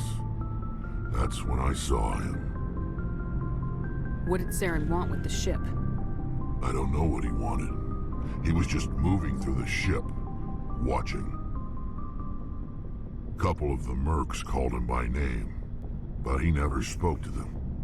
Never spoke to anyone. I had a really bad feeling about him, so I got the hell out. Didn't even wait to get paid. What kind of cargo was the freighter carrying? What was Saren after? I don't know. All I saw on that ship was food and medical supplies. There were some basic weapons, but nothing big. If there was anything of value on that ship, I didn't see it. That's why I didn't mention it sooner. Whose ship was it? There was a Volus trading vessel. Big one. Lots of guards. But they were no match for us. That's the only time you saw him? Yeah. Didn't even know who he was. Still wouldn't if I hadn't joined up with you. But my instincts were right. Every other merc on that mission turned up dead within a week. Every damn one. Are your people really dying? We're sure not. We're too spread out. None of us are interested in staying in our own... So long, Rex. Shepard.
Message coming in, Commander. Big surprise, the Alliance needs you again. Shepard, this is Admiral Hackett with Alliance Command. We've got a mission for you. Major Kyle, your commanding officer Torfin, has set up a small compound in the Hulking-Etta cluster. He's attracted a number of biotic followers. He's become an outspoken critic of the Alliance, and we believe he's mentally unstable. This could be trouble, Shepard. I'll look into it. 3 days ago, we sent 2 Alliance representatives to meet with him at his compound. They've disappeared. We believe Kyle and his followers killed them. That compound is a cult, Shepard. They call him Father Kyle now. He set himself up as some kind of religious leader. You said his followers were biotics? Yes. Major Kyle never showed any biotic tendencies himself, though. I think he's just latched onto a group he identifies with. Many biotics feel marginalized or ostracized by society.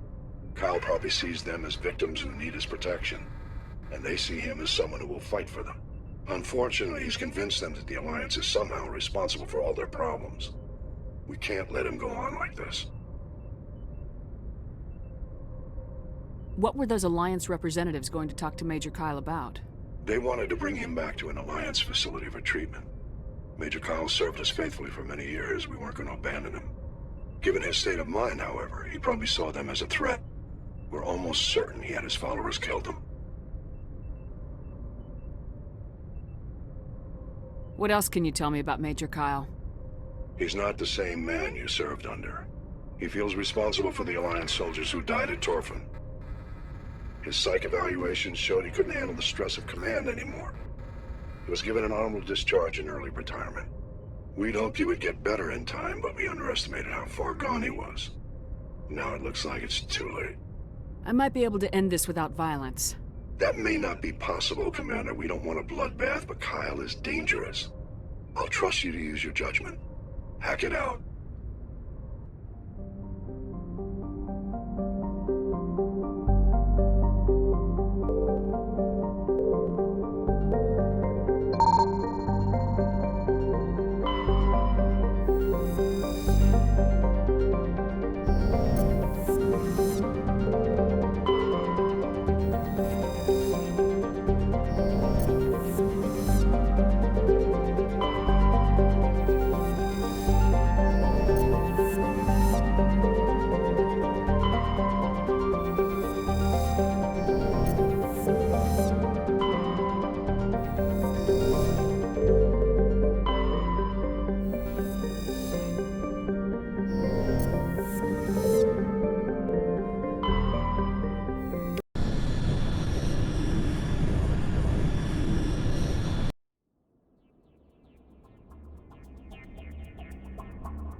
This is a private sanctuary. Outsiders are not welcome here.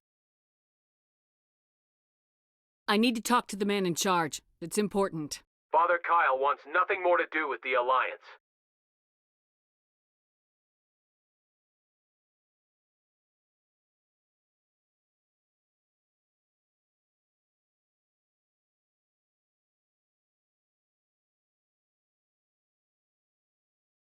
He shouldn't have killed those investigators. This problem isn't gonna go away. We won't let you take Father Kyle away. He protects us. We need him. The Alliance wants someone to pay for those murders. Let me speak to Major Kyle and maybe I can find some way to help you all get out of this alive. Wait. Father Kyle will speak with you. Head to the building at the far end of the compound. He'll meet you there.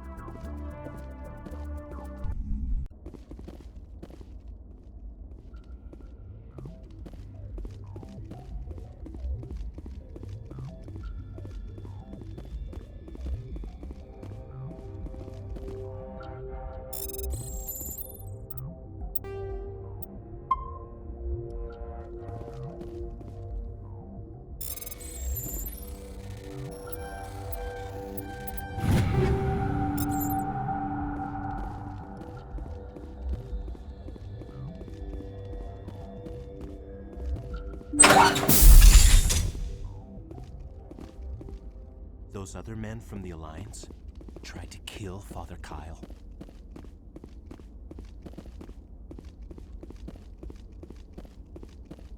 The Alliance sent assassins to kill Father Kyle, but we stopped them.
Ready.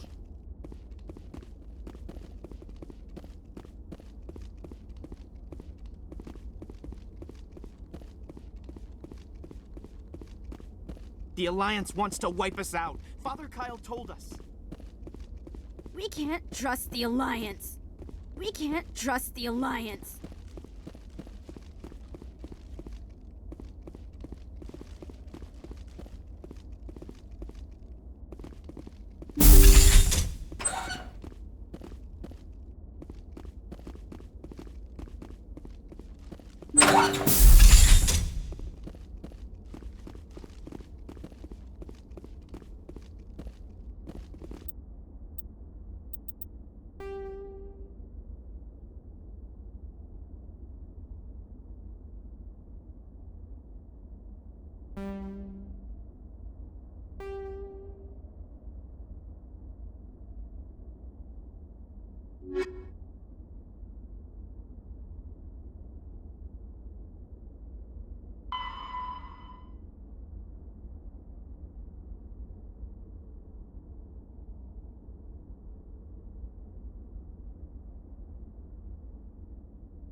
Nobody cares about us biotics.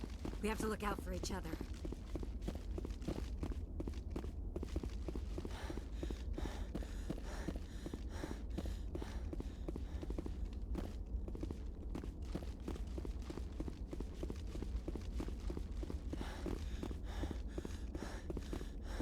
Father Kyle says we biotics have to... The Alliance sent assassins to kill Father Kyle, but we stopped them.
On your order, Shepard.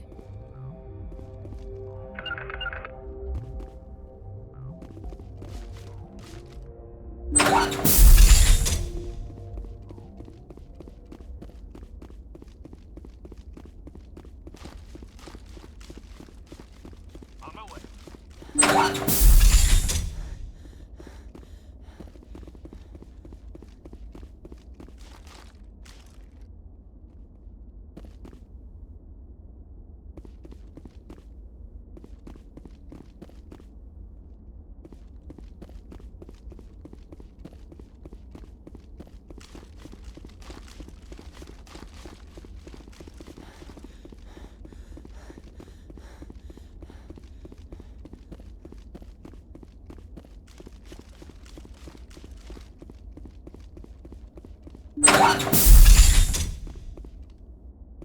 Biotics can feel safe here.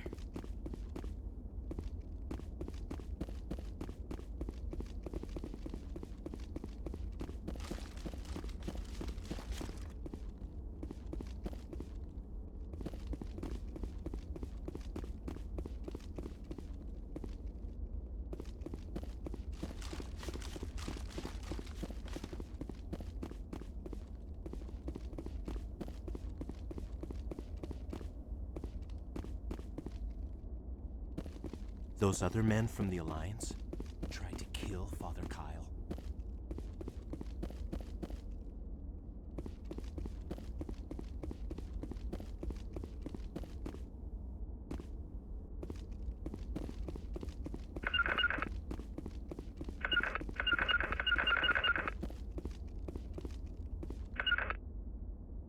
Rally round!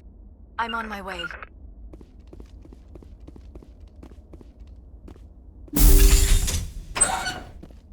Form up! I'm on my way. Moving out.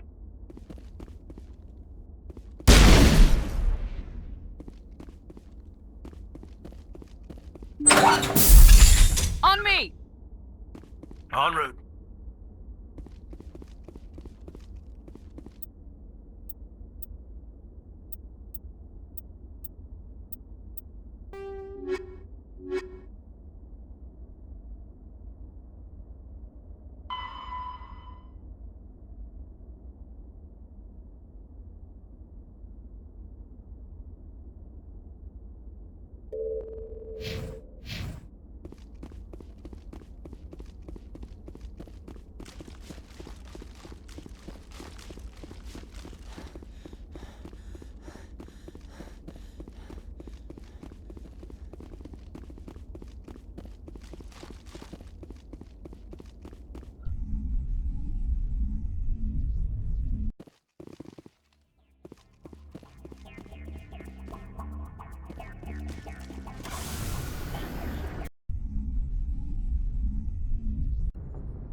I know you, the Butcher of Torfen.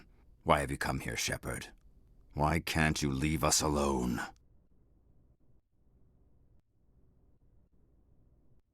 What happened to those other Alliance officers? The ones who came before me? They wanted to take me away from here. They wanted me to abandon this place, turn my back on my family. They spoke blasphemy. I did what I could to make their end quick and painless. I had no other choice. It was necessary to protect my children. Only I can keep them safe.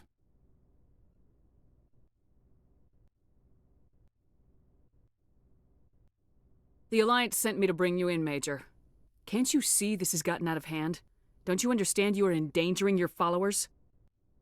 I respect that you have come under a banner of peace, but I cannot do as you ask. If you take away their father, my children will be helpless. You ordered your followers to kill those Alliance investigators. You must face the consequences of your actions. Do you really want your children to suffer for your sins too? No, this was my fault. My children are innocent, pure. Please, I never meant for this to happen. I'm sorry. You're doing the right thing, Major. Your children will be better off for it. Come on. Wait, if my children see you taking me away, they won't understand. They will attack and you will be forced to kill them all. You have shown me the error of my ways, Commander. Now you must give me time to explain it to them. It is the only way they will understand. Please, give me 1 hour. After that, I will meet the Alliance authorities at the gates of my compound and surrender without violence. I give you my word. I'm gonna trust you. If you betray that trust, you and all your children will suffer. I will not betray you, Commander. Thank you for this. Joker can have the 5th Fleet pick Major Kyle up. I just hope you know what you're doing, Commander.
Message coming in.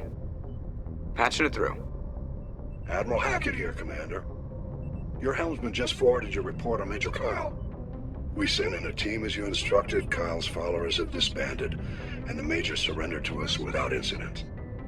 We'll make sure he gets the help he needs. To be honest, Shepard, I thought this thing was going to end in a bloodbath. I don't know how you did it, but you saved a lot of lives. Congratulations.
According to these data logs, the survey team unearthed some kind of alien technology. Guess we should head to the excavation site then.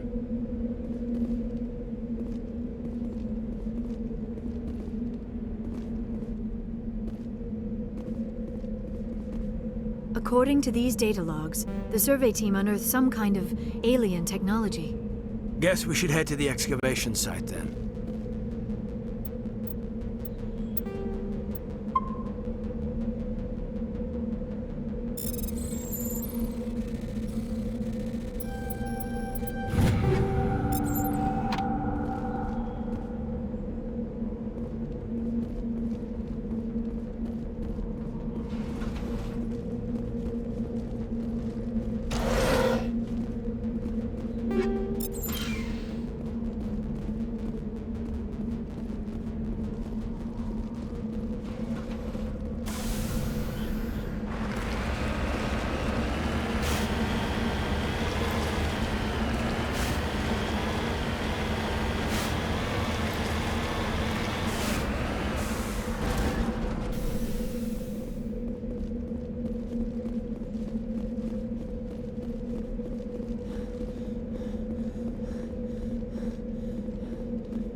Whatever alien technology the survey team unearthed must have turned them into mindless fanatics, machine cultists. Whatever they found, it's long gone now.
Perimeter secured.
Message coming in. Patching it through. General distress call from the Sacred Angel Medical Transport. Critical system failure. Losing power. Emergency landing. Argos. Communications failing. Life support and emergency transponder. Won't last. Please hurry.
It's a trap!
acceleration. The asteroid will collide with Terra Nova in approximately 4 hours.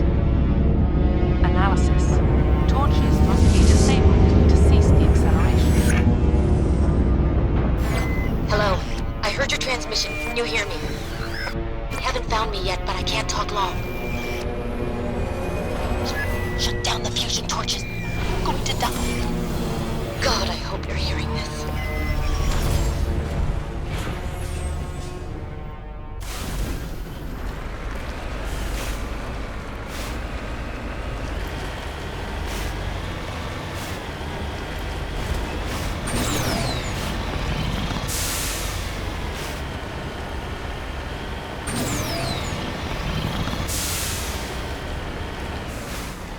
Understood.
direction. I don't know who you are, but I'm... Damn it. Go.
Batarians. Harak! Check! Check! Oh, no!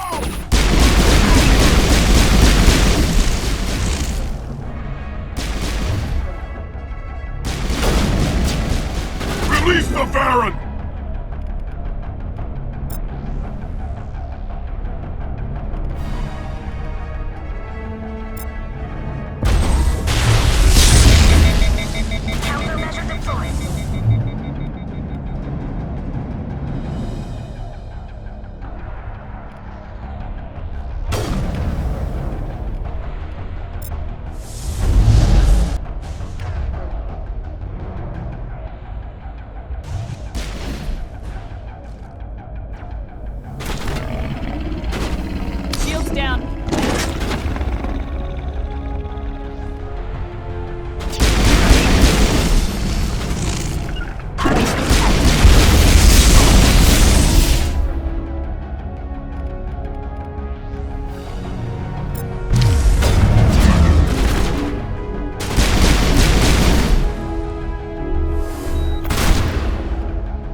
offline. Was that you? Can you hear me? Who are you? What's going on? My name's Kate Bowman. I'm an engineer. I was part of the team assigned to bring this asteroid to Terra Nova. We were attacked yesterday by Batarian extremists. I've been hiding since they arrived. I think they know the torch went out. Why are they doing this? I don't know, but if this asteroid isn't slowed, millions of people on Terra Nova are going to die. If I find out anything, I've gotta go. Good luck.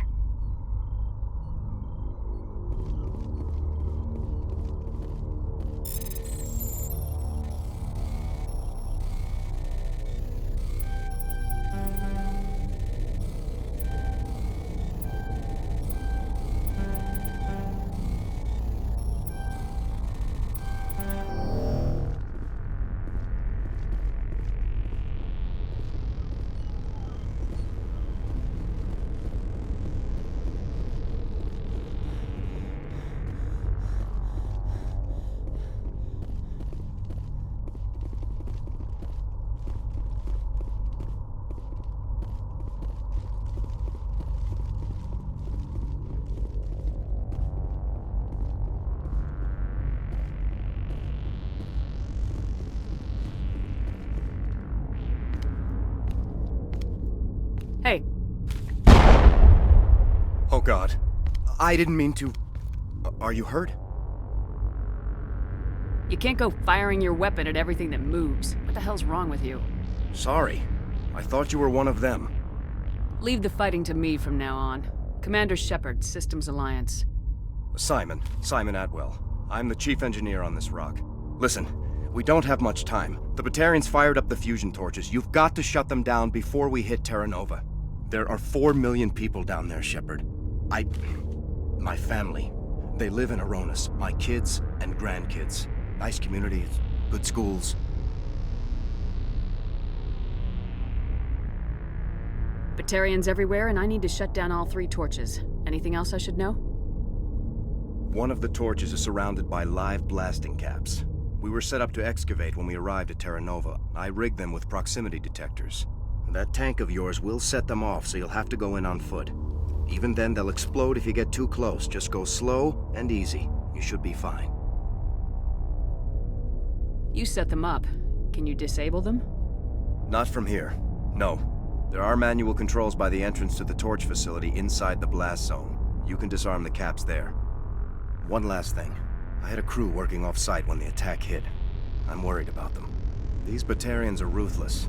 I saw them smash the faceplates of guys working vacuum. And those Varen, I don't think they always wait for a corpse before feeding.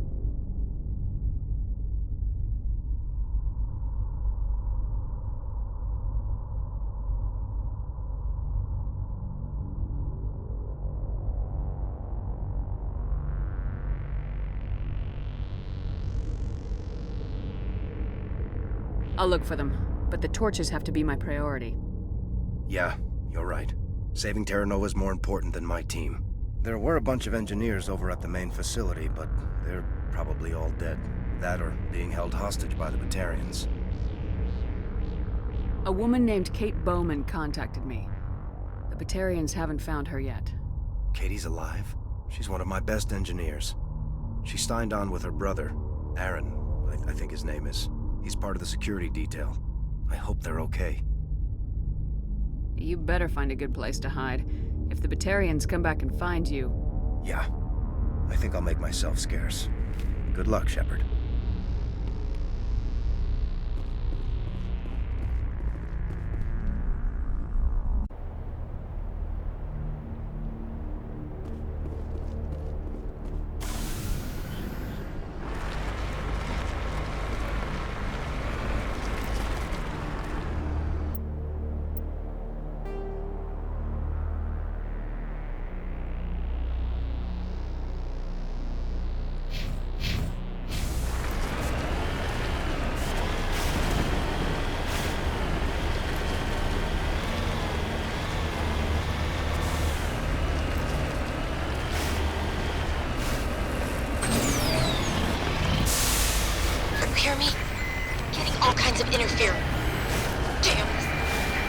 sorry. There's a lot of feedback. See if I can fix it. In the meantime, just keep doing...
to the base!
Rally round!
blow this whole facility. Get away from there! Don't shoot, please! No!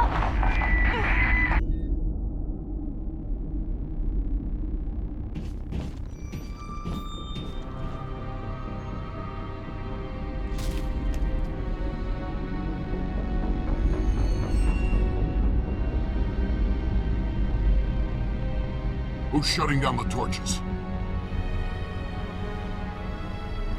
I won't ask you again.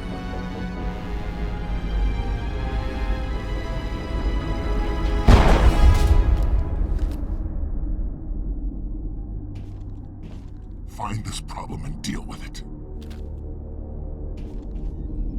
Get her out of here!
Hold it right there. This doesn't have to end in bloodshed.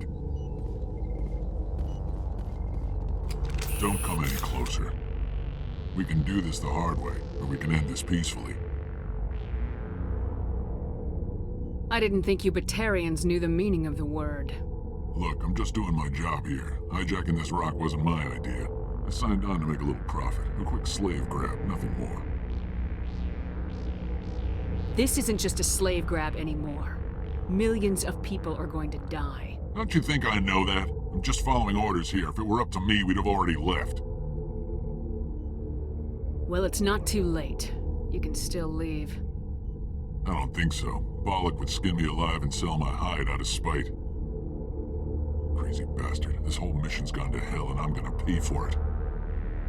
So why do you listen to him? Good question. I had a bad feeling about this from the moment we landed. Now Bollock wants you dead. And what Bollock wants, Bollock gets. I can't change that. Do you always want to be second in command? Get me out of here and I'll take care of Bollock. Then you can start giving the orders. Huh. An interesting proposal. It certainly has benefits over the current situation. Shut it down. This is Bollock's problem now. I hope you're as quick with a gun as you are with your promises. For both our sakes. Bollock will get what's coming to him, and so will you if I ever catch you in human territory again. Are we clear? Perfectly. Bollock's holed up in the main facility. You'll need this to get in. Don't underestimate him. He's a mean bastard. Let's go. We're getting off this rock.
Die, human!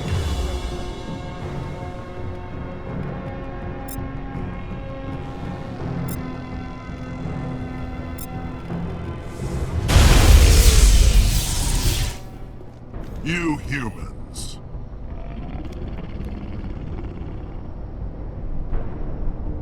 You're almost more trouble than you're worth. Let the hostages go, and maybe you'll live long enough to explain yourself to the Council. I don't answer to the Council. Or to you. I'm leaving this asteroid. If you try to stop me, I'll detonate these charges, and your helper and her friends are all going to die.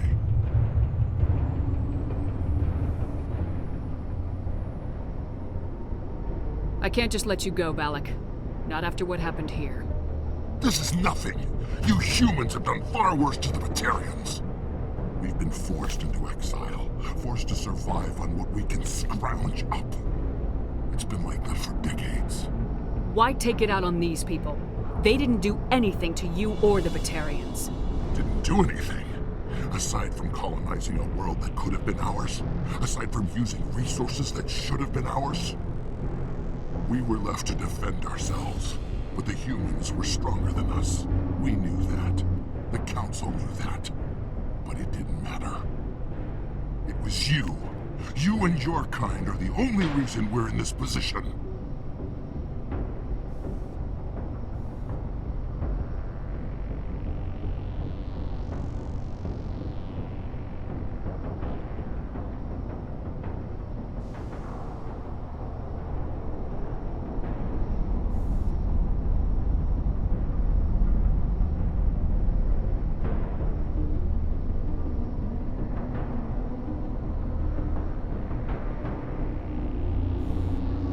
How does killing innocent people make up for that? I could ask you the same thing. How many innocent Batarians died at Torfin? Oh, or had you forgotten about that? Torfin was retaliation for your attack on Elysium. You pushed, we pushed back. Enough! You couldn't possibly understand. Actually, you just don't want to understand, and I'm done wasting my breath. Now, if you want your friends to live, I suggest you step aside. You can go, but this isn't over. I'll find you eventually. Maybe, but I made sure you won't follow me today. Those charges are still on a timer. Better hurry if you want to save your friends. That's the last of them.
Is that all right? Letting him go was better than the alternative. I thought you were gonna stay someplace safe. There might have been something I could have done to help. I thought I should be here. I know this asteroid better than anyone. You did it. Another hour in our course would have been irreversible. I ran the numbers, Shepard. X-57 would have struck near the capital city, the most densely populated region. But that's not going to happen, thanks to you. Is Katie in here? Is she all right? Is her team? Balak was holding them hostage. I let him go to save them. Let a terrorist go or sacrifice innocent lives. I'm glad that's not a choice I had to make. Is that... Will you get in trouble for that? I mean, he could do the same thing somewhere else, couldn't he? Yeah, he could. Balak seemed like a practical man. Practical, but callous. I'm sure if he'd been in my place, Miss Bowman would be dead now, along with all the terrorists. But I'm not gonna sacrifice people who happen to be between me and my target. So what happens now? The bad guys get away? Balak gets away today, but we'll still be after him tomorrow and the day after that. Me, my crew, and every other crew in the Alliance. He'll run and he'll hide, but eventually he'll slip up and we'll get him. Bad guys never get away, Simon. Not unless the good guys give up. Well, I wouldn't want you after me. Shepard, thank you for my grandchildren's lives. I don't think I'll stick around, though. Not with the team gone. Too many ghosts. It's time for me to get back and spend some time with my family. Before I go, I'd like to offer you something. Maybe you'll have more use for it than I will. As lead engineer, I get some quality items. Take your pick. You've earned it. I know it's a lot to ask, but that Omni tool of yours? I could really use something like that. Shepard, I think I mentioned that you saved my kids and grandkids. What's an Omni tool compared to that? Take it, with my blessing. I hope you get good use out of it. One more thing. You asked me to look into your missing engineers. Have you found them?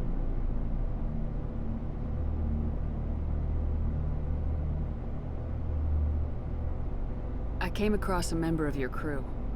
He didn't make it. I see. Well, maybe the other two are still out there. Would you mind looking? Take care of yourself. Be well, Shepard. We owe you.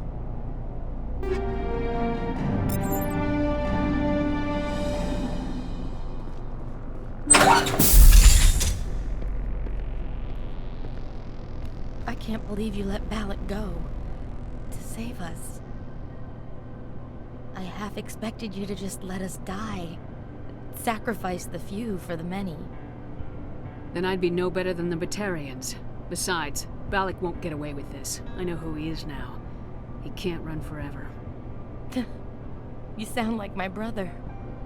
He was always so stubborn, but always willing to do the right thing, no matter what. I wish I could have saved him too. It's not your fault. You did what you could. At least Aaron died in a place he loved. He was the one who convinced me to join the team here. Said it would be an adventure.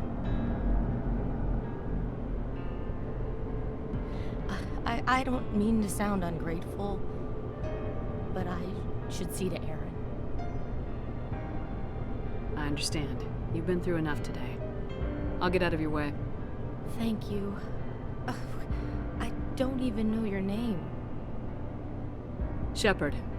Commander Shepard. Thank you, Commander Shepard. You're not exactly what I expected, but thank you. What can you tell me about the Batarians? What were they hoping to achieve with all this? I don't even think they knew. When they first arrived, they were talking about getting us back to their ship. They wanted to sell us as slaves. When Balak showed up, everything changed. It was his idea to redirect the asteroid. Said it was the will of the Batarian Rebellion, whatever that is. They followed him quickly enough, but I don't know. I don't think they're all as fanatical as he was. That was a brave thing you did, Kate. Contacting me on the radio, risking your life. Stubborn and determined runs in the family. My father was in the Alliance back on Earth. I think he was disappointed none of his kids signed up, but he'd be proud of Aaron. Sorry. How did the asteroid get all the way over here? And why wasn't someone alerted sooner? The asteroid was scheduled to arrive in a day or two. Balak just sped it up. This rock is full of valuable minerals, but it was too far from Terra Nova to be profitable, so we attached some fusion rockets to it and drove it back. It was all going smoothly until... We'll get everything back to normal soon enough. Almost everything. You've been through a lot. I'll get out of your way. So long, Kate. I appreciate that, Commander. Goodbye.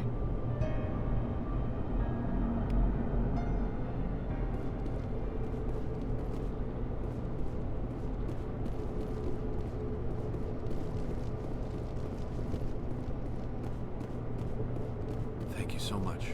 I thought we were all dead.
Say, Shepard, you didn't happen to find any of my engineers, did you?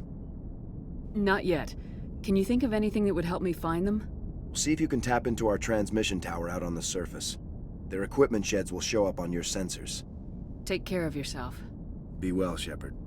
We owe you.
Do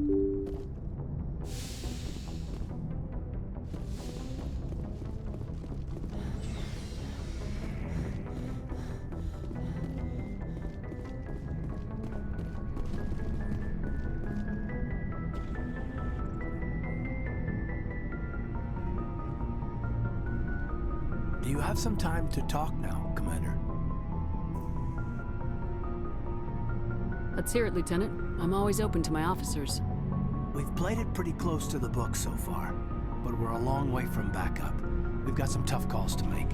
I'm just saying, try to leave yourself a way out.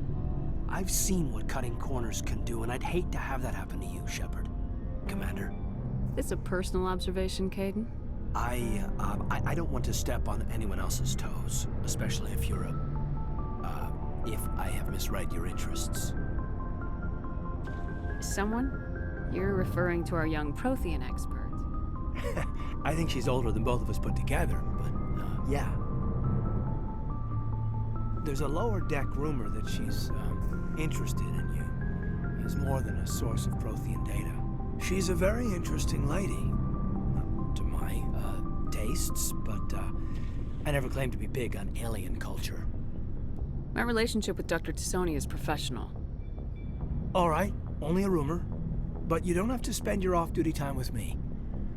Not if you don't want to.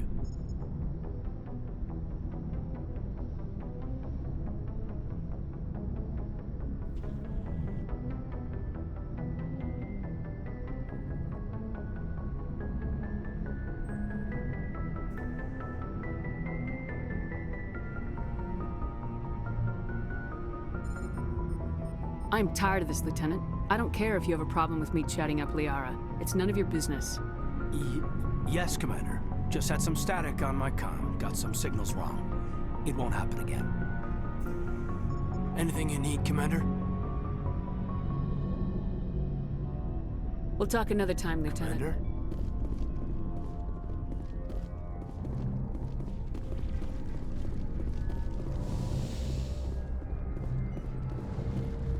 Yes, Commander?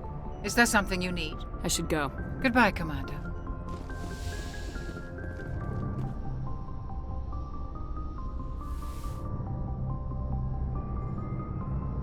I get the feeling you want to ask me something, Commander. Maybe we could pick up where we left off. You were telling me about your interest in the Prothean. Actually, I think I was talking about my interest in you, and making a fool of myself in the process. As I said, I am not used to dealing with people, especially humans. I did not really know much about your species when we first met, Shepard. I found it hard to take humanity seriously. Your kind always seemed so rushed and high-strung. We don't have the luxury of time. An Asari can live for 1,000 years. We're lucky if we hit 150. That is true. At first I thought that was a weakness of your species. After spending time with you and your crew, however, I think it may actually be an advantage. You humans are creatures of action. You pursue your goals with an almost indomitable determination. It is an admirable trait, but also an intimidating one. You're scared of us? Unfortunately, the rest of the galaxy sees humanity as something of a bully. You run over anyone in your path to get what you want. It is up to people like you to change their minds, Shepard.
I'm doing the best I can, Liara. There is a reason the Council chose you to become a Spectre. They saw something special in you. The best of what humanity has to offer. I looked into your history. I know what you did on Torfin. I cannot even imagine how horrible that must have been, but you did what had to be done.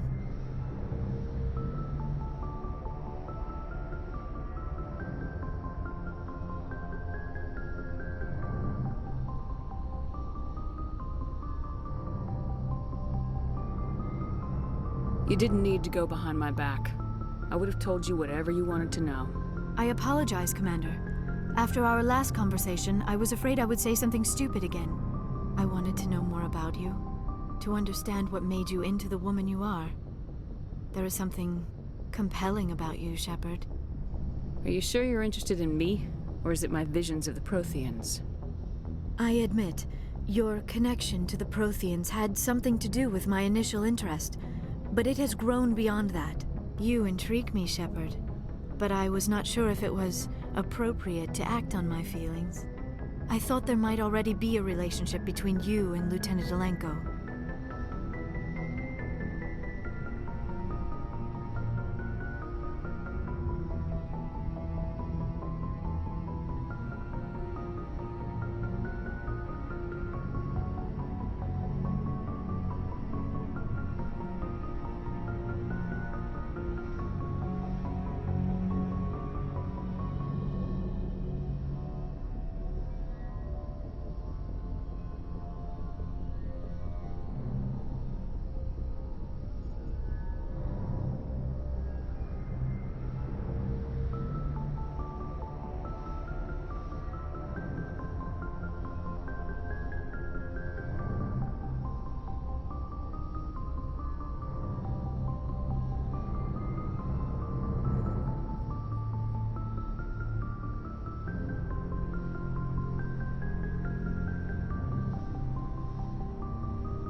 The Lieutenant and I are just friends.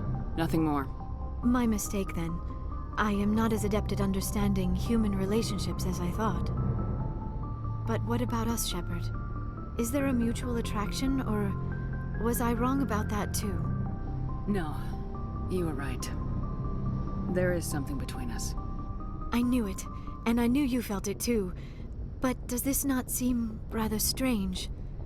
Why do I feel so close to you? We have only known each other a short time. We are from two different species. We have almost nothing in common. This makes no sense.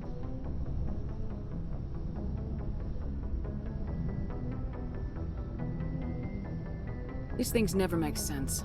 They just happen and we get swept up in the storm. You make it sound so chaotic, so dangerous. Don't tell me a little danger puts you off. This is all a bit overwhelming. I am not used to this. You. I need some time. Take all the time you need, Liara. I'll be here. Thank you, Shepard. Let's just talk about something else for now. I should go. Goodbye, Shepard.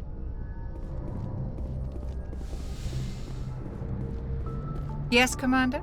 Is there something you need? I should go. Goodbye, Commander.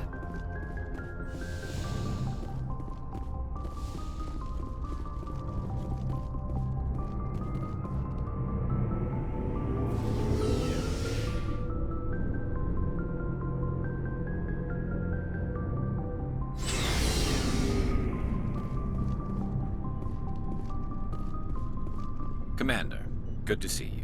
You've been with C-Sec a while. Well, not as much as you, but yeah, I've seen some interesting things. I bet you have. I remember this Solarian geneticist I was sent to investigate. That case was a bit disturbing. What happened? Why were you investigating him? I was tasked with tracking black market trade on the Citadel.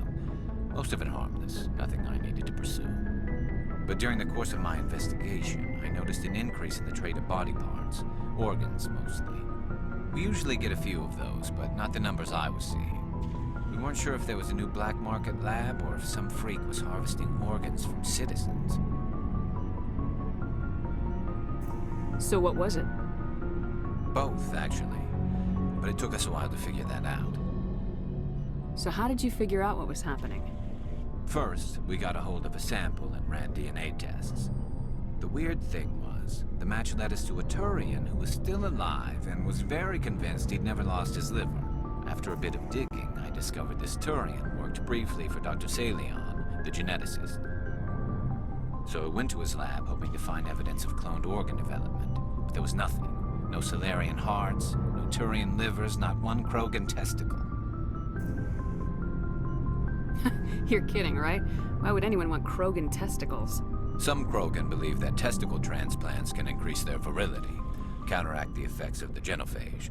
It doesn't work, but that doesn't stop them from buying. They'll pay up to 10,000 credits each. That's 40,000 for a full set. Somebody's making a killing out there. What'd you do about the geneticist? I brought in some of his employees for interrogation, to see if I could get them to talk. While I was interviewing one of them, I came across something suspicious. You mean threatening? Was that really necessary? Maybe, maybe not. Either way, it paid off. One of my detainees started bleeding profusely during the interview. We offered to patch him up, and he got frantic, freaked out. I ordered a full exam to find out what was going on. Our medics found incisions all over his body, some of them fresh. That was our big break. These people weren't just Dr. Salion's employees. They were test tubes. Walking, living test tubes. He was growing parts inside these people? Exactly. He cloned their organs right inside their own bodies. Then he harvested them and sold them off. Most of the victims were poor. He'd pay them each a small percentage of the sales, but only if the organs were good. Sometimes an organ wouldn't grow properly, so he'd just leave it in them. Most of them were a mess, but only on the inside, hidden so nobody could see it.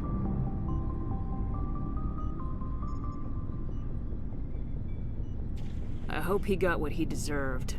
That's the worst part. We never caught him. Why not? What the hell happened? He ran, blew his lab, grabbed some of his employees, and headed for the nearest space dock. By the time I found out, his ship was already leaving. He threatened to kill his hostages if we tried to stop him. But you went after him anyway, right? I ordered Citadel Defense to shoot him down, but C-Sec headquarters countermanded my order. They were worried about the hostages, worried about civilian casualties if the ship was destroyed so close to the Citadel. I told them those hostages were dead anyway. He just used them to make more organs. But they wouldn't listen. Well, you can't get them all. No, but letting him get away like that. All they had to do was disable that ship, stop him from running. Maybe the hostages die, maybe they don't, but at least we stopped the bastard responsible for it all. I suppose I can see both sides. But what's done is done. I suppose. Can't waste too much time worrying about it now. Just wish I could have stopped him. That's all. Do you have any idea what happened to Dr. Salion? I sent out feelers from time to time, hoping to find something. I thought I'd found him a while back. He changed ships and changed his name to Dr. Hart. His idea of a joke, I guess. told the military, but they weren't convinced it was him. I got the transponder frequency for his new ship, but I just can't get anyone to check it out. I'll check out the coordinates when I get a chance. I was hoping you'd say that. But Commander, take me with you when you go. If it's Leon, I want to be there when you find him.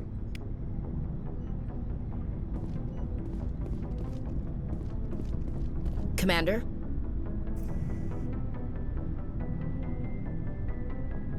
What's your opinion of the last mission? Not sure I buy Dr. Tassoni's story about her and her mom not talking. They're family, right? I think she's being straight with us. Yeah. Hey, want me to ask her about her sex life? Might be illuminating. I don't think she's used to teasing, good-natured or otherwise. No, too bad those ruins got destroyed. I mean, they lasted thousands of years. That's impressive. Do you have a few minutes to talk? One-on-one? Sure. I was just watching some mail from home. Oh, before I go, we saw Caden in a news vid about the Normandy. He's cute. Later, sis. Let's pretend this never happened.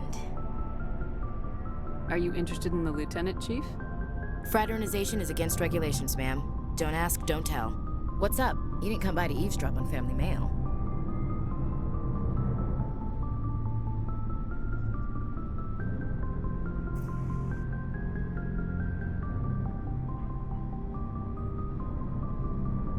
Your family seems to be important to you. Yeah, we've always been close. Me and my sisters especially. With Dad on duty so much, I had to help Mom raise them.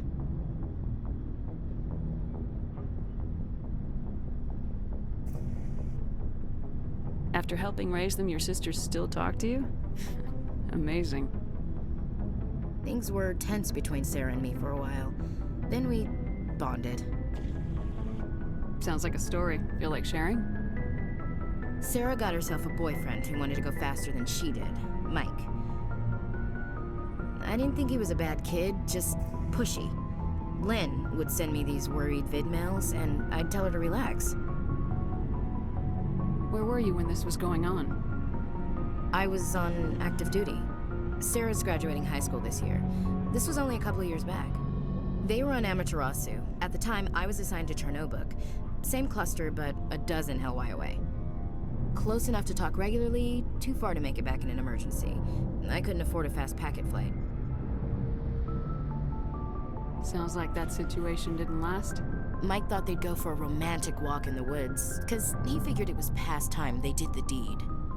She levered Mike face first into a tree and left. Didn't have a scratch on her. Good thing Mom and Dad had us all learn some kind of self-defense. I took emergency leave and walked Sarah to school for a few days. Why didn't you tell the police? She said it wouldn't solve the real problem, and she and Mike would both become household names. It was a small colony. I said it was her call to make, that we should let her do it her way. Mom was pretty pissed about that. You said all of your sisters learned self-defense? Lynn did pistol practice, but didn't like it. She's kind of nervous. Sarah took Aikido. Abby decided to learn the sword. She always was a little weird. Likes big skirts and tops you have to tie her into. They do great things to her figure, though. So, what did you learn? One of Dad's friends taught me Marine hand to hand.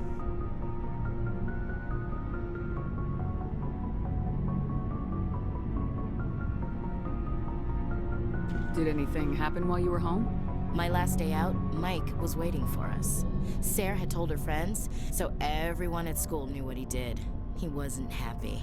I wanted to snap him in half, but Sarah gave me this look, this let me handle it, I need to do this alone look. She kept her cool, God bless her, as he screamed in her face. She just let him vent. Then he tried to punch her. I swear, she just flowed around him. Next thing I knew, he's face down on the sidewalk, and there's blood everywhere. That's unbelievable. Sarah must be as good as you. Better. I'm more or less a straight-up puncher. When he swung, she wasn't there anymore, and he fell. She helped him stop the bleeding and had me call an ambulance. She told the paramedics he fell. Before they took him to the hospital, Mike touched Sarah's arm. I thought he was gonna end up on the ground again. But he hung his head, whispered, "I'm sorry," and started crying. And she hugged him. The Williams women are a decisive bunch, Commander.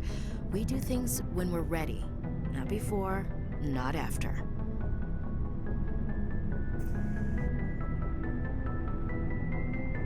Your sister's something else. But you didn't mention your father at all. Was he on deployment? Dad always wanted to serve in space, but he wanted us to have real ground under our feet. He'd say, space is beautiful, but you can't raise a family there. I cannot rest from travel. I will drink life to the lees. All times I've enjoyed greatly, have suffered greatly, both with those that loved me and alone. For always roaming with a hungry heart, much have I seen and known, cities of men and manners, climates, councils, governments. I never thought I'd hear you reciting poetry. Just because I can drill you between the eyes at 100 meters doesn't mean I can't like sensitive stuff. Just don't spread it around. Ulysses was my dad's favorite poem. Every time he shipped out, he recorded me reading it. He had a dozen versions when he retired. Does he still like it? I sure hope so. I read it to his grave every time I go home. Dad passed on a few years back. He's probably still watching, though. You mean from wherever we go after death? Dead on, Skipper. He's with God now. That's not a problem with you, is it? That I believe in God?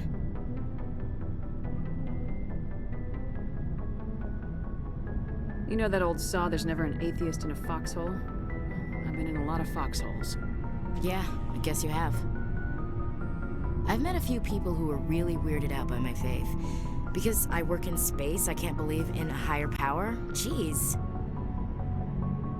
Hello, have you people looked out the window? How can you look at this galaxy and not believe in something? I should get back to my duties. Didn't mean to take up so much of your time. Dismissed, Chief. Ma'am.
What do you want, Shepard?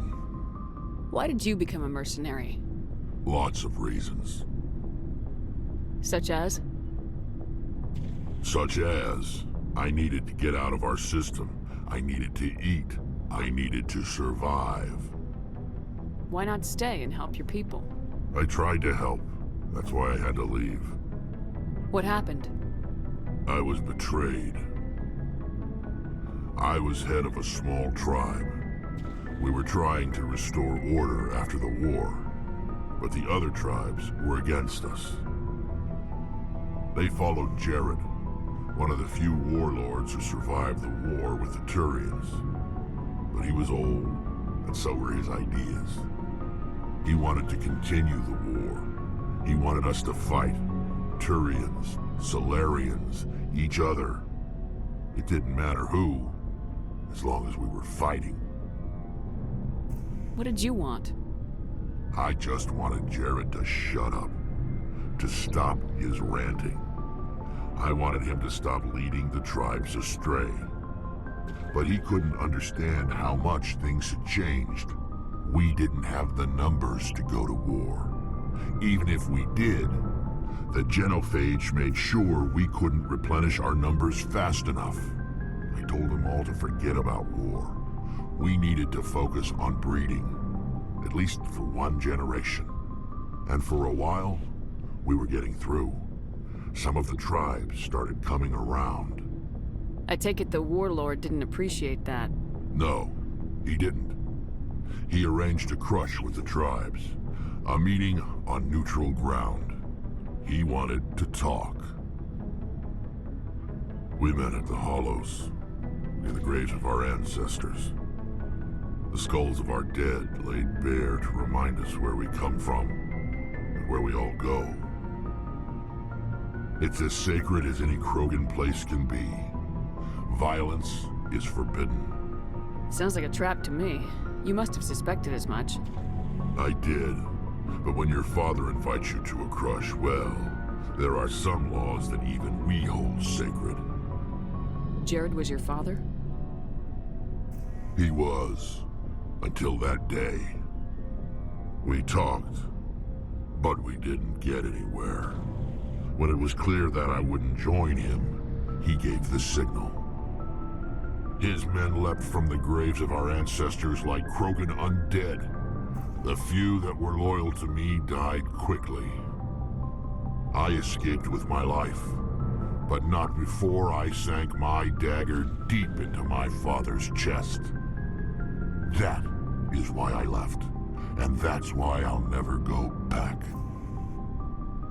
Are your people really dying? We're sure not getting any. We're too spread out. None of us are interested in staying in our own system. Lots of species have left But their they homes. go to college, so we leave. Hire ourselves out. And most of us never go back. So long, Rex. Shepard.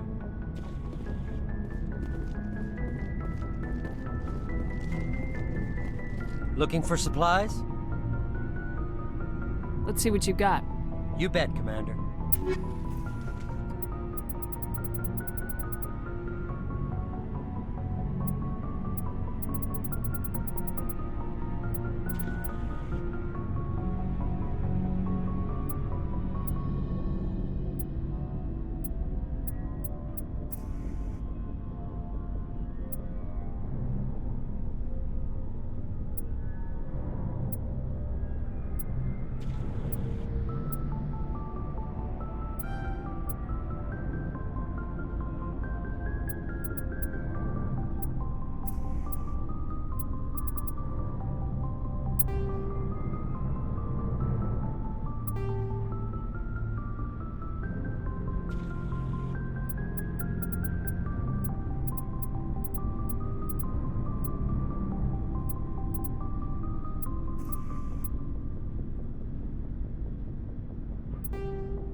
Looking for supplies?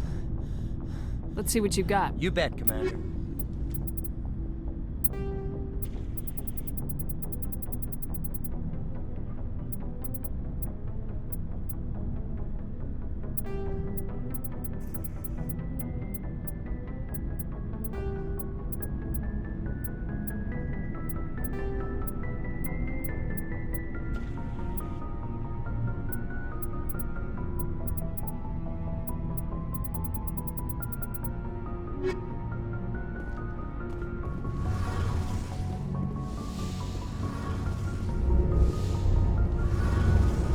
Something I can do for you, Commander. Carry on, Adams. Aye, aye, Commander. Shepard, I'm glad you're here. Good to see you smiling again, so to speak. I'm sleeping much better now. I guess I'm getting used to how quiet your ship is. I still think a lot about my pilgrimage, though. I know Saren's our top priority, but with all the worlds we go to, I was hoping to find something to bring back to the flotilla. We've still got a long way to go. You'll find something to take back. Yes, but it cannot just be some derelict ship my people can use for salvage. It has to be more than that. There's a lot expected of me. What's so special about you? It's my father. He's the senior member of the Admiralty Board. He's one of only 5 people who can overrule the decisions of the Conclave for the good of the migrant fleet. My father is responsible for the lives of 17 million people. Our entire race is in his hands, and I'm his only child. So are you some kind of heir to the Quarian throne or something? No, it doesn't work that way. My father's position isn't hereditary. I'll probably never serve on the Admiralty Board myself.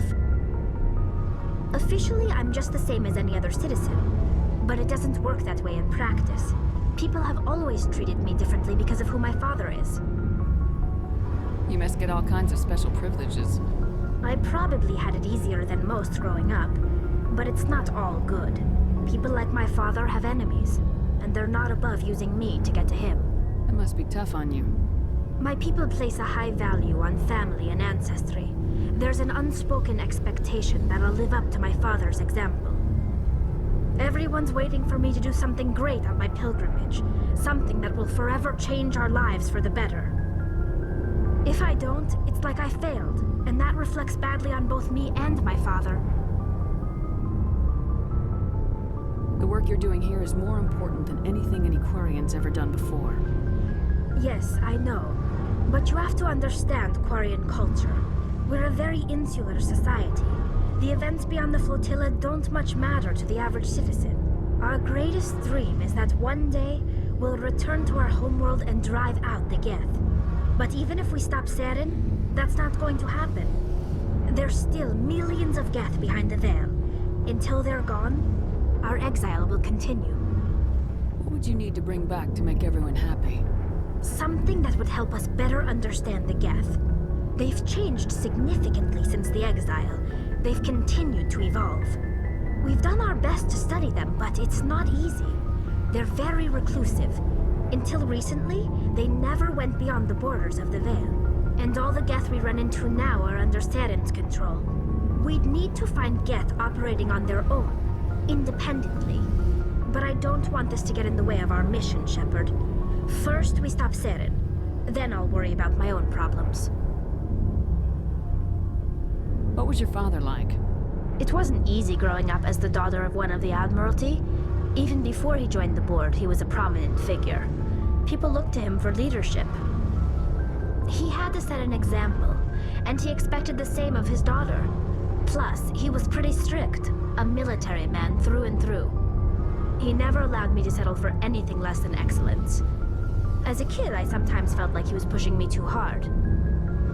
But now I'm old enough to appreciate what he taught me.